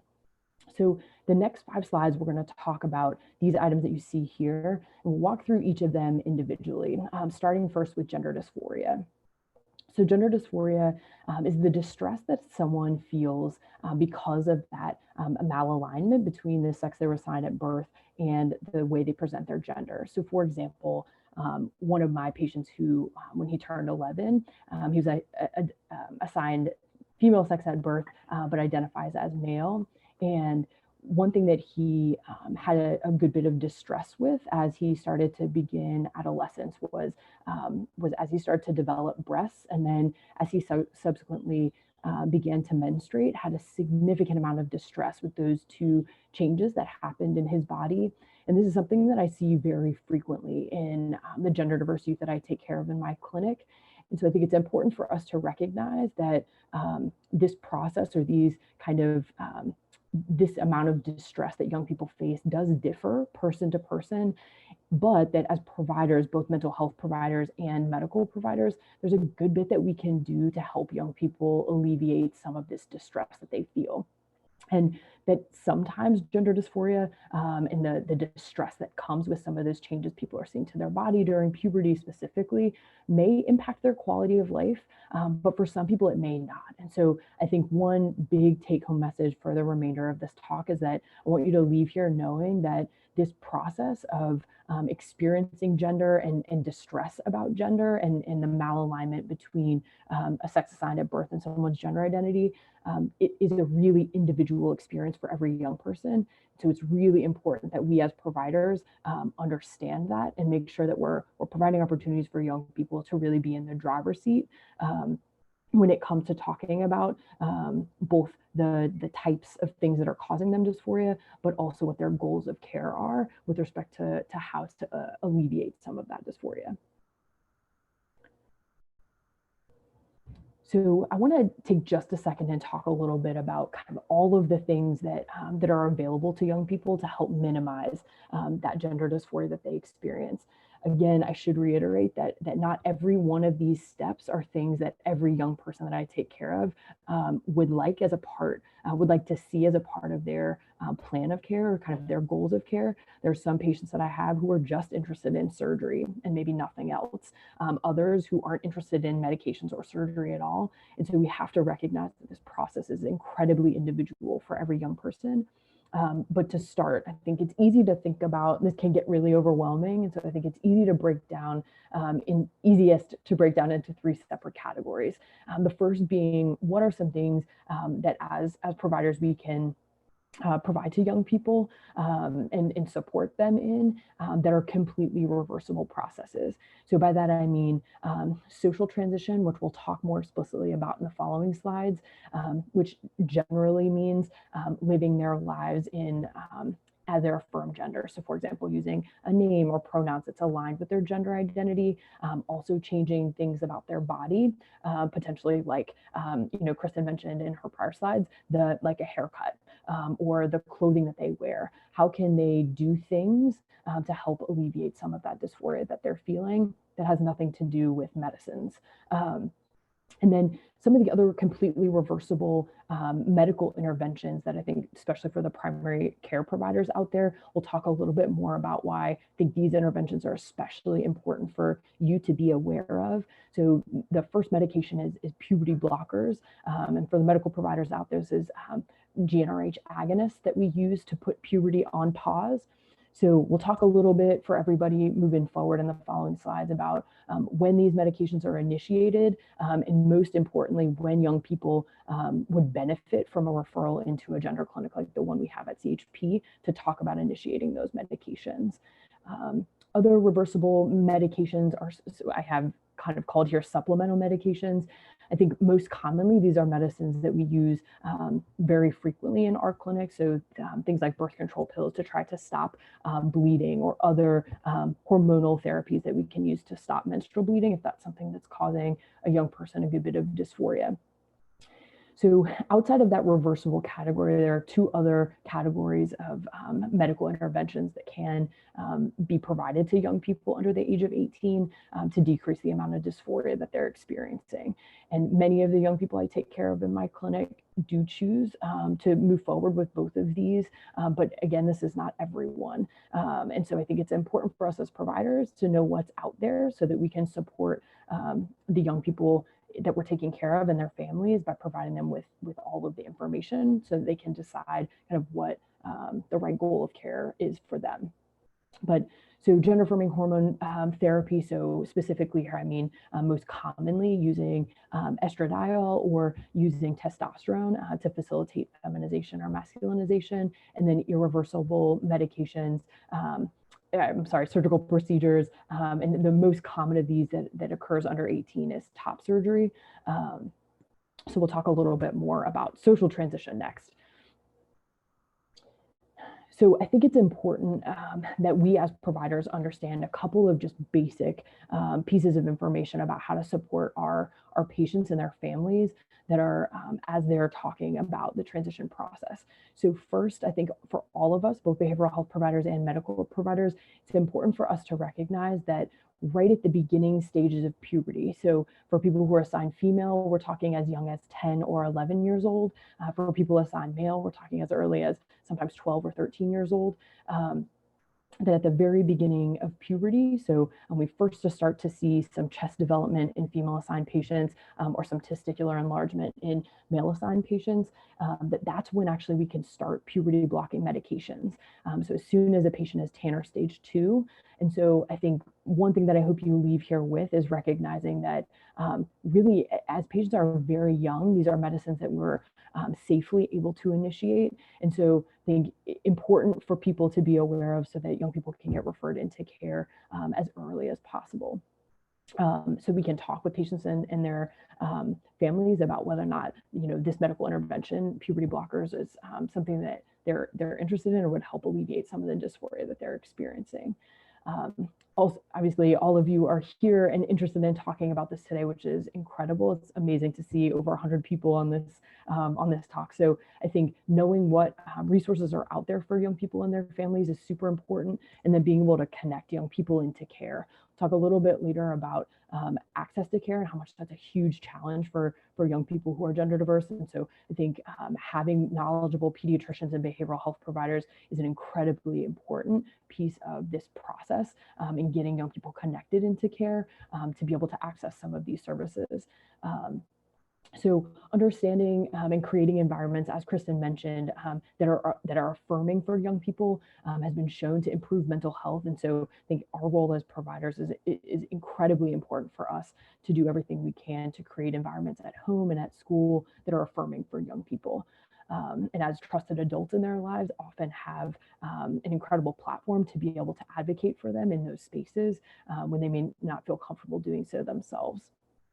And then talking a little bit more, getting comfortable with young people talking about confidentiality. So specifically, are they out or have they talked with their family members about their identity, or actually you the first person they've ever told about that, making sure that we're really intentional about protecting that confidentiality. If a young person discloses something about their identity to you, ensuring that that you're asking some follow-up questions about who it's okay to talk with about, or who it's okay to use their name and pronouns in front of, is a really important piece to make sure that we're keeping their private information private.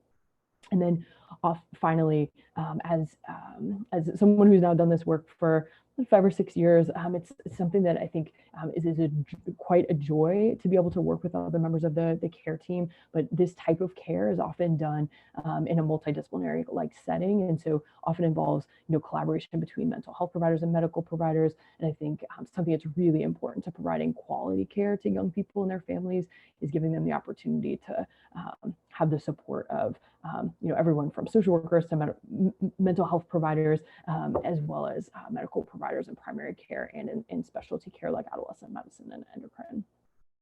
So social transition, I know we're running really tight on time, so I'm going to limit the amount that I talk about this. I think there are a couple new words in here that I do want to talk a little bit about because I think they're important for both behavioral health providers and medical providers to know. And these are the words that you see in the middle of your screen there. So are words like binding, tucking, and packing. So binding is wearing a tight kind of fitting garment. There are materials that are made especially for this that can be ordered online. I'm happy to share a couple of links in the chat as to some reputable places to order binders. But for many of my patients who identify as non-binary or as transmasculine, who've already developed chest tissue, can be an incredibly helpful way for them to alleviate the dysphoria that they feel with their chest and allow them to pass or kind of go about their daily lives being perceived as male. And then tucking and packing are things that are done to the genital area to help them appear either more masculine or more feminine. And it's something that I'm happy to share some additional resources about as well.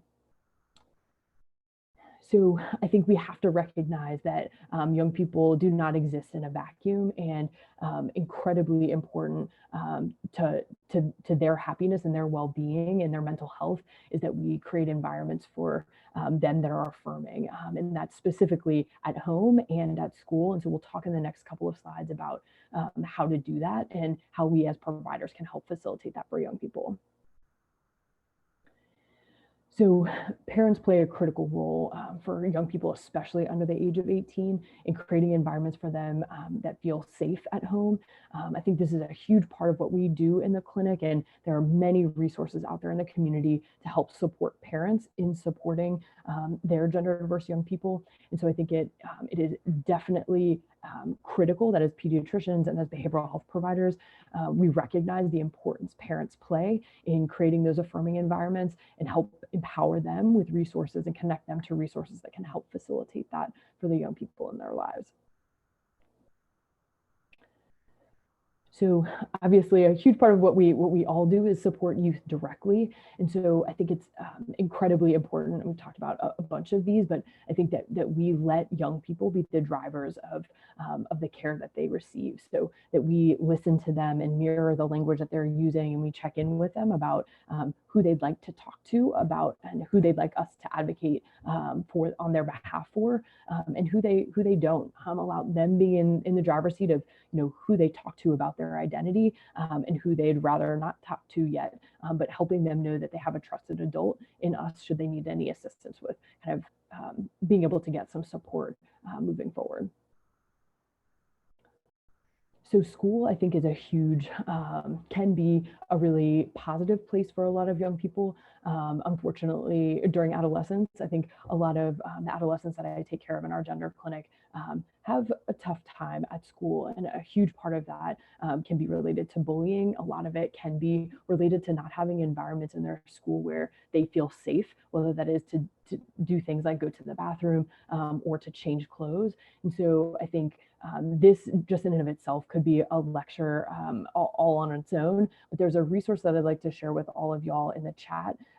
It's from an organization, a national organization called Gender Spectrum, but it's an incredible, I just shared it with everyone there, so you're welcome to take a look at that link after the talk, but has a great resource called the Gender Support Plan. It's almost like an IEP for a young person who identifies on the gender spectrum, and walks through kind of how to make sure that we're creating safe environments for them at school. So maybe a great resource. I've had many patients who have used it and felt like it was really helpful for them. So I'm just going to talk very briefly on these last two slides about access to care. So there are roughly 50 gender clinics that take care of young people under the age of 18 across the US. So as you can see in this map, there are huge subsets or huge areas of the US and many areas of our region more broadly. And Kristen, if you go to the next slide there, this will show a zoomed in a version of this map into our local area. And so I think one thing I want everyone to be aware of is that there are huge regions around Pittsburgh where access to gender affirming care for transgender youth is not something that's accessible easily. And so I think we've got to recognize that this subset of the population is out there, and we've got to do everything we can to kind of leverage I think technology-based solutions to improve access to care for young people, but recognizing that trans young people exist in rural communities, we've got to find ways, I think, including telemedicine, to reach them in those spaces. And so this is some local data from one of our recent studies, just to highlight the need for care in rural areas outside of multidisciplinary gender centers like the one here in Pittsburgh, and that almost 30% of the young people that we took care of in our clinic traveled from over an hour away to receive care. So I hand it back over to Kristen for these next couple of slides, and then we'll wrap up. I was on mute. Okay, so I think the main pieces from the behavioral health side, one of the big goals that we have is to identify areas of risk and emotional states that can heighten risk, specifically for gender diverse youth. This is a chart that's basically showing that trans and non-binary youth compared to cisgender youth are at higher risk of using substances, are at higher risk of experiencing victimization events, physical abuse events. These typically come from peers or parents, and cyber victimization events experiences are quite high.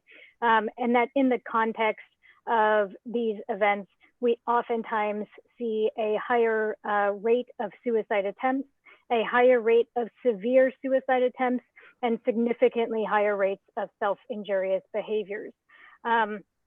While this is the case, can be tough to distinguish what is victimization, what is self-related victimization, what is the extent of gender dysphoria and that is causing distress. When we are stressed, we tend to act more impulsively. We can think differently than we otherwise would. So gender dysphoria and body-related dysphoria, that distress can be a big driver of depression, anxiety, PTSD, and some of these other self-injurious behaviors, as well as these other stressors. So we need to really try and break down how much of it is dysphoria, but how much of it is external events related to gender versus internal events related to gender, as well as other things that are completely unrelated to gender, but are nonetheless stressful. And so when we're thinking about behavioral health, our role is not to decide when someone is able to transition. And that is the number one sort of piece to convey here. The treatment of gender dysphoria, the treatment of gender incongruence, even if distress is not there, is transition, and transition is done in a medical setting. Oftentimes, people will want to say, well, let me treat the depression first to see if problems go away. Let me treat the ADHD first to see if some of this stuff goes away. Let me, if we can keep them from cutting themselves, then they can transition. And there's all these events where we try and put the psychiatric needs ahead of the transition, when in fact, in many spaces in the psychiatric realm, we actually will throw our entire arsenal at the distress that is there. So an example of this may be major depression with psychotic features. We have to treat multiple things at once. And then we can pull back on medication if we need to. We can pull back on other things if we need to. This can be done in the setting of gender incongruence as well. We can treat things in a co-occurring way. So our role is not to determine really a timeline of transition, but it is really to help people handle, cope, and address these internal feelings and external stressors, with the best of our ability. This can be advocating for families. It can be advocating at schools.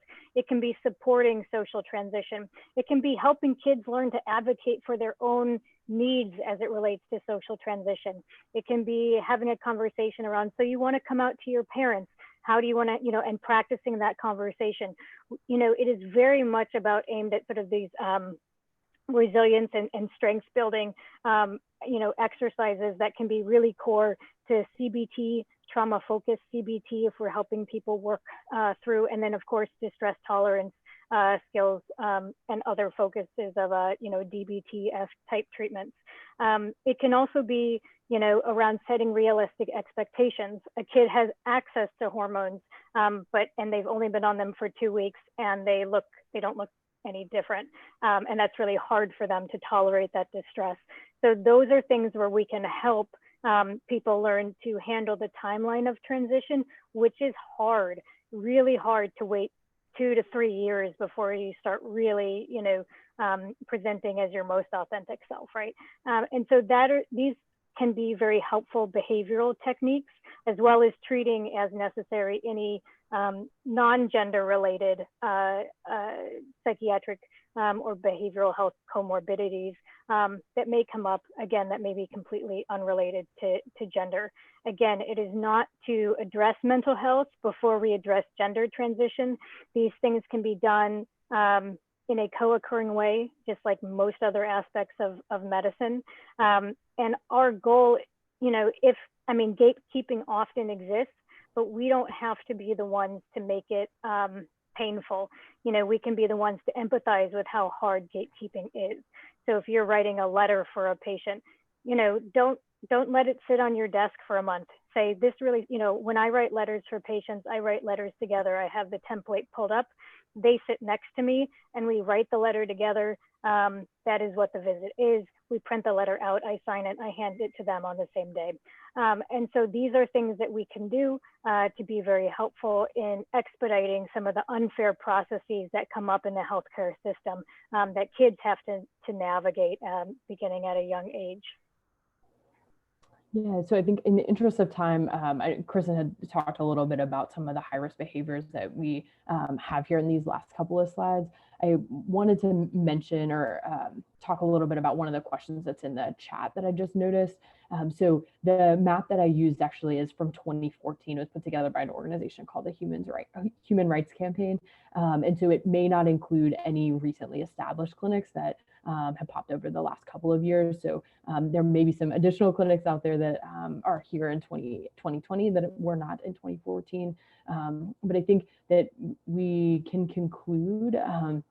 And before we conclude, I want to just make sure that everybody recognizes that I know we talk often in spaces when we're talking about gender diverse youth that highlight some of the risk factors that exist for young people, whether that's high risk sexual behavior or substance use or suicidality and mental health outcomes. But I think it's really critical, and I hope that everyone leaves here today with that in the back of their mind, but in the front of their mind, remembering that there are almost 2% of the population in the US identify as trans and high school age young people.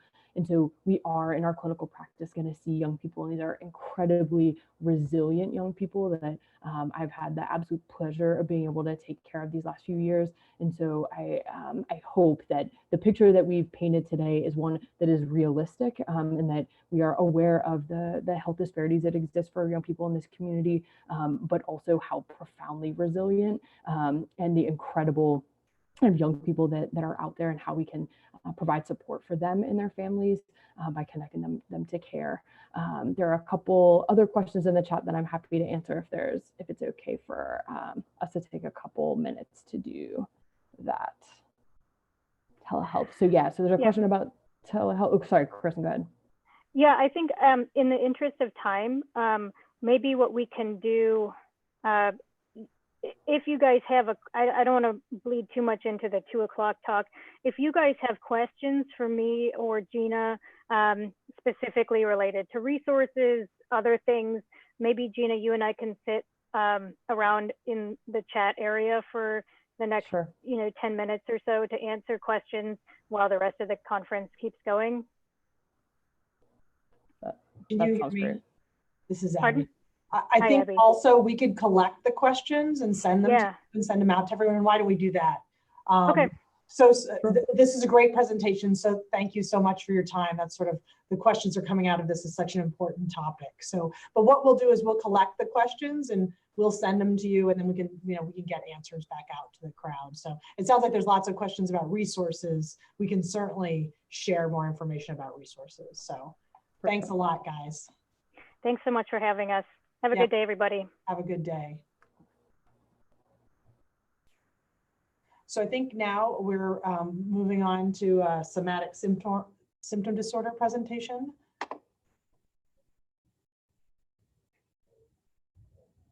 said host disabled screen share.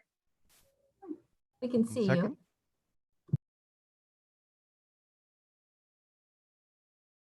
you. So it's saying that host has disabled our screen sharing. Can you hear us? Yeah, I can hear you. Joe, are you able to help? I can hear you too.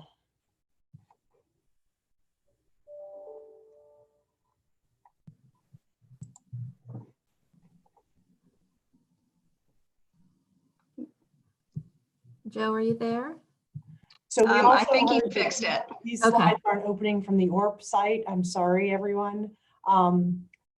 We're trying to get them and we'll get them out to you. Apparently, it was accidentally, there was a duplicate of the 1 o'clock that was uploaded instead of these slides. So we can see your screen now. Yeah, they've been updated. All the information on the ORP website's been updated. Okay, so it's been updated. Thank you. You're welcome. Somebody Sorry about said they had trouble uploading it. Maybe you should try again because it's been updated. Yeah, have them contact me, please. Okay, are we looking good? Yep. Looks good. Okay. Hello, I am Dr. Anna Jolliffe. I'm a child and adolescent psychiatrist. I am one of the TiPS consult doctors, and I am also a consultant psychiatrist on the behavioral health consult service at Children's Hospital. Later, you are also going to be meeting Nicole Brines, who is a nurse practitioner also on the behavioral health consult service at Children's. Neither of us have anything to disclose. So today we're going to be talking about somatic symptom disorders in pediatrics. We're going to talk about criteria for the most common somatic symptom disorders. It went away. Sorry, we lost our presentation. I think it's up there. Oh, it's not on ours. Yeah, it's at the top. Sorry, this isn't my computer. We're going to discuss We're having trouble hearing you. Just make sure I can hear you. But other people are having trouble? Keep going. Okay. We're also going to discuss approaches to explaining somatic symptom disorders to patients and families, which can sometimes be a struggle, and help you to be able to discuss these evidence-based approaches as well. And we're going to identify, we're going to teach you guys to identify the common non-pharmacologic treatment approaches, which are the primary treatment approaches to somatic symptom disorders in general, and in particular with GI and pain disorders in childhood. So per Merriam-Webster, somatization is the existence of physical bodily complaints that are in the absence of a known medical condition. In pediatrics, this takes up a large degree of presentation, both in the hospital and in pediatric offices, with on a general inpatient pediatric floor, about 5 to 13% of presentations will involve some sort of somatization. And up to a third of pediatric outpatient office visits have some sort of somatization consistent complaint. Some studies take this all the way up to about 50% of visits. They also account for 20% of yearly healthcare expenditures in pediatrics. And the ones that pediatricians are most likely to see in the office are functional abdominal pain, refractory headache, generalized fatigue, and functional chest pain, in addition to the others, but those are the most common. So you guys as primary care doctors are the front line for the treatment and the management of these presentations. It's common for both you and the patients and families to be very frustrated during the treatment of these disorders. Families often don't feel like the diagnosis has been explained to them. They also often don't feel that they've been given the tools to help manage their child's distress or their personal distress. It's also very normal for providers, it's also very common for providers to become dismissive or avoidant or annoyed by these families.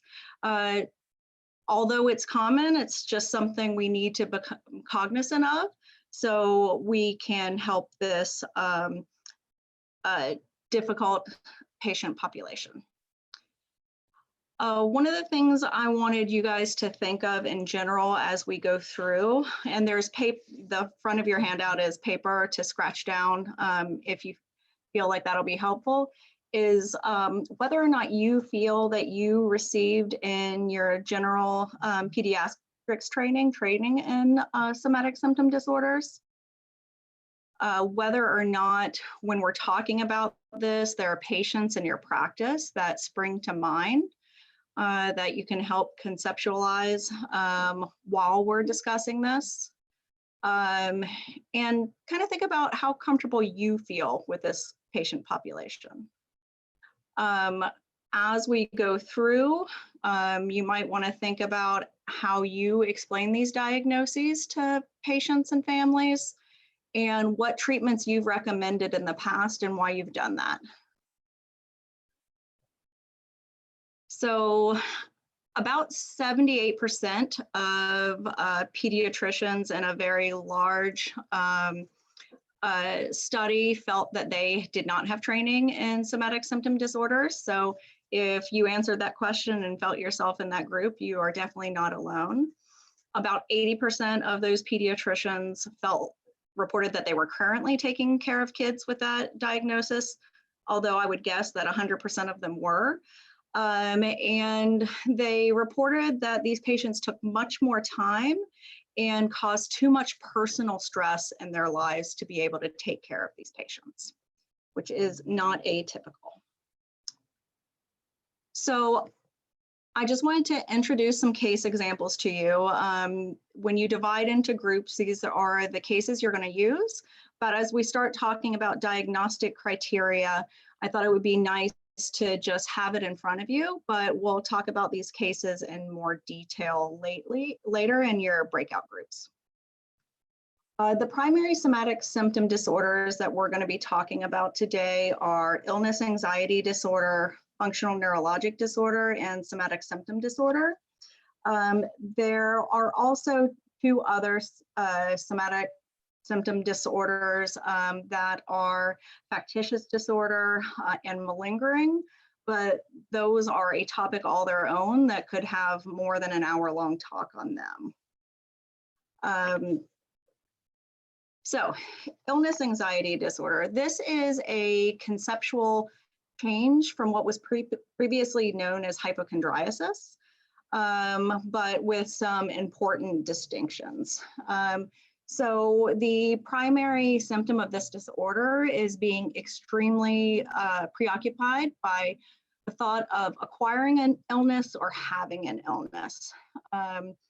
As opposed to other somatic symptom disorders, if there are actual somatic symptoms, they're only mild in intensity, but the patient is going to have preoccupation that is clearly excessive to the actual physical complaint. Things that I think of with this are a patient who has a mole and becomes convinced they have skin cancer, a patient with pretty normal presentation of headaches that begins to think that they have a brain tumor, etc. There's a high level of anxiety about health in general as well, and patients are easily alarmed by these new symptoms. And though a patient may be coming to you at that time with a concern about skin cancer, they're likely going to have a history of concern for, say, a brain tumor, or get really, really distressed when a relative coughs near them because they're convinced that they have coronavirus, that type of thing. There are two main presentations of illness anxiety disorder. One is excessive health related behavior. So going and presenting to the doctor's office all the time, having multiple complaints, feeling like the complaints haven't been addressed. Or another, a very maladaptive avoidant presentation, because it's almost as if they're afraid that if they come to the doctor, they will be diagnosed with something horrible. So that's more common in adulthood, but does definitely happen in children as well. I like to think of these as things that other people around them would think of as irrational. So the first one we'll talk about in a little bit more detail is functional neurologic symptom disorder. Some of you might know this as conversion disorder. It is technically still identified by both names in the DSM. The reason that we, as people who commonly treat this disorder, do not like that naming is the conceptualization that it brings with us. It makes it very easy to tell patients that this disorder is them converting their distress, whether known or unknown, into physical symptoms, which we know is not true and was the original conceptualization by Freud. And as we know, a lot of his early conceptualizations do not hold true today. Also, in pediatrics, there was a large study of children who presented with both epileptic seizures and non-epileptic seizures that found that just as many in each category had recent stressors in their life. There's another thing people often talk about with functional neurologic symptom disorder called labelle indifference, the indifferent lady, where it's thought that it's more common among people with functional neurologic disorders to not be as distressed as we would expect by having what they conceptualize, say, as a seizure disorder or being unable to walk. And there have also been studies that have shown that in patients with functional neurologic symptom disorder and those with actual physiologic neurologic symptoms, just as many seem to present to the outside world as being overly normally or abnormally concerned about their symptoms. In this, it can affect either voluntary or sensory function. And the main criteria is that there's evidence of incompatibility between the symptom and recognized neurologic or medical conditions. It used to be that it was a diagnosis of exclusion, but that led to people feeling like they had to do huge batteries of tests that were unnecessary, which is not required with the new diagnostic conceptualization. These symptoms do cause significant distress or impair function in some way, or warrant medical condition actually presenting to the office or to the hospital. It's frozen. Sorry, guys, we're frozen. Is it frozen on your end too?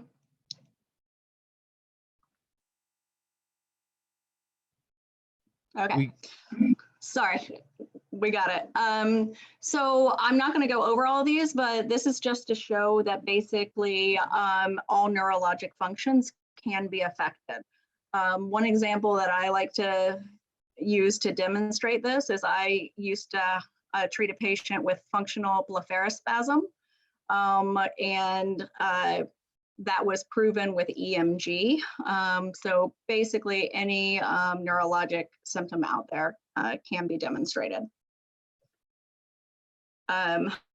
Next is actually called somatic symptom disorder, previously known as somatoform disorder. In this, there are somatic symptoms. that cause a lot of distress and disruption. In addition to the actual symptoms, the patients have what you would consider excessive thoughts, excessive feelings, or behaviors in relation to them. In addition to that, they have to have at least one of the other criteria, which are disproportionate and persistent thoughts about seriousness, very high level of anxiety about health or the particular symptoms, and or devoting excessive time and energy to either the thought or the diagnosis of these symptoms. Most of the symptoms that you guys are going to see in the office are going to come under the DSM umbrella of somatic symptom disorder. And that includes all of the functional neurologic disorders and functional pain disorders. Those would be specifiers of a somatic symptom disorder, but we understand that in the office that you are much more likely to use these diagnoses. But it's important to know that if somebody has one of these diagnoses, they're much more likely to have a presentation of one of the other types of somatic symptoms as well, whether it's functional neurologic, whether they come in with functional dyspepsia, which comes under the Rome criteria, the functional abdominal pain disorders. They may not always have that symptom. They may come back next time with another one or with chronic headache. These are all the categories of Rome criteria for functional gastrointestinal disorders, which include things like cyclic vomiting syndrome, abdominal migraine, IBS, rumination syndrome, just to name a few. Now we're going to switch over to Miss Nicole Brines for you. All right. Okay, so I'll be talking a little bit about some different sorts of risk factors to start with. And just as you're listening to these risk factors, think about the case example that your group was assigned and sort of start to conceptualize if any of these factors may sound a little familiar or maybe things that you might specifically want to assess for your patient. So first, there are some individual factors for the patient themselves. So what is your patient's temperament? Specifically, are they an internalizer? Do they tend to avoid expressing their emotions? Are they a real perfectionist or high achiever? Are they shy? Importantly, age is also a factor. So younger children, and then are more at risk for somatic symptom disorders, again, because for them it can be harder to express their emotions. Likewise, post-puberty, somatic symptom disorders are more common in females than males, so there's an age and gender contribution there. There certainly is some increased risk when a patient does have a psychiatric diagnosis or actually a medical diagnosis. That puts them at some increased risk of having an SSD diagnosis. However, it's important to note too that you can have a somatic symptom disorder in the absence of any other behavioral health diagnoses. So no anxiety disorder, no depression, no any other diagnosis as well. And then lastly, for this group of risk factors, biologic. So these are things that you may not necessarily be able to see externally, but things that can predispose and that can be seen on various testings. So things like overactive sympathetic nervous system, hypersensitivity to pain, and other things like a smaller amygdala, white matter deficits have been seen in some MRI studies. So additional things to consider, additional things to ask about. So more towards the start of the school year, when these things can start to be seen, you know, this big transition from summer into fall, getting back into the routines, asking about things like bullying or other stressors like that at school, declining grades can be associated. At home, things like high parental expectations. And what's important there is the perception of the child. So regardless of whether you as the provider or others perceive these parents or caretakers as having those high expectations, what the child perceives is what's important. Family conflicts, enmeshment, so meaning there's a very potentially unhealthily close relationship with a family member. And then lastly, trauma is a really important one. So a lot of people have heard or have appropriately read that in adults, somatic symptom disorders are more commonly seen in folks who have a trauma history. It's actually not found to be as much the case in children and adolescents with these disorders. There's actually about a 30% chance in the average population of kids who have no somatic symptom disorder of having a trauma in their past. There's also a 30% chance in group of kids studied with SSDs. Importantly, though, the difference is, and one important factor I would note with that is things like terrorist attacks, really significant environmental concerns, so like going through a tornado, things like that, can be risk factors for children specifically.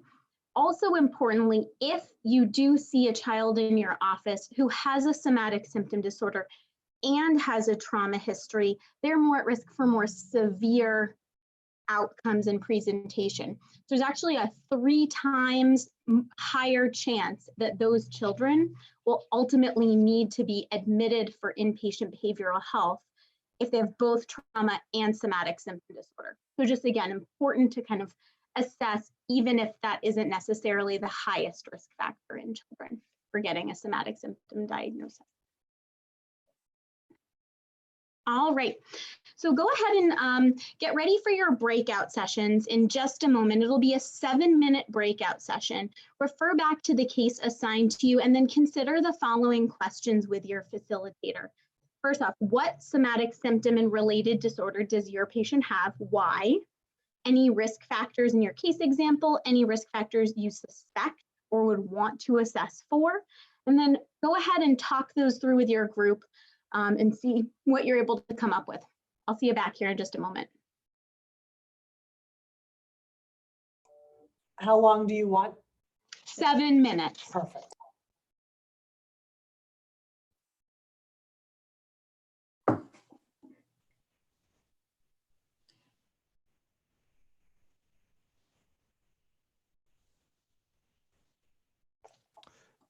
Okay, I see we have a few unassigned people again that may have just signed out and signed back in. So if you haven't been sent to a breakout room, just go ahead and message the chat or private message me. Let me know which room you were in earlier, and I will try to get you back in the same room.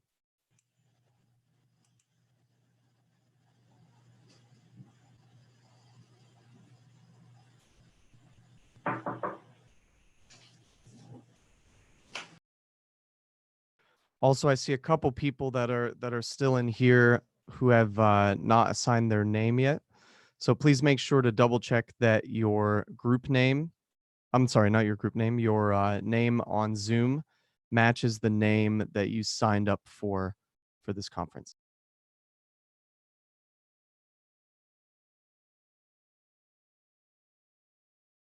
Thank you, Joe. No problem.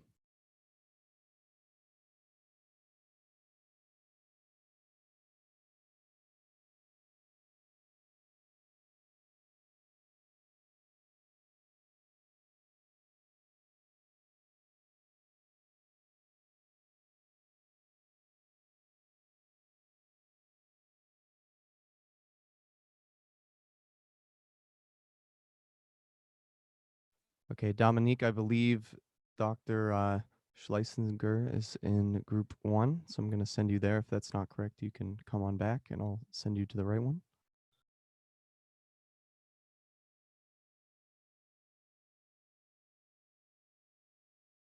Also, if anyone does not know how to change your name on Zoom, you can actually just message me with your full name and I should be able to change it for you. And email address, Joe, please. Thank you.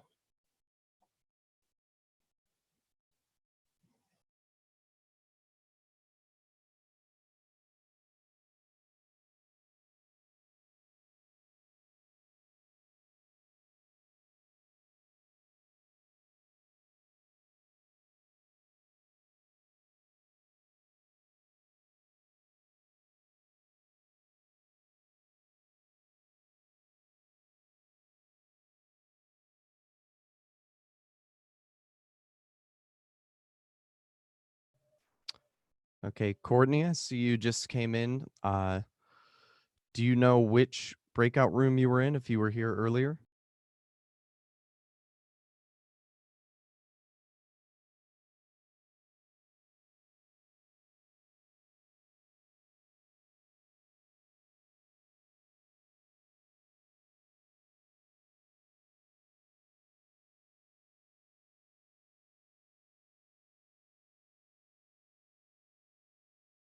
Hey, Joe, this is Courtney. I don't know if you can hear me. I can. Okay, I was in Dr. Victor's. I don't know why it keeps bumping me out, but this is the second time it bumped me out when we do the breakout sessions. I'm not sure why. Interesting. I also see that there's two of you, but I'll send the one that's talking right now. Which This is session were you in? Courtney. I'm with Dr. Victor. Okay. Thank you.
Okay, I'm going to go issue the 2-minute warnings and I'll be right back.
Okay, Dr. Brines, are you ready if we mark the end of the breakout rooms? That'll be about 30 Yep. seconds. Okay.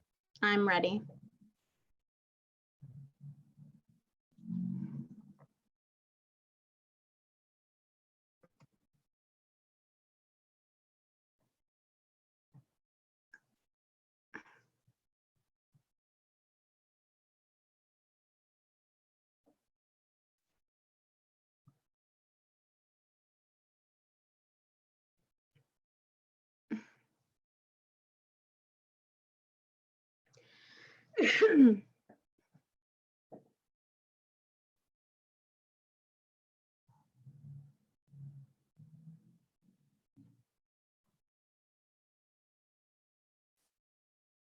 All right, looks like we have everyone back. Okay, so I wanted to transition a little bit to our approach to explaining and also to sort of approach in general to somatic symptom disorders. Okay, so importantly, it's really crucial that when you identify that a somatic symptom disorder is on your differential, it's crucial to assess early the following things, because this can really drive how you speak to the family and how you speak to the patient. And it can be really crucial as well to identify your own experiences, anxieties, and biases regarding this patient, the family, and the diagnosis itself. Because all of us carry with us, you know, these different experiences that shape how we respond. And so being aware of our own kind of innate way of approaching these things, really crucial. And then lastly, I would also note that the history of how other providers have explained these symptoms or previous or current diagnoses to the patient and family are really crucial as well. Brief example, if you have a patient who's gone to maybe 3 different hospitals across the country, gotten full workups, and has, you know, and brings you a stack of paperwork with them, make sure you really do take the time to go through and understand what the family has learned from all of these different providers, because that's going to help you to really synthesize an explanation that makes sense in light of what the patient and family understand. All right. And just as Dr. Jolliffe mentioned earlier, it is common to feel strongly about these patients. All right, the evaluation. So this is really crucial. So thinking about multidisciplinary evaluation. So again, this is leveraging all of the different folks who are on your team. And that's the patient and family, of course. That also can be teachers and schools, therapists, if someone already has a therapist, or psychiatrist. This can also include specialists. And actually, sometimes it can be really crucial if you get a specialist to really explain things through the lens that you all are conceptualizing this patient. Sometimes that can help the family with buy-in more so than anything. So again, thinking about who these crucial members of the team are and really leveraging that. Okay. It's also important to exclude other disease thoughtfully. So somatic symptom disorders are not diagnoses of exclusion, so meaning you don't have to rule every single other thing out. They can actually commonly be comorbid with other physiologic illnesses. And so thinking about this in how you present that as well. And also in as far as how you rule out other potential causes of these symptoms. It's important to rule these out thoughtfully and carefully without doing every test possible, because that can be counter-therapeutic and also costly, of course, for the patient, and isn't always or often necessary. And then finally, assessing for any contributing risk factors, as we talked about earlier, and then continuing to evaluate the family's beliefs about their presentation.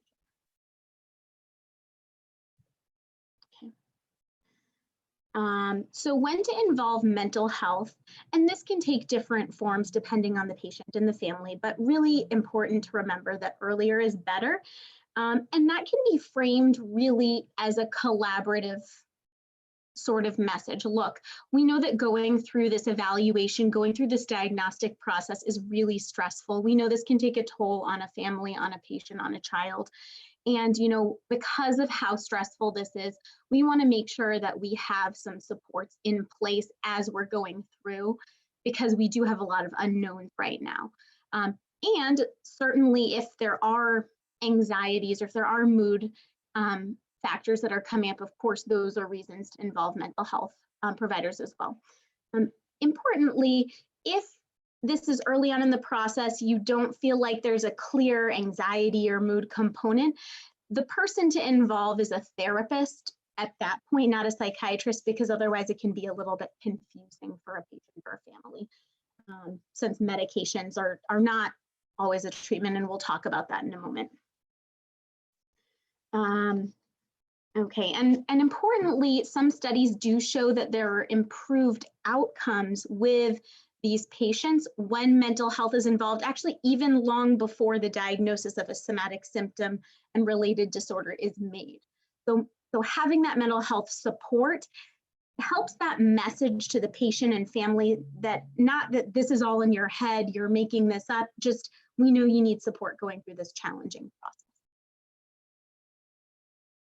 All right, so talking about somatic symptom disorders. So this can be really hard, really challenging, and just wanting to remind you all that in the handouts that we provided to you all, there are several scripts for how to talk to a family, how to talk to a patient about having a somatic symptom disorder, because the language is not insignificant. It is extremely important how you say this to a patient so that they hear what you're saying and are able to get the treatment that we all want them to get and get better. So really, language can drive a family towards excellent outcomes, or it can drive them away from those better outcomes that we want for them. So when we're talking to a family, important to gather a team. I like to have these conversations, ideally together with other providers. So making time for that discussion, for questions that the families will certainly have. And thinking about, and we talked about assessing family understanding, what I would say too is making sure that the team of people you have present, whether in person or by phone, is who you want to have present. So is the child there the whole time? Is there a provider that maybe has a particular view that isn't as therapeutic at that moment of giving the diagnosis, and maybe that person shouldn't be present at this particular conversation, or maybe it's important to talk with them before you speak with the family so they're on the same page and giving the same message in a clear, concise, consistent manner as you are. And then discussing the medical etiology. So I often talk about nerves and nerve systems that have been disrupted and dysregulated, but I would say refer to that handout because it gives a lot more detail about how to specifically talk about the medical, physiological, the biopsychosocial etiology of somatic symptom disorders. And then lastly, reviewing treatment recommendations, which we'll talk about shortly. Key things to remember are that the patient and family know that you, as their primary care provider, are a crucial member of their team. You're not going anywhere. You're going to be actually the leader of the team in most cases, and that you focus on functioning. So similar to the depression talk earlier, you can't wait until you feel better to go back to school, go back to activities, because otherwise you'll be waiting a long time. And really getting that child back to their normal activities, their normal routine, is part of the treatment. It actually literally retrains the nerve pathways in healthier ways. Even working through those challenging symptoms, that is part of helping the child to get better. So knowing that even on those hard days, that's the day to really push the most to get back to a normal schedule, normal functioning. And then lastly, considering infrequent but regular team meetings, just again, to make sure that everybody's providing consistent messaging, to make sure that there aren't unnecessary tests that are being ordered, or that everyone's kind of on the same page about where treatment is going. All right, and lastly, I'll let you all kind of glance at this slide, but these are things that are very common that people say with great intention, but that can be perceived in a manner that's counter to what we would hope for the patient.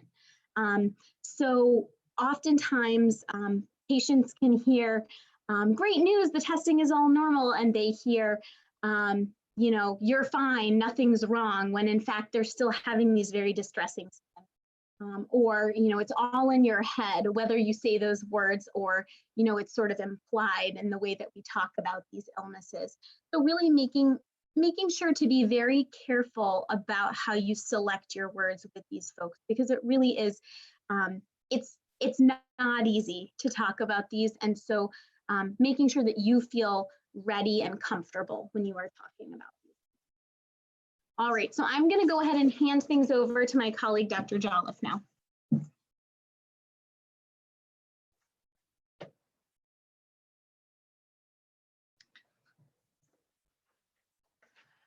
So now we're going to talk a bit about the treatment of somatic symptom disorders. In the approach to explanation, some of these things were already alluded to or discussed a little bit. So it really starts with getting the family and patient engaged. So you really need to meet them where they are. The initial part of treatment is on shifting the mindset from finding diagnosis, getting more tests, to maximizing function. And if you have had a successful discussion of the etiology of the disorder, this goes up. So basically, have done the things that Nicole was just discussing, you're going to be a lot more successful in this part as well. In your handout, there is a page that looks like a flower or a pinwheel that says illness experience on it. I really like to physically take this picture with me. Often when I'm discussing the diagnosis of a somatic symptom disorder with a family, to try to talk to them about how we're going to approach treatment and how important functioning normally is. So in the center is illness experience, but all around the outside are different parts of your life. So cognition, behavior, emotions, function as far as ADLs. I like to think of the spokes on the pinwheel as having a two-way arrow. So while their physical symptoms affect their emotions also affect their physical symptoms. And I find this handout extremely helpful in these discussions. So the primary treatments, if we're thinking of somatic symptom disorders in general, are psychotherapy.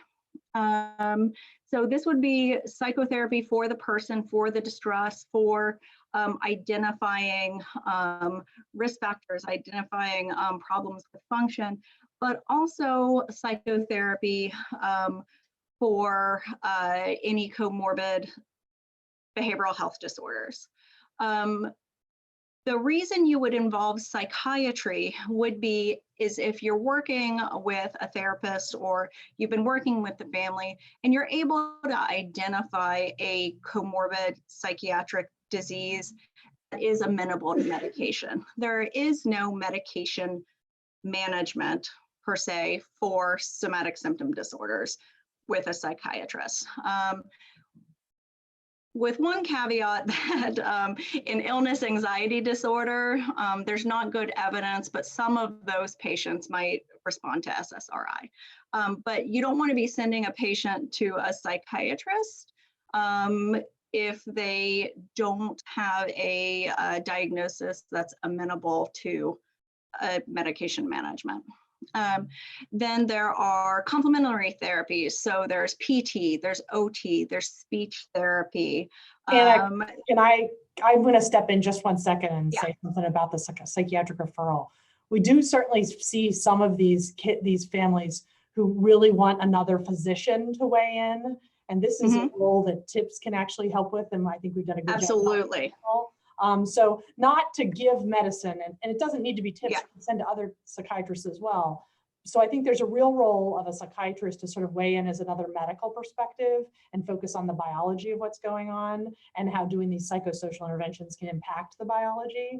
But I think we really want to be clear as primary care physicians not to send to a psychiatrist saying the medicine's going to. They're going to start you, yeah. That they're going to start you on a medication that's going to help this. Right, because they'll help figure out whether there are other contributing factors. Yeah. They can also help with another opinion about what's going on. Sorry to interrupt. No, that's okay.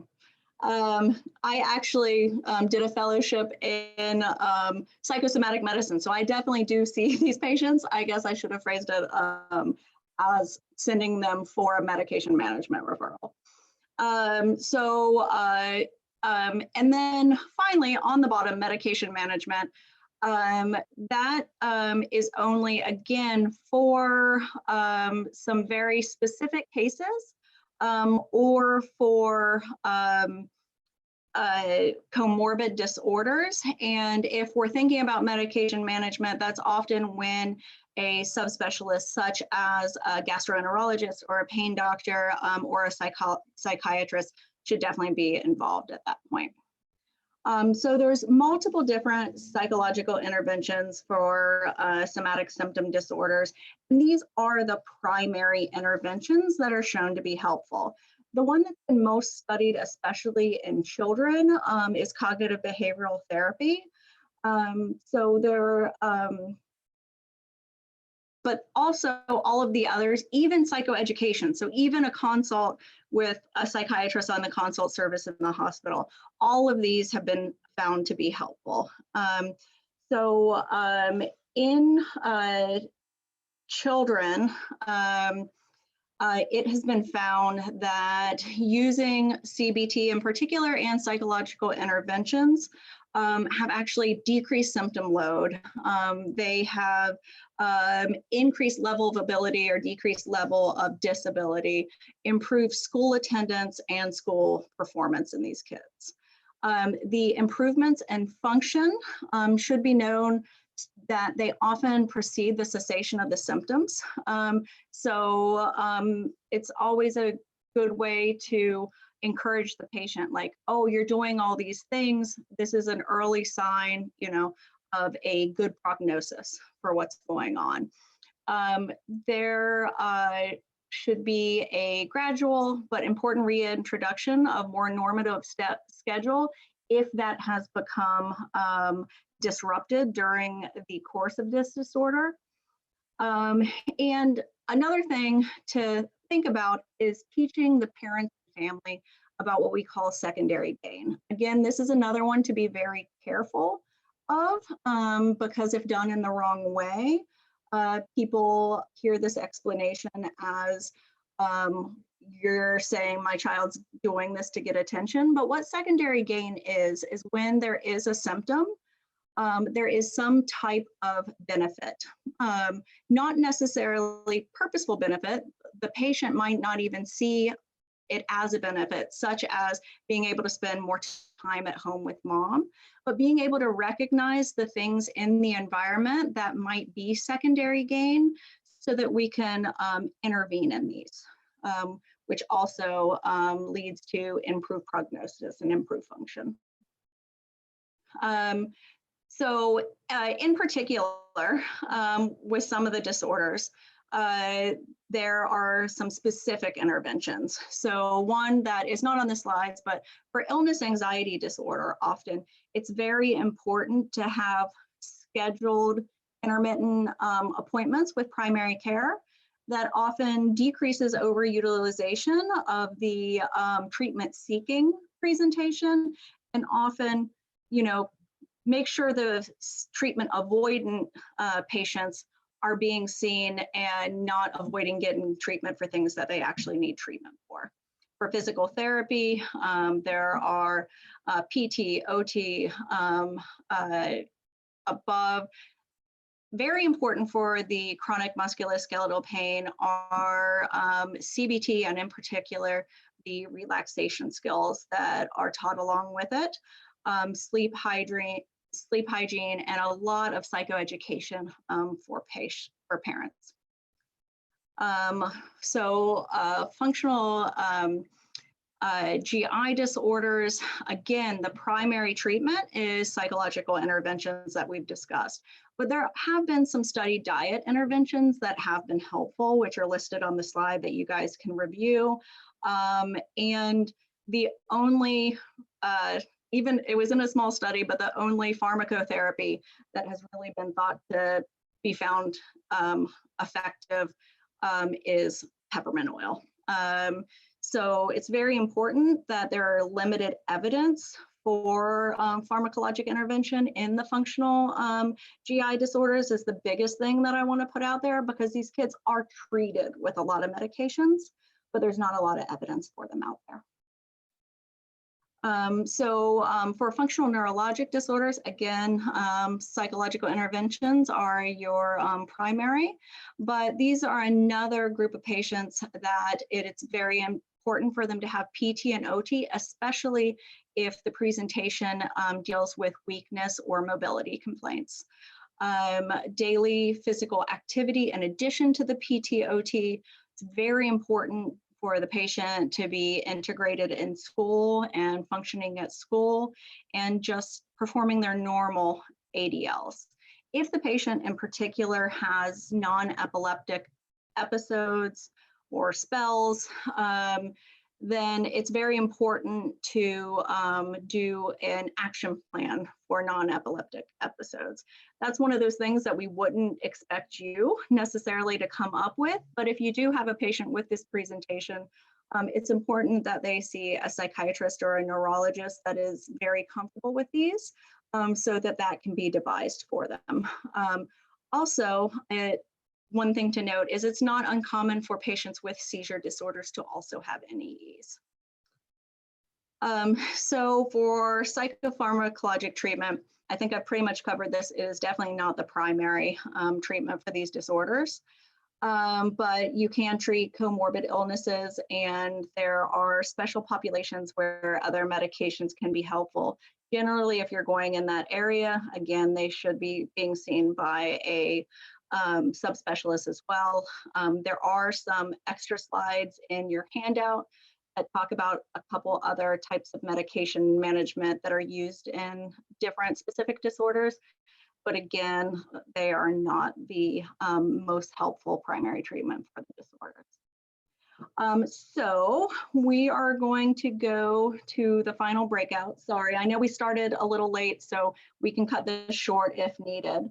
You're going to get back into your groups, and I'd like you guys to kind of talk about how you would approach the patient that you've been given and describe the disorder to them, and also what treatments for that specific patient would you suggest and why.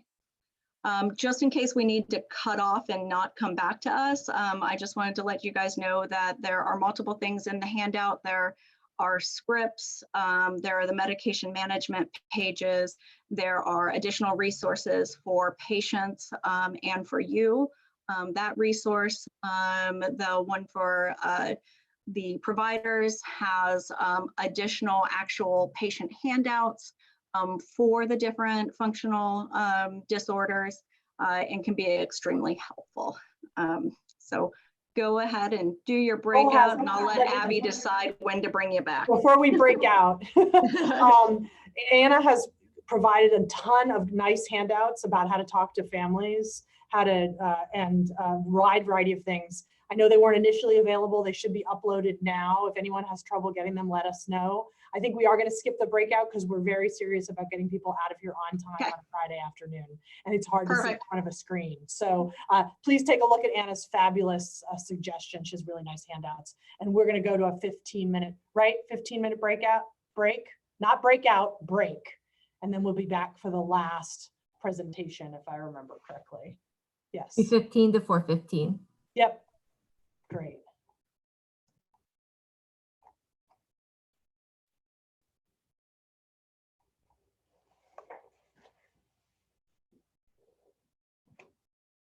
One more reminder as well, I do still see a couple people who have screen names on Zoom that do not match their real names. So just to make sure you adjust your name if that applies to you, to make sure your Zoom name matches the name you use to sign up for this conference. If you don't know how to do that, you can message me and I can either walk you through it, or I can change the name for you if you send me your full name.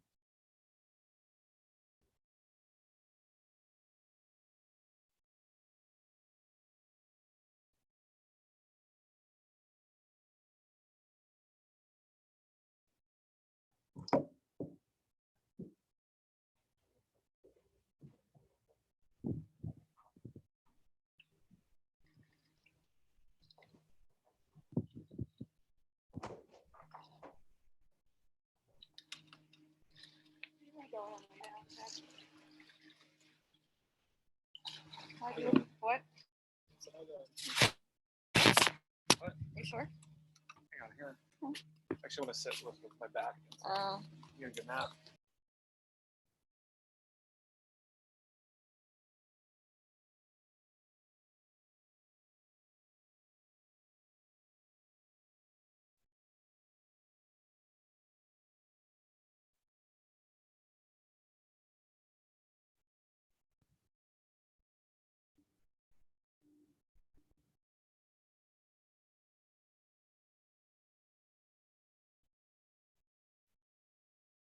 Do we have Shannon Myers here at the moment? Yes, I'm here. Okay, so I have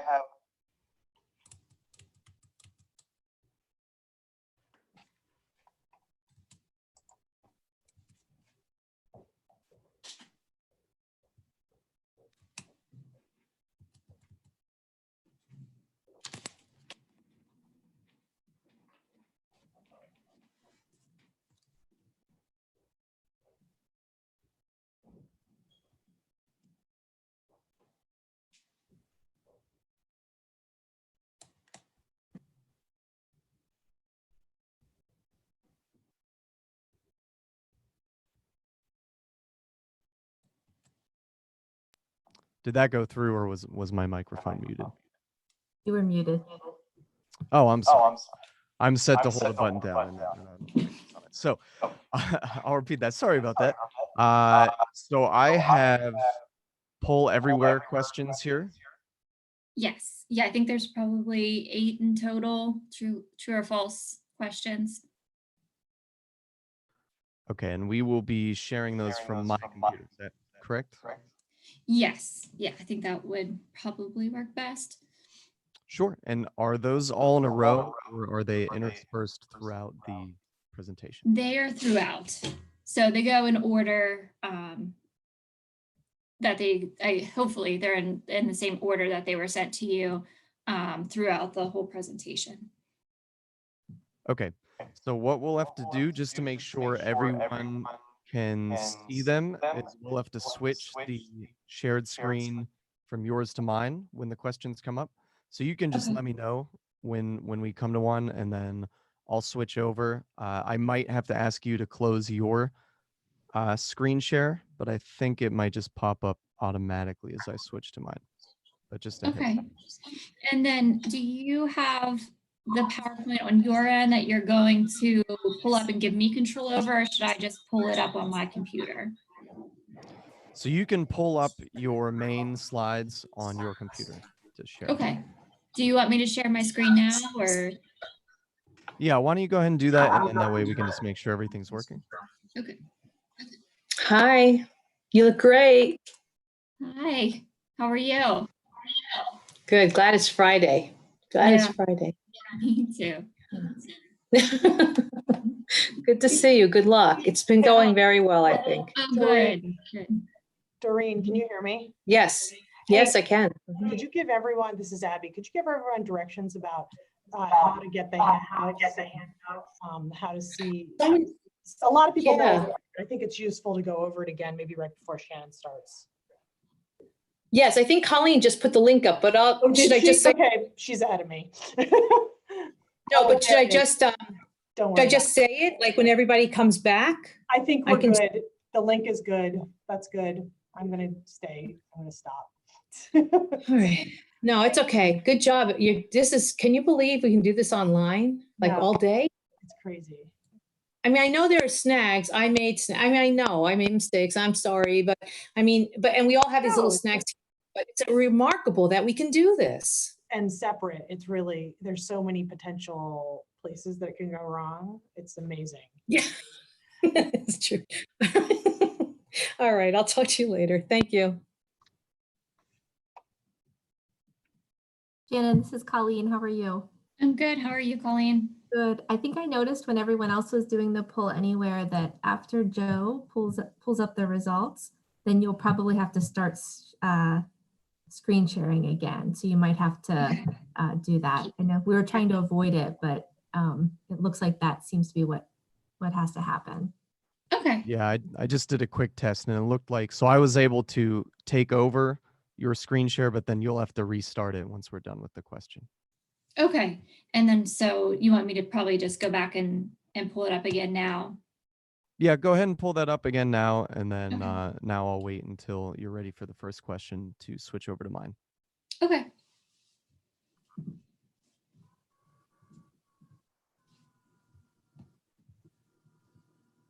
And then Shannon, the other thing is I think the schedule that went out had you going until 4:30. You definitely don't have to. I think we had extra time, so we tacked it onto your presentation. But Abby, if you want to roll, wrap up at 4:15, and then we could go ahead and just have Abby jump on and just do a final farewell to everyone. Yeah, that's exactly what happened, but we wanted to make sure you had a lot of credits. So I couldn't just put 15 minutes in for Abby's farewell. So we just tacked it onto yours. Yeah, no problem. But no pressure. Yeah, I just didn't want you to see that and think you had to do 75 minutes instead of 60. I did notice that, but I figured with the breakouts and everything, we could stretch it out. Have you guys how many minutes have you been doing your breakouts for? Has it been like consistent across the board all day, or is it just depend on what the presenter wants? 7 to 10 max. Yeah, they've been, a lot of people did 7. Okay. Okay, I'll do 7 then. I think that should give them enough. Yeah, and if you find that the poll anywhere is too hard, you can always, not do that and just, Okay. it's up to you. So whatever, if it's too much work for you, just, let us know and we can just keep rolling. Okay. Yeah, I only just have I think it's 8 questions in total throughout, and they're just true or false. So, and I think I have it set up on the slide where the answer comes up on there too. So yeah, if we end up not doing the poll, I can just show them the answer on the slide. Yep, perfect.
That's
Does anyone need to do an announcement before I start, or do you want me to get started since it's 3:15? Nope, I think you can get started. Okay, great. Well, thanks everyone for having me on today. I'm really excited to be able to present this in front of so many people. I'm going to talk about the evolution of vaping among— Shannon, we can't hear you. Oh, can you hear me better now? Shannon, I can hear you fine, so it might be. Oh, sorry, that was me. I figured it out. Oh, okay, no problem. So I'm going to be presenting on the evolution of vaping among adolescents. And my name's Shannon Myers, and I'm a nurse that works for the Smart Choices program, where we really focus on adolescent substance use and helping adolescents and their families that are affected by substance use. And this presentation was co-written by Dr. Stacy Angster, who works at Primary Care Center in Oakland. This really came out of primary care providers wanting more information about vaping. And Stacy and I are on a committee together at CCP. This was part of what we put together to try to get some education out there about vaping. So the four main things that I'm going to talk about today are listing the components of e-cigarettes and the changes to product types. I'll also talk about the recent trends in adolescent e-cigarette use and discuss the known and potential risks of e-cigarettes, vape pens, and Juuls, and then discuss methods to screen, counsel, and treat patients who are using e-cigarettes. So there are lots of things in e-cigarettes that have been found that haven't been advertised as being in them. So you can see on the left, we have the list of things that are advertised, with the first one being the humectant, which is what turns the liquid into an aerosol. And that's usually propylene glycol or vegetable glycerin that's used as the humectant. And then there's flavorings and nicotine. And then all of these things on the right side are things that have been found. So a lot of things that you wouldn't want to have inhaled into your lungs are actually being found in e-cigarettes, like carcinogens and sometimes even psychoactive ingredients like THC, which is the psychoactive ingredient in marijuana. And the appearance of e-cigarettes has changed a lot over the years too. Some people might remember the first generation of e-cigarettes that looked very similar to a traditional cigarette and were referred to as cigalikes or minis. And then disposable, they were disposable or rechargeable. And then the second generation got a lot bigger and bulkier and didn't look like a traditional cigarette anymore. So that's the second picture there. And that's when we started to refer to them as vape pens. Some people would call them mid-sized e-hookahs. And these were the ones that you could start refilling them with e-liquid. And then the third generation, they got even bigger. And a lot of that is because of the battery size in them to allow them to last longer. Also rechargeable. And then we started calling them mods, or modified nicotine delivery systems. And this picture just shows the wide range of how e-cigarettes can look. So some of the more popular brands like Vuse and Juul are included in this picture. And I think the one that stands out to me as being very hard to identify is the one that looks like lipstick. So you can see how this, especially for adolescents, having something that looks like that, a parent or teacher might not be able to easily detect that it's actually a vaping device. So I'm going to do some true or false questions throughout the presentation. So the first one, and I think we'll be switching over to the poll so you can actually fill this out. But the first question is, 1 Juul pod, oops. 1 Juul pod has the same amount of nicotine as 1 pack of traditional cigarettes. So I'll give you a little bit of time to fill out true or false on that.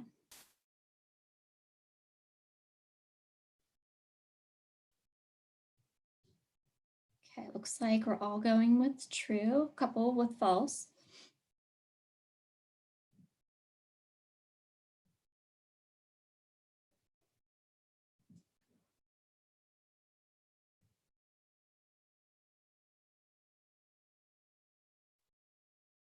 Okay, so it looks like the majority of people believe that one to be true. Some people believe it to be false. And the actual answer for that is, it's yes, but it depends on the percent of nicotine that's in the pod. So there's 2 different strengths in Juul pods. So I'll go back to the presentation and show you a little bit about that. Just bear with me for a second while I pull that up.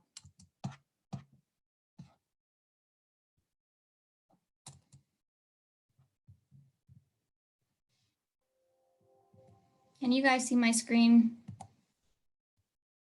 Not yet. Oh, you can? No, not yet. Not yet, okay.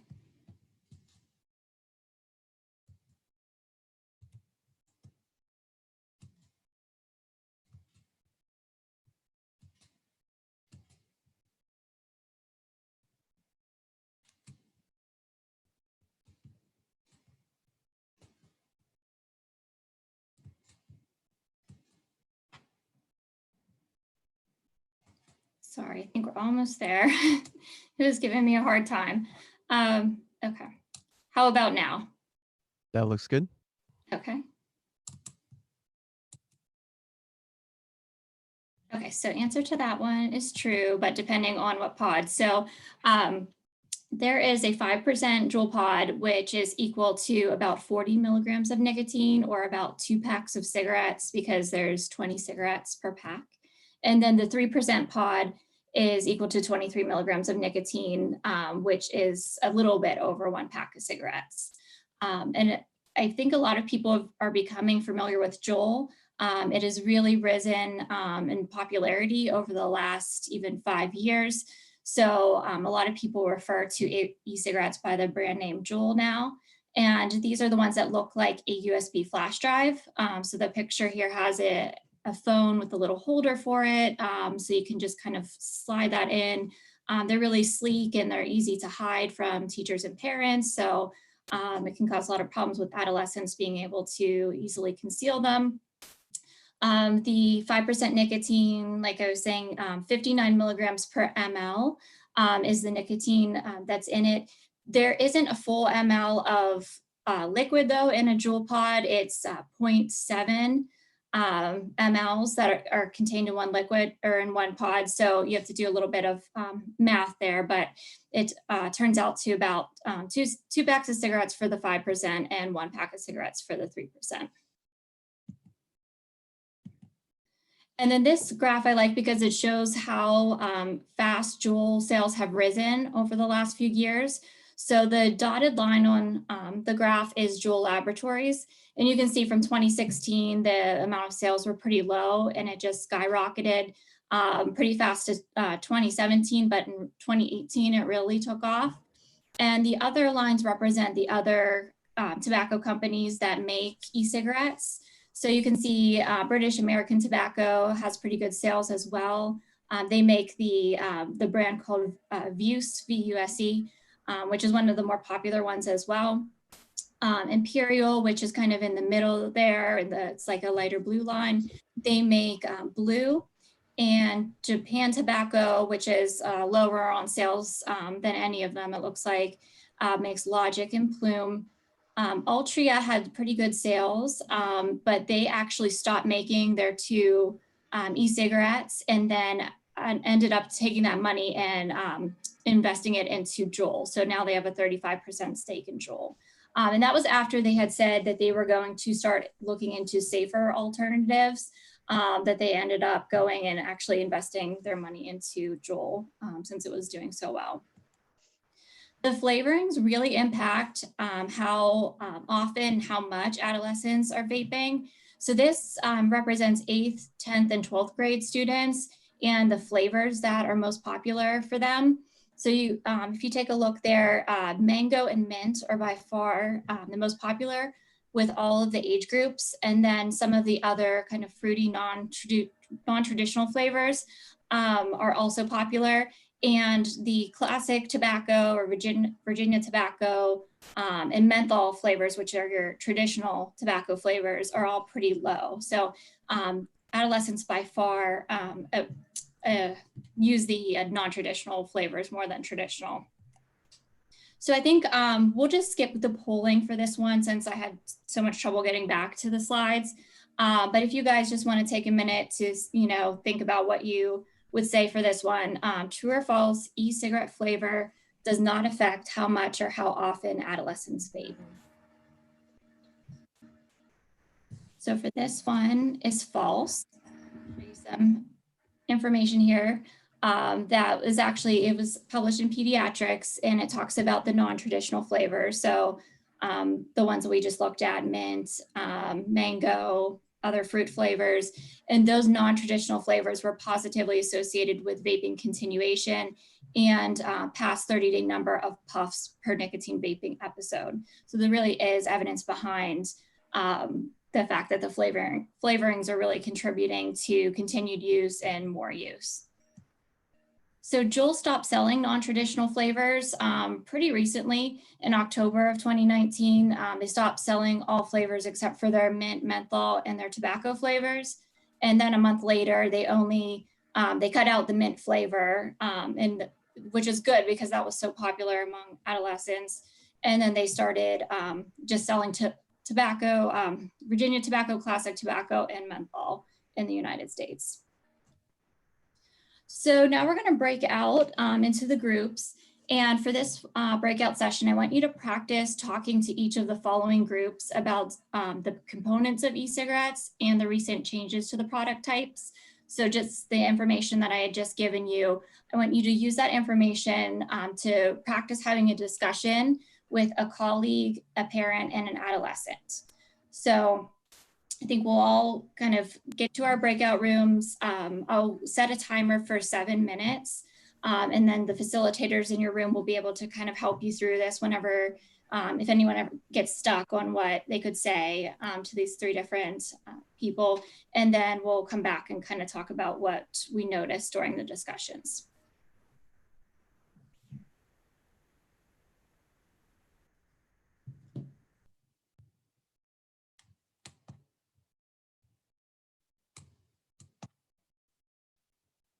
Okay, so we have a few people, looks like, got unassigned again. So if you can just message in the chat which room you would like me to put you in.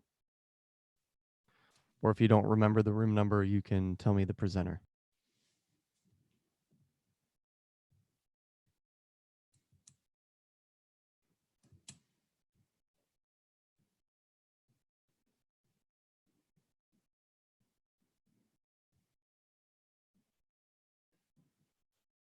Hi, I'm not sure because I keep getting booted out. I'm Lori Wilkerson. I was with Abby.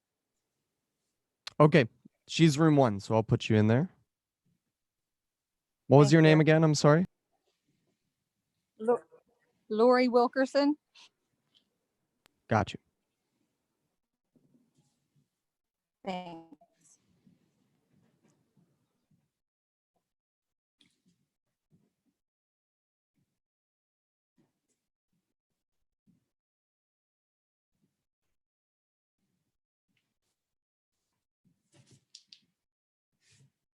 Sorry, I was in group 1. Okay. Start my computer.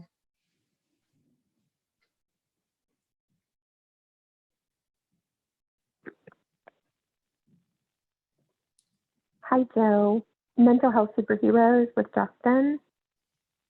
Okay. Thanks.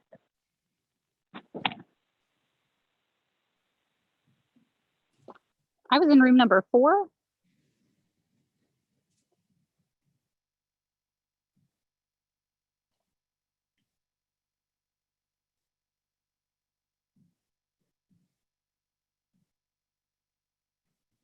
Okay, for a couple people, it looks like you're now assigned to the rooms, but just haven't actually joined them. If you could try going to either the top or bottom of your Zoom window and selecting breakout rooms and then hitting join, but you should be assigned to the correct room.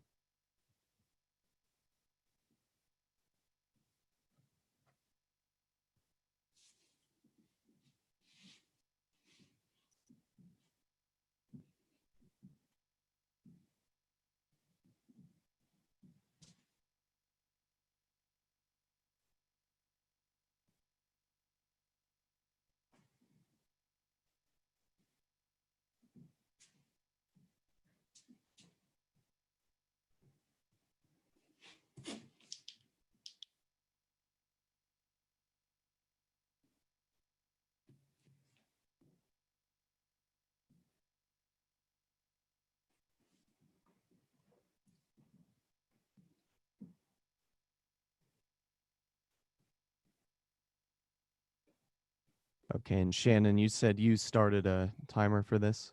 I did, yes. We have about 3 minutes and 45 seconds left. So I'll just let you know. Should I just let you know whenever it goes off? Let me know when we've been doing a 2-minute warning, so when there's about 2 minutes left, you can let me know. Okay. I'll go through all the rooms and give them a quick warning. Okay, great.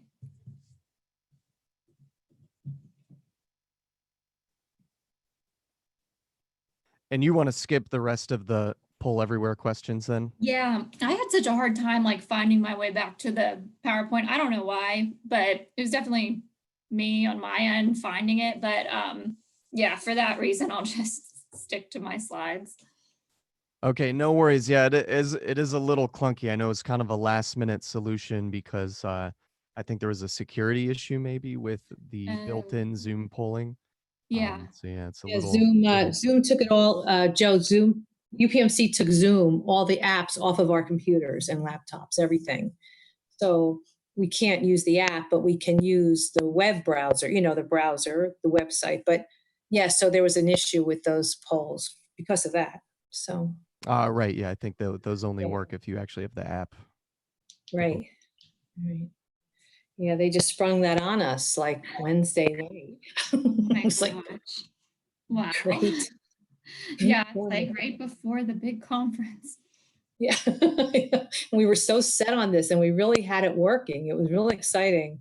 Yeah. But James was able to figure something out. But again, because we did something, Colleen and I practiced with him last night. It seemed to be okay, but just not a smooth process, I guess. Yeah, it's just that, like when we did the Teams one, Doreen, and I had all that trouble like sharing my screen and everything, having that again with this. So I thought it was like Teams was hard, or like I was thinking it was Teams, but I think it's just me trying to. No, I don't think so. And also I found out that we had Jack Roselle doing something the other day, and again, there seems to be some kind of snag with forwarding. I don't know whether having my bubblehead there, just in case like close by is interfering. He couldn't quite find the sweet spot, but then he did. Then he did, but it took a while. But I found out after that, because I said, okay, we need to fix this. And so I found out that actually the speaker, the presenter, we can grab their slides from their folders. Oh, really? Yeah, bring them over, and that might make it, and that way you do actually advance your own slides. So he and I are going to practice that because he's going to do another one for us on the 5th. And so, yeah, hopefully that'll work better. Perfect. Joe, you can give them a 2-minute warning. Okay.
Okay, so they've all been warned. Maybe give them a couple minutes. One problem is it takes at least 30 seconds to get to all the rooms just to tell them. Yeah, I was wondering how that works. So you have to go into every single one and tell them. Yeah. And how many breakout rooms are there? 5. Okay. Yeah, by the time you go in, yeah, I could see how that could take a while. But they also have 30 seconds once I hit to close the rooms to wrap up any final thoughts. So. Oh, okay. And then when they come back on to the main group, are they able to talk? Like, are they able to unmute themselves and say things? Like if I ask them a question, like how it went and what they talked about, are they able to do that? Or should I not ask them? And yes, they can. People can unmute themselves and talk. It might be a little chaotic if since there is something like 114 or maybe even a little more. Yeah. But they should be able to talk and answer you. Okay. Okay, so my timer just went off. So if you want to maybe start telling them to head. Okay. Yeah, I'll start closing the rooms and that'll give them a little bit more time to wrap up. Okay.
Shannon, we're back if you are. Oh, great. Okay. I didn't know how to tell if people were back. So that's okay. All right. So I was wondering if anyone had any thing they wanted to share about how the session went, and if they noticed anything different between the conversations that people had with a colleague versus parent and adolescent. And anyone that wants to share can just unmute themselves. Hey, Shannon, this is Abby. We talked a little bit about the benefit of talking to the kid about that these are, the industry component of convincing you to get vaping, and that they're being manipulated by an industry, since a lot of teenagers don't want to be manipulated by anybody, and sort of using the facts just to let them know. And I think that statement you made about the Juul, the one company that divested, saying, hey, we're going to do something more healthy, and then they put all their money in Juul. Like, I've used that with a few kids, and they're in adolescence, and they're angry about that, and that helps. Yeah, that's a great point to bring up. I think that's.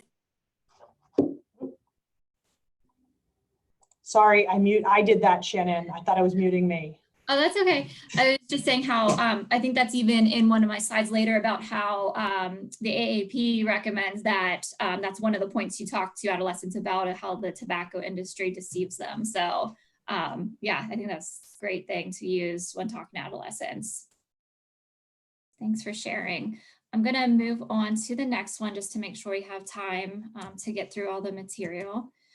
So we're going to go to objective 2, understanding recent trends in adolescent e-cigarette use.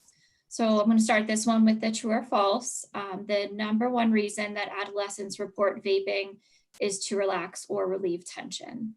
So I'll give you a second to think about that one. And that one is actually false. I'm going to show you a graph here with the reasons that teens report vaping. So the #1 reason is to experiment and to see what it's like. So that was a little over 60%. And this is all from the Monitoring the Future survey. So in case you want to look more into it, you can check that out online. And the data is the most recent from 2019.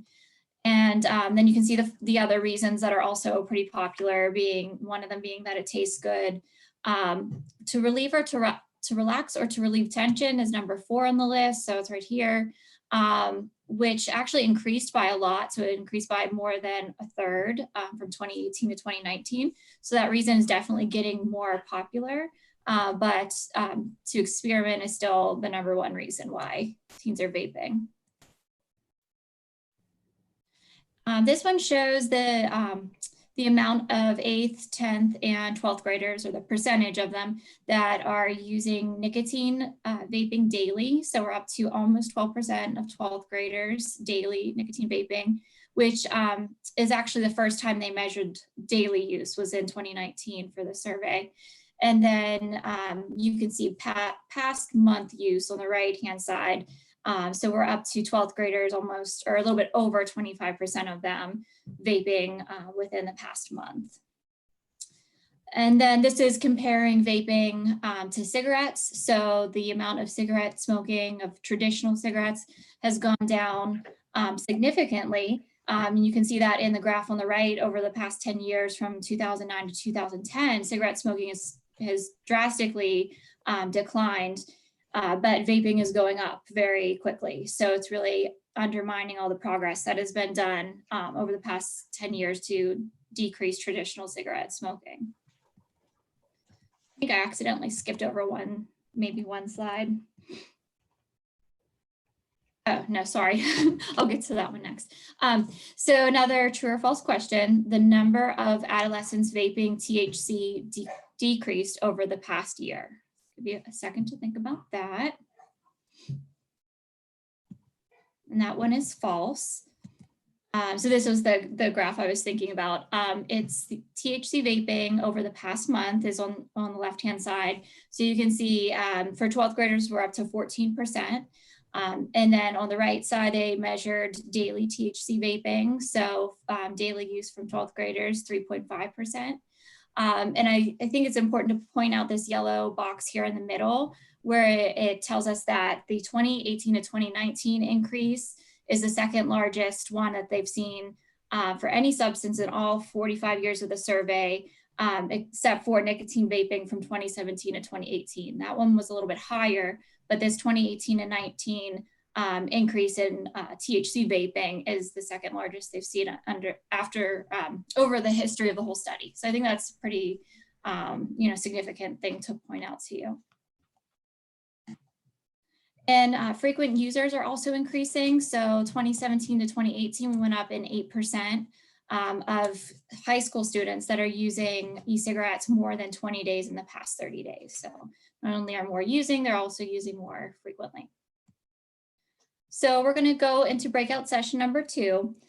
So looking at those, trends that I showed you as far as the amount of high school students that are vaping and now vaping THC and the frequency of their vaping. Want you to practice having conversations again with a colleague, a parent, and an adolescent about those, about that set of information. So I will set my timer again for 7 minutes, and then we'll check in and see how that went.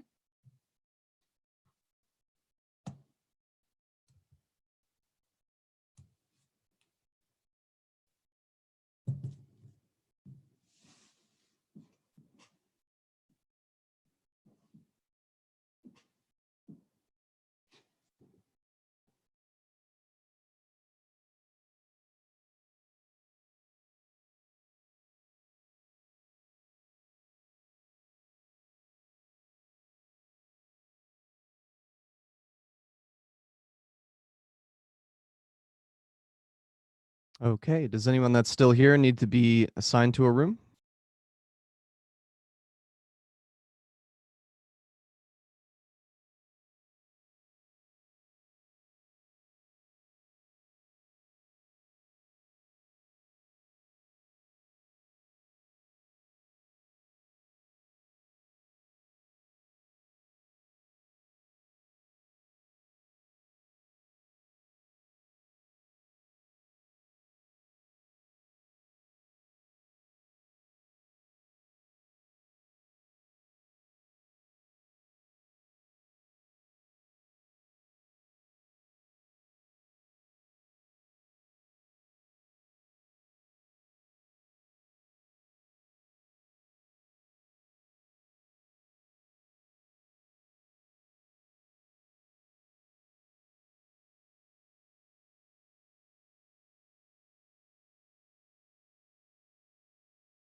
Joe, you can give them the 2-minute warning.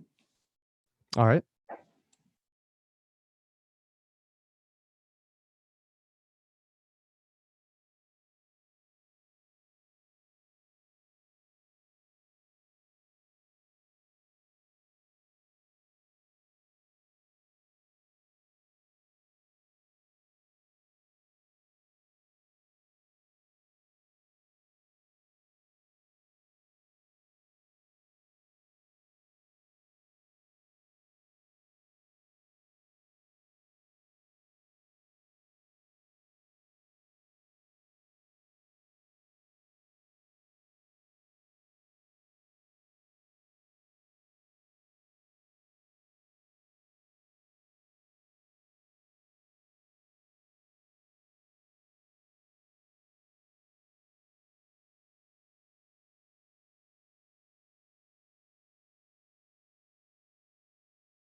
Okay, Joe, you can have them come back.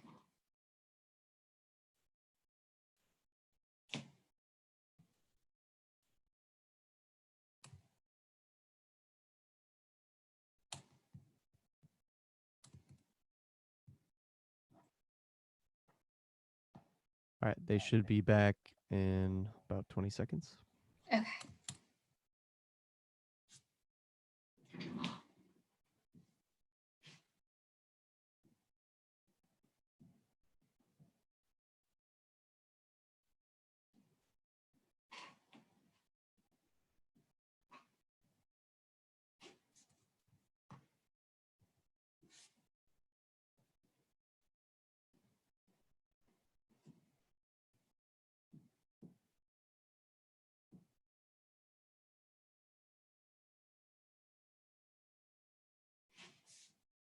Okay, it looks like everyone's back or close to everyone.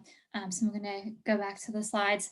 Does anyone want to share how that conversation went and anything they noticed in the different types of conversations they were having?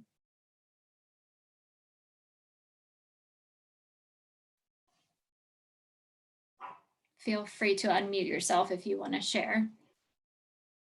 Someone in my group brought up the real use of role playing, teaching the parent to role play with the kid or adolescent, as it allows a conversation without implying anybody's doing anything, and allowing parents to realize like how prominent this really is. I guess the other thing we talked about is asking, helping parents realize how prominent this is, and asking them to ask their kids if they have friends doing these things. Yeah, because when you look at those graphs, there's such high, percentages of vaping that chances are, even if they're not vaping, they know someone who is. So I love that suggestion of parents role playing the conversation as a way to start talking about it. So thank you. So we're going to go on to the third objective, discussing the known and potential risks of e-cigarettes. So we'll start with a true or false. Adolescents who use e-cigarettes are less likely to also use regular cigarettes. So that one is false. And this is actually a meta-analysis of 7 studies that looked at whether e-cigarettes led to traditional cigarette use. And all of the evidence that they found did show that there is a substantial increased risk of e-cigarette users also using traditional cigarettes. So they found that adolescents and young adults between 14 to 30 were 3.6 times more likely to report traditional cigarette smoking at their follow-up. The high levels of nicotine are really one of the things that are really kind of scary about e-cigarettes, because so much nicotine is getting delivered to adolescents. The pod systems like Juul, we had mentioned that they could have up to 59 milligrams per 1 ml of liquid, so really high numbers. And I think it's interesting to see that 63% of Juul users didn't know that the product always contained nicotine. So a lot of people out there that are actually using the products don't even know what is in them. Nicotine salts is something that I've been hearing about more and more recently. So I just wanted to share a little bit of information that I have about that. So nicotine salts is free-base nicotine, or just regular nicotine plus benzoic acid. And when the benzoic acid is added to the nicotine, it allows the really high concentrations of nicotine to be delivered without getting the same throat irritation that you would experience without the benzoic acid. So when you see nicotine salts, or also sometimes they're referred to as salt nic, that's most likely a really high concentration of nicotine that's being delivered to the user. And it really varies about, depending on user, about how much nicotine they're getting, and there's a lot of different factors for that. So how hot the atomizer gets is a factor, how much e-juice they use, how much they're puffing it in. So there's tons of different things that go into it, which makes it hard to kind of come up with some standard amounts of nicotine that are being delivered because of the wide range of vaping behaviors. They can get all different levels and concentrations of nicotine. And the e-cigarette aerosols are something that we're trying to learn more about, but we just don't know too much about them yet. A lot of things that are in e-cigarettes that are maybe, labeled as safe or generally considered safe by the FDA are considered safe in the form of ingesting them and not inhaling them. So a lot of studies are being done to figure out how these chemicals are actually affecting the body once they're aerosolized and inhaled. And one of the ones they're looking at is diacetyl, which is in a lot of the flavorings. So hopefully more information will be coming out soon about the different ways exposures to the chemicals in the aerosolized form is affecting people. So our next true or false is the majority of people with e-cigarette vaping associated lung injuries, or EVALI, report vaping THC products. And I accidentally put the answer up there, so that one is true. And I'll give you a little bit of information on it. So EVALI, I believe I started hearing about it pretty frequently last year, sometime in the fall. It seemed like it was becoming a really popular topic, and we were hearing more and more about it. And the symptoms of it are cough, shortness of breath, chest pain. There's also some GI symptoms, fatigue, fever, and weight loss can also be seen. And so this is when there was no evidence of an infectious disease, then most likely it was being caused by a chemical exposure. And they found that the vast majority of people that were having EVALI were using THC and e-cigarettes. And the CDC also found a link between EVALI and vitamin E acetate. It was in 29 of the samples that they took out of patients with EVALI. So they believe vitamin E acetate is also a contributing factor. but they're also investigating other chemicals too, because they're not completely sure if it's just the vitamin E acetate that's the only cause of it. So as of November of 2019, there's some numbers here. I won't read them all to you, but you can take a look as far as the amount of people in Allegheny County that had cases of eval leak that were confirmed and probable, and then the ones that were still under investigation at the time. So these were patients aged 17 to 34. And the majority of the patients with eval leak were male, 85%. And some of them were in the ICU. And so almost all of them, 90%, said that they had been vaping THC products within the past 90 days before having been diagnosed with eval leak. And then nationwide, over 2,000 cases and 42 deaths were reported to the CDC as of November 14th. So it's likely that it's a higher number now. And nationally, 86% of the patients with eval leak reported vaping THC. So some e-cigarette users are also experiencing seizures.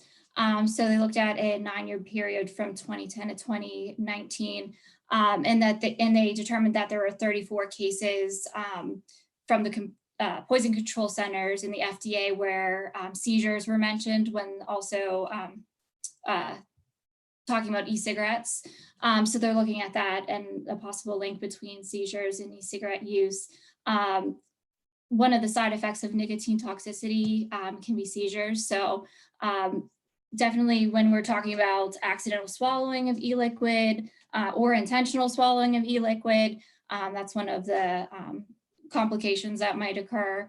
And then it's really kind of showing how, especially with the younger kids too, with packaging, if they get a hold of an e-liquid, not knowing that it's nicotine in there and ingesting a large amount, that they could have potential consequences such as seizures.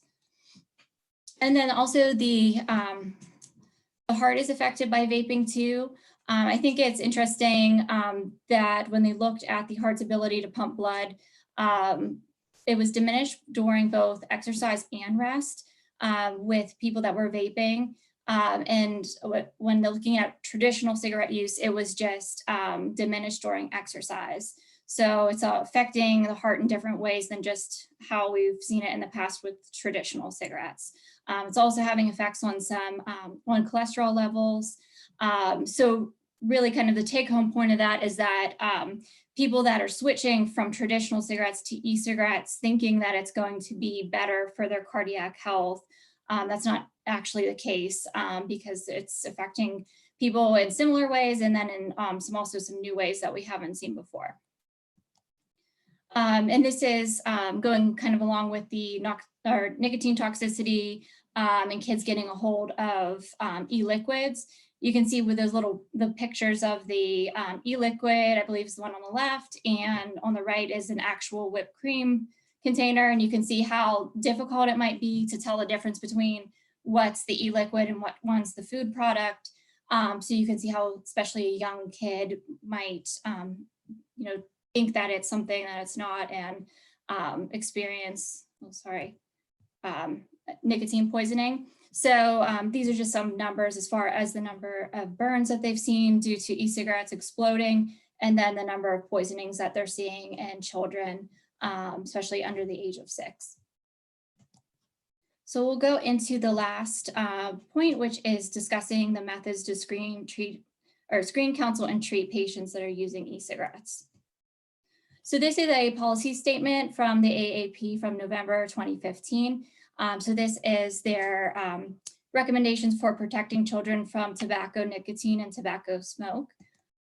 So they are talking about tobacco use prevention as anticipatory guidance and starting very early to talk to kids about the dangers of e-cigarettes and nicotine, even as young as 5 to 10 years old.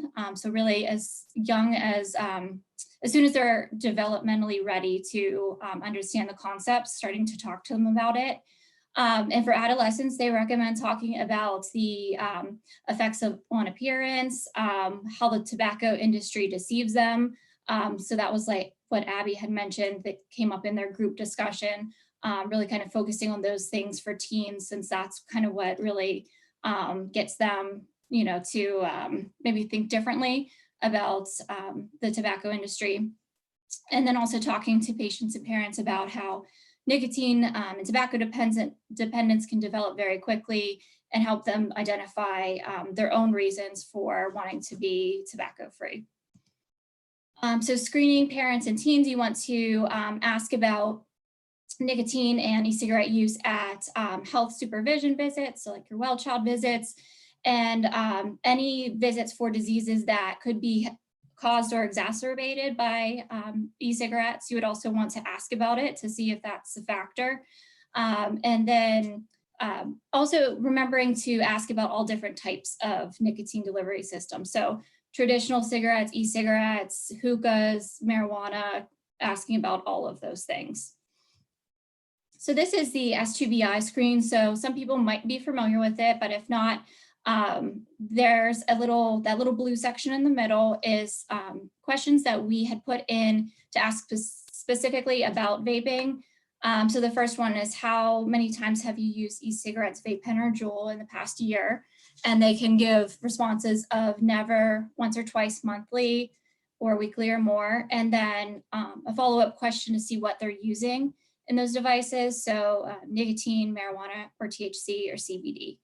So these are questions that were added at the recommendation of the AAP at the, I think it was the 2018 national conference, that they had recommended asking these questions to screen for vaping. And so we added them before the S2BI screen on the screening tools that are used at CCP. And S2BI is supposed to get an update soon to include some vaping questions. So as soon as that comes out, then we'll probably switch over to the questions that they recommend through S2BI. And then this is just interventions that are recommended based on the level of e-cigarette use. So once or twice use, we would recommend brief advice, and then monthly or more use, we would recommend brief intervention. So nicotine replacement therapy for vaping is not evidence-based yet, but was presented at the 2019 AAP National Conference as a general clinician consensus nationally. And they also recommended gum or lozenges as needed. The little chart there on the right shows the amount of pods per day that someone's vaping, and then the recommended starting dose of a nicotine patch for that amount of pods per day. Okay, so another true or false, prescribing a nicotine patch and gum together increases success of quitting by 350% versus no medications. Give you a second to think about that one. And that is true. So I think that's pretty important to remember that really offering nicotine replacement therapy and prescribing it really does increase the likelihood that someone's going to be successful with being able to quit with that 350%. It really shows you how helpful it can be.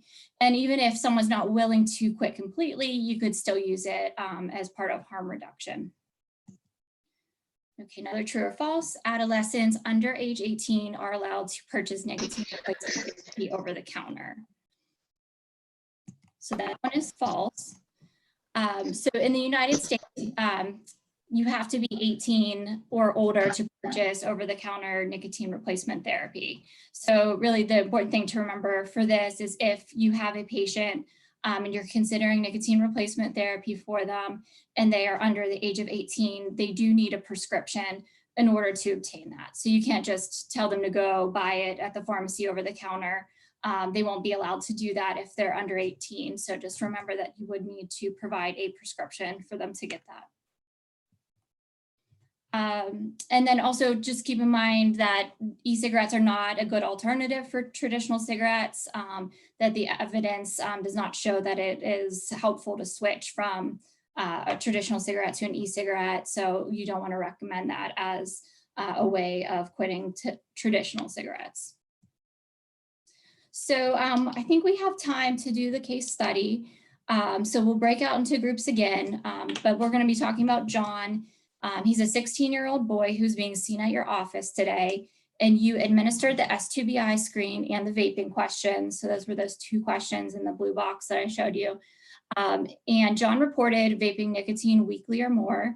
And you asked John if he would like to receive information from you about vaping, and he agreed. So it's always a good idea to ask someone if they're willing to receive some information before you would just go into telling them about the dangers of vaping. So luckily, John is agreeable to receiving that information, and he reports using 1 Juul 3% pod every day. So when you go into your breakouts, there's a few things that hopefully you'll be able to talk to John about. One of them being the amount of nicotine that's in a Juul pod. So based on the percentage pod that he's using, telling him how much nicotine that would be in that. Some of the chemicals that are found in e-cigarettes, some of the health risks, and maybe even discuss some nicotine replacement therapy with him if he's interested. So I'll set another timer for 7 minutes, and you guys can go ahead in your groups and start talking about those things with John. And we might need to do a little less than 7. Okay. Do you want me to do like just like 3 or something? Yeah, that'd be perfect. Okay, let's set it for 3 minutes. So it'll be a quick discussion with John.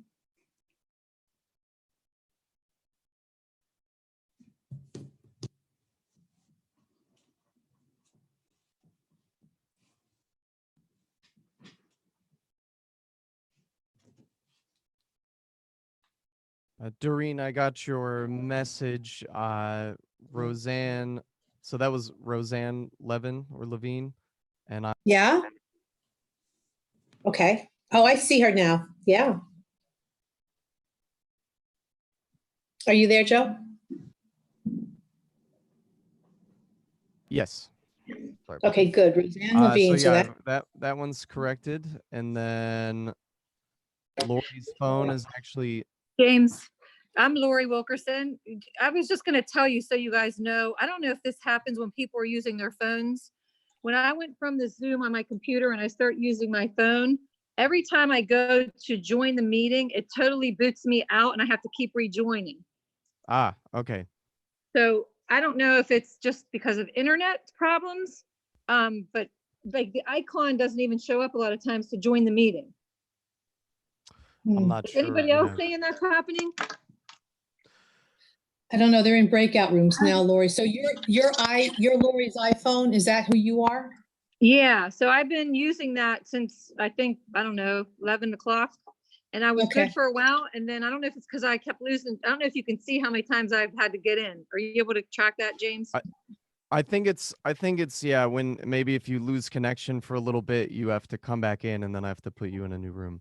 Also, did I spell your name correctly here? I can't see it. That's a problem. Like I can't see the icon. I got it. Oh, okay. Is that correct? I got it. Oh, okay. Okay. I think so. But Lori, what's your email address, please? It's lwilk7@aol.com. LWILK7 at AOL.com. All right. Yes, the number 7. So like right now on my screen, I don't have an option to click on for my my breakout room. The breakout. Okay. Would you like me to send you to the room now? I know there might only be a couple minutes left, but no, it's okay. I just wanted to let you know because I would go in and then I get booted out and then I have to rejoin. And then every time I would go in, I couldn't hit there was no icon to join in my group. I only got to go in twice for this vaping one. Okay. So yeah, I just wanted to. Might be something to do with connection, but I do know I saw a couple other people that I've kind of had to be re-adding. Seems like at least a couple people each time to break out. Oh, right. Okay. Hey, Joe, I do have one other thing to mention. Sure. So before the end of the day, so like we had put down that we had written that, you know, if people don't receive the email with the link for a survey and attendance verification form in 48 business hours, you know, then to contact Nancy. But everybody's off on Monday. I don't know if they're going to consider that like a business day. So I want to make sure that people understand they won't receive it until Wednesday. You know, or maybe at the earliest, maybe even Thursday. I don't even know. Did you so you want me to make that announcement at the end, or would you prefer to make it yourself? I'll make it myself because I'm just confusing everybody. So Thanks. Shannon, maybe you could lead her into that after you wrap up. Sure, yeah. So Joe, do you want to just remove them from the rooms? We won't give them a warning on this one. We can just take them out. Yeah. Since this one's so Okay. short, I'll just take them out. Okay. How much time is left? You can just have them. The 3 minutes is up, so you can just have them come out now. Oh, okay. I'll Yeah. do that right now.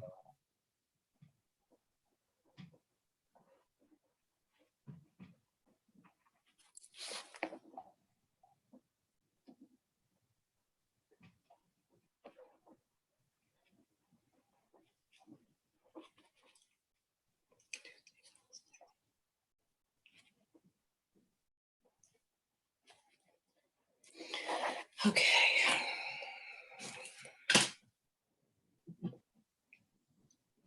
Am I still unmuted? I guess so.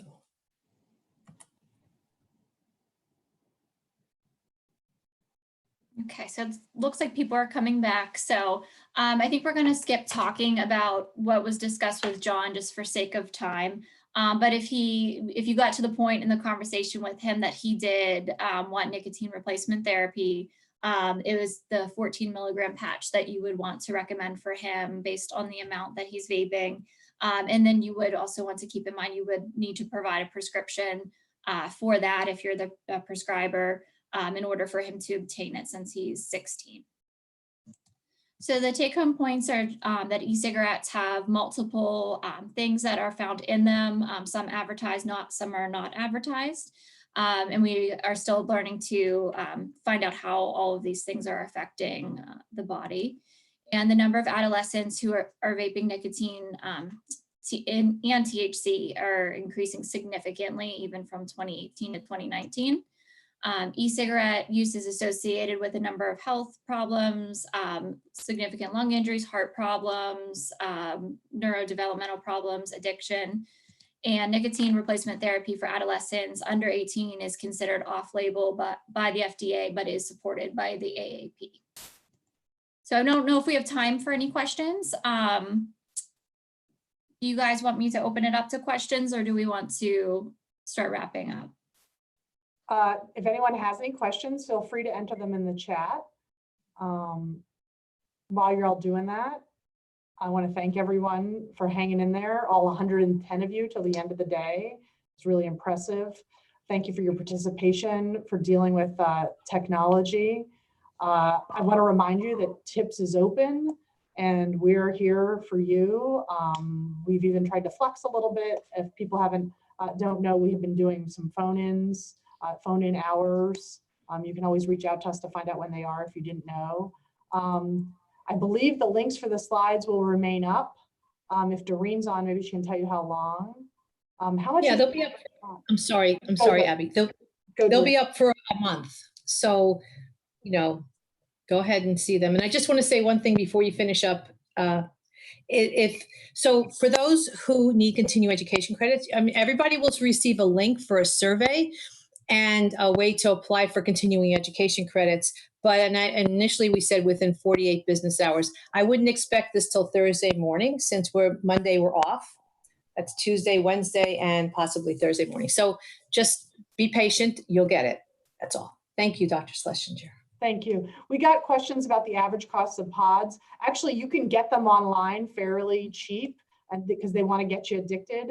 And there's a wide variety of costs. I think the lower you go, the more likely you are to get black market stuff that could have a wide variety of substances in. And a lot of data has come out to say that once people start vaping, the odds that they've gotten cannabis in there is pretty high. And it's cheaper than cigarettes. Vaping's cheaper. Yes, so vaping's cheaper than why adolescents gravitate towards it. I'm sure that that the feds can work on that. Lots of people are going to need more. Lots of people are going to need more money soon at the federal and state level. So hopefully they can work on increasing the price of them. But still, there's a lot of black market things. For patients that need more than brief intervention, what are some resources? There's a quit line. There's a quit line on the internet that you can call. I think actually, if you just type in quit nicotine, in my PA, you can find it pretty quickly on Google. Shannon, am I correct? Yes, you're correct. And they'll give free counseling sessions. I think they'll do like up to 8 sessions for free to talk about quitting vaping or tobacco use. And then for people that are 18 or older, they will send them nicotine replacement therapy in the mail. And Lori raised her hand. Do you have a question, Lori? Yes, I'm sorry. I'm having a hard time with this working, but there's little cards that you can give out. They're professional cards that they give out. I don't know if it's through Breathe PA or who it's through, but it's actually the adolescents can text to people who have tried to quit vaping that are their same age, and it gives them a lot of advice and suggestions. Does anybody know anything about that? So I'm familiar with, I think it's actually, I don't know. Text to quit. Text to quit. I have some resources that I put together, so I could actually even send them maybe to Doreen, who could maybe send them to the whole group for adolescents and for teens. But yeah, one of them's a text line, one of them's an app. They have a few different tech options for adolescents, which I think is nice. Shannon, I'll put it on the website so anyone can get it there. Just send it to me and upload it. Yeah, Okay. and someone had asked about the S2BI screen, so I can send that to you as well to put that up there so that they can see that screen. Good. All right, thank you. We also have a TiPS website, which has past TiPS presentations on it. We will ultimately get it on our website, although it's strange times and sort of in terms of getting IT things done these days. So I can't assure that they will be up on the TiPS website like this week or next month, but they will be on the ORP website that you use to get them, Doreen said, for several months. So at least for several months, you'll be able to get there. If you happen to think in 6 months, I want to look at those. If you type in children's TiPS into the internet, we have many of our past presentations uploaded, and we will eventually get these there too, as well as the S2BI. So it is past 4:15, and we are really, we really like to get people out of here on time. Thank you, everyone. You will get, which websites are the lectures posted to? Again, children's TiPS are the old ones, and the new ones will be there as well. Please call TiPS if you have any questions. And thank you for doing our first online full day conference with us. We look forward to future educational activities with you. Please be very honest without any feedback. We like very targeted feedback. If there were things that just didn't work, we want to hear it. That's the only way we can make it better. On that note, have a good weekend, everybody. It is a holiday weekend. Bye-bye. Bye. Thank you. Fine, thanks.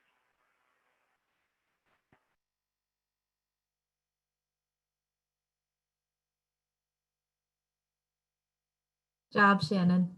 Great.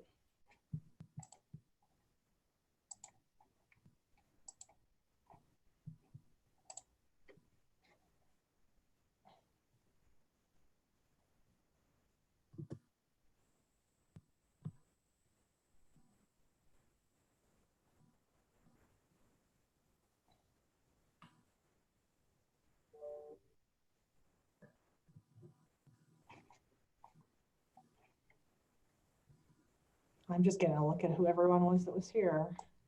Oh, yeah.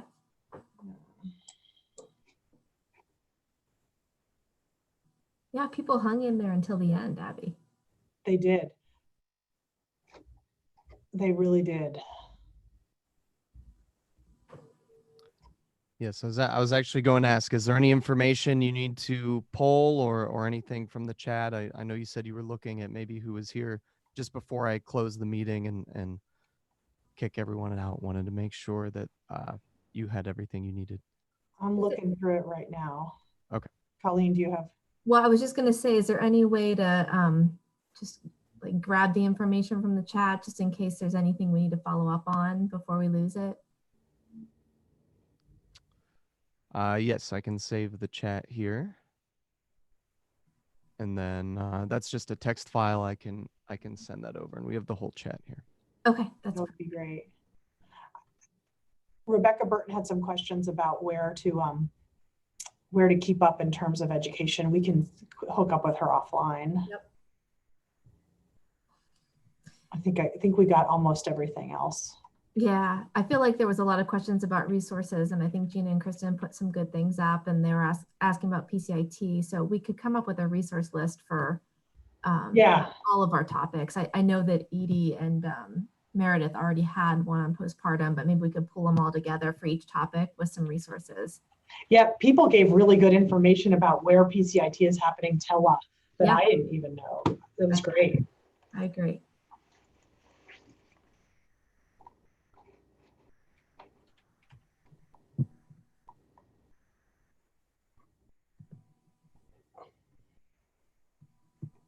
And Joe, thank you for stepping in for James this afternoon. Oh, no worries at all. Yeah, I almost sent you a video to play, but I decided to send you a video at 3 would just be cruel and unusual punishment. Well, no worries. We could have made it work. I'm sure you would have. But once I started typing, it's okay if you don't do this, I was like, you know what, if it's okay if he doesn't do this, I probably shouldn't send it. Yeah, and the poll anywhere was just too hard, huh? Yeah, it's a little awkward to switch, but I think we would have to run the presentation and polling off of the same computer, because just the switching back and forth is a little clunky. Takes a little while. I mean, the other issue is like, I was running, I think I was actually running off of the app on my computer, which I don't think they'll let me do much longer, right? Yeah. So, whether or not we can even do this in this respect.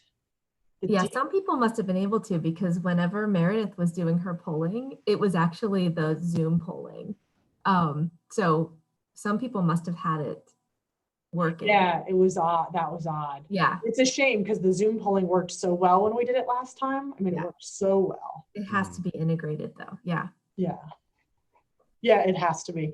And you can integrate poll everywhere too. We just haven't been able to yet. We just didn't have time we thought we could do the other one. And then of course, UPMC pulls down the. Well, and UPMC would have to give us permission to download poll everywhere, because you can't integrate them anymore unless you have the downloaded app. That's where I got stuck. Got it. So, which we probably could do, because I know that UPMC has an account for poll everywhere, but figuring that out in the midst of a pandemic is probably not. We don't have another one of these, hopefully, in the next 3 months, right? We don't in the next 3 months. We can reflect and regroup before the next one. Which means we need to set a date for the next one soon, doesn't it? We do. We usually do that with Doreen at our conference. So yeah, so we'll figure it out. Everybody did a great job. Yeah. But I actually got someone that texted me that said that they preferred it online because they could move around the house, do what they needed to do. So yeah, no, I thought it went good. So Joe, I think James will follow up with us on he videotaped everything, so I guess he'll break it all up for us. Mm-hmm. Okay. Anything else you need from us? No, I think that's it. Just wanted to make sure you guys were all set before I ended the meeting here. I'm all good. Kick us off too. Yeah, please do. Yeah. Okay. Have a good day. Bye. A weekend. Yeah, good weekend. Bye-bye. Have a good weekend.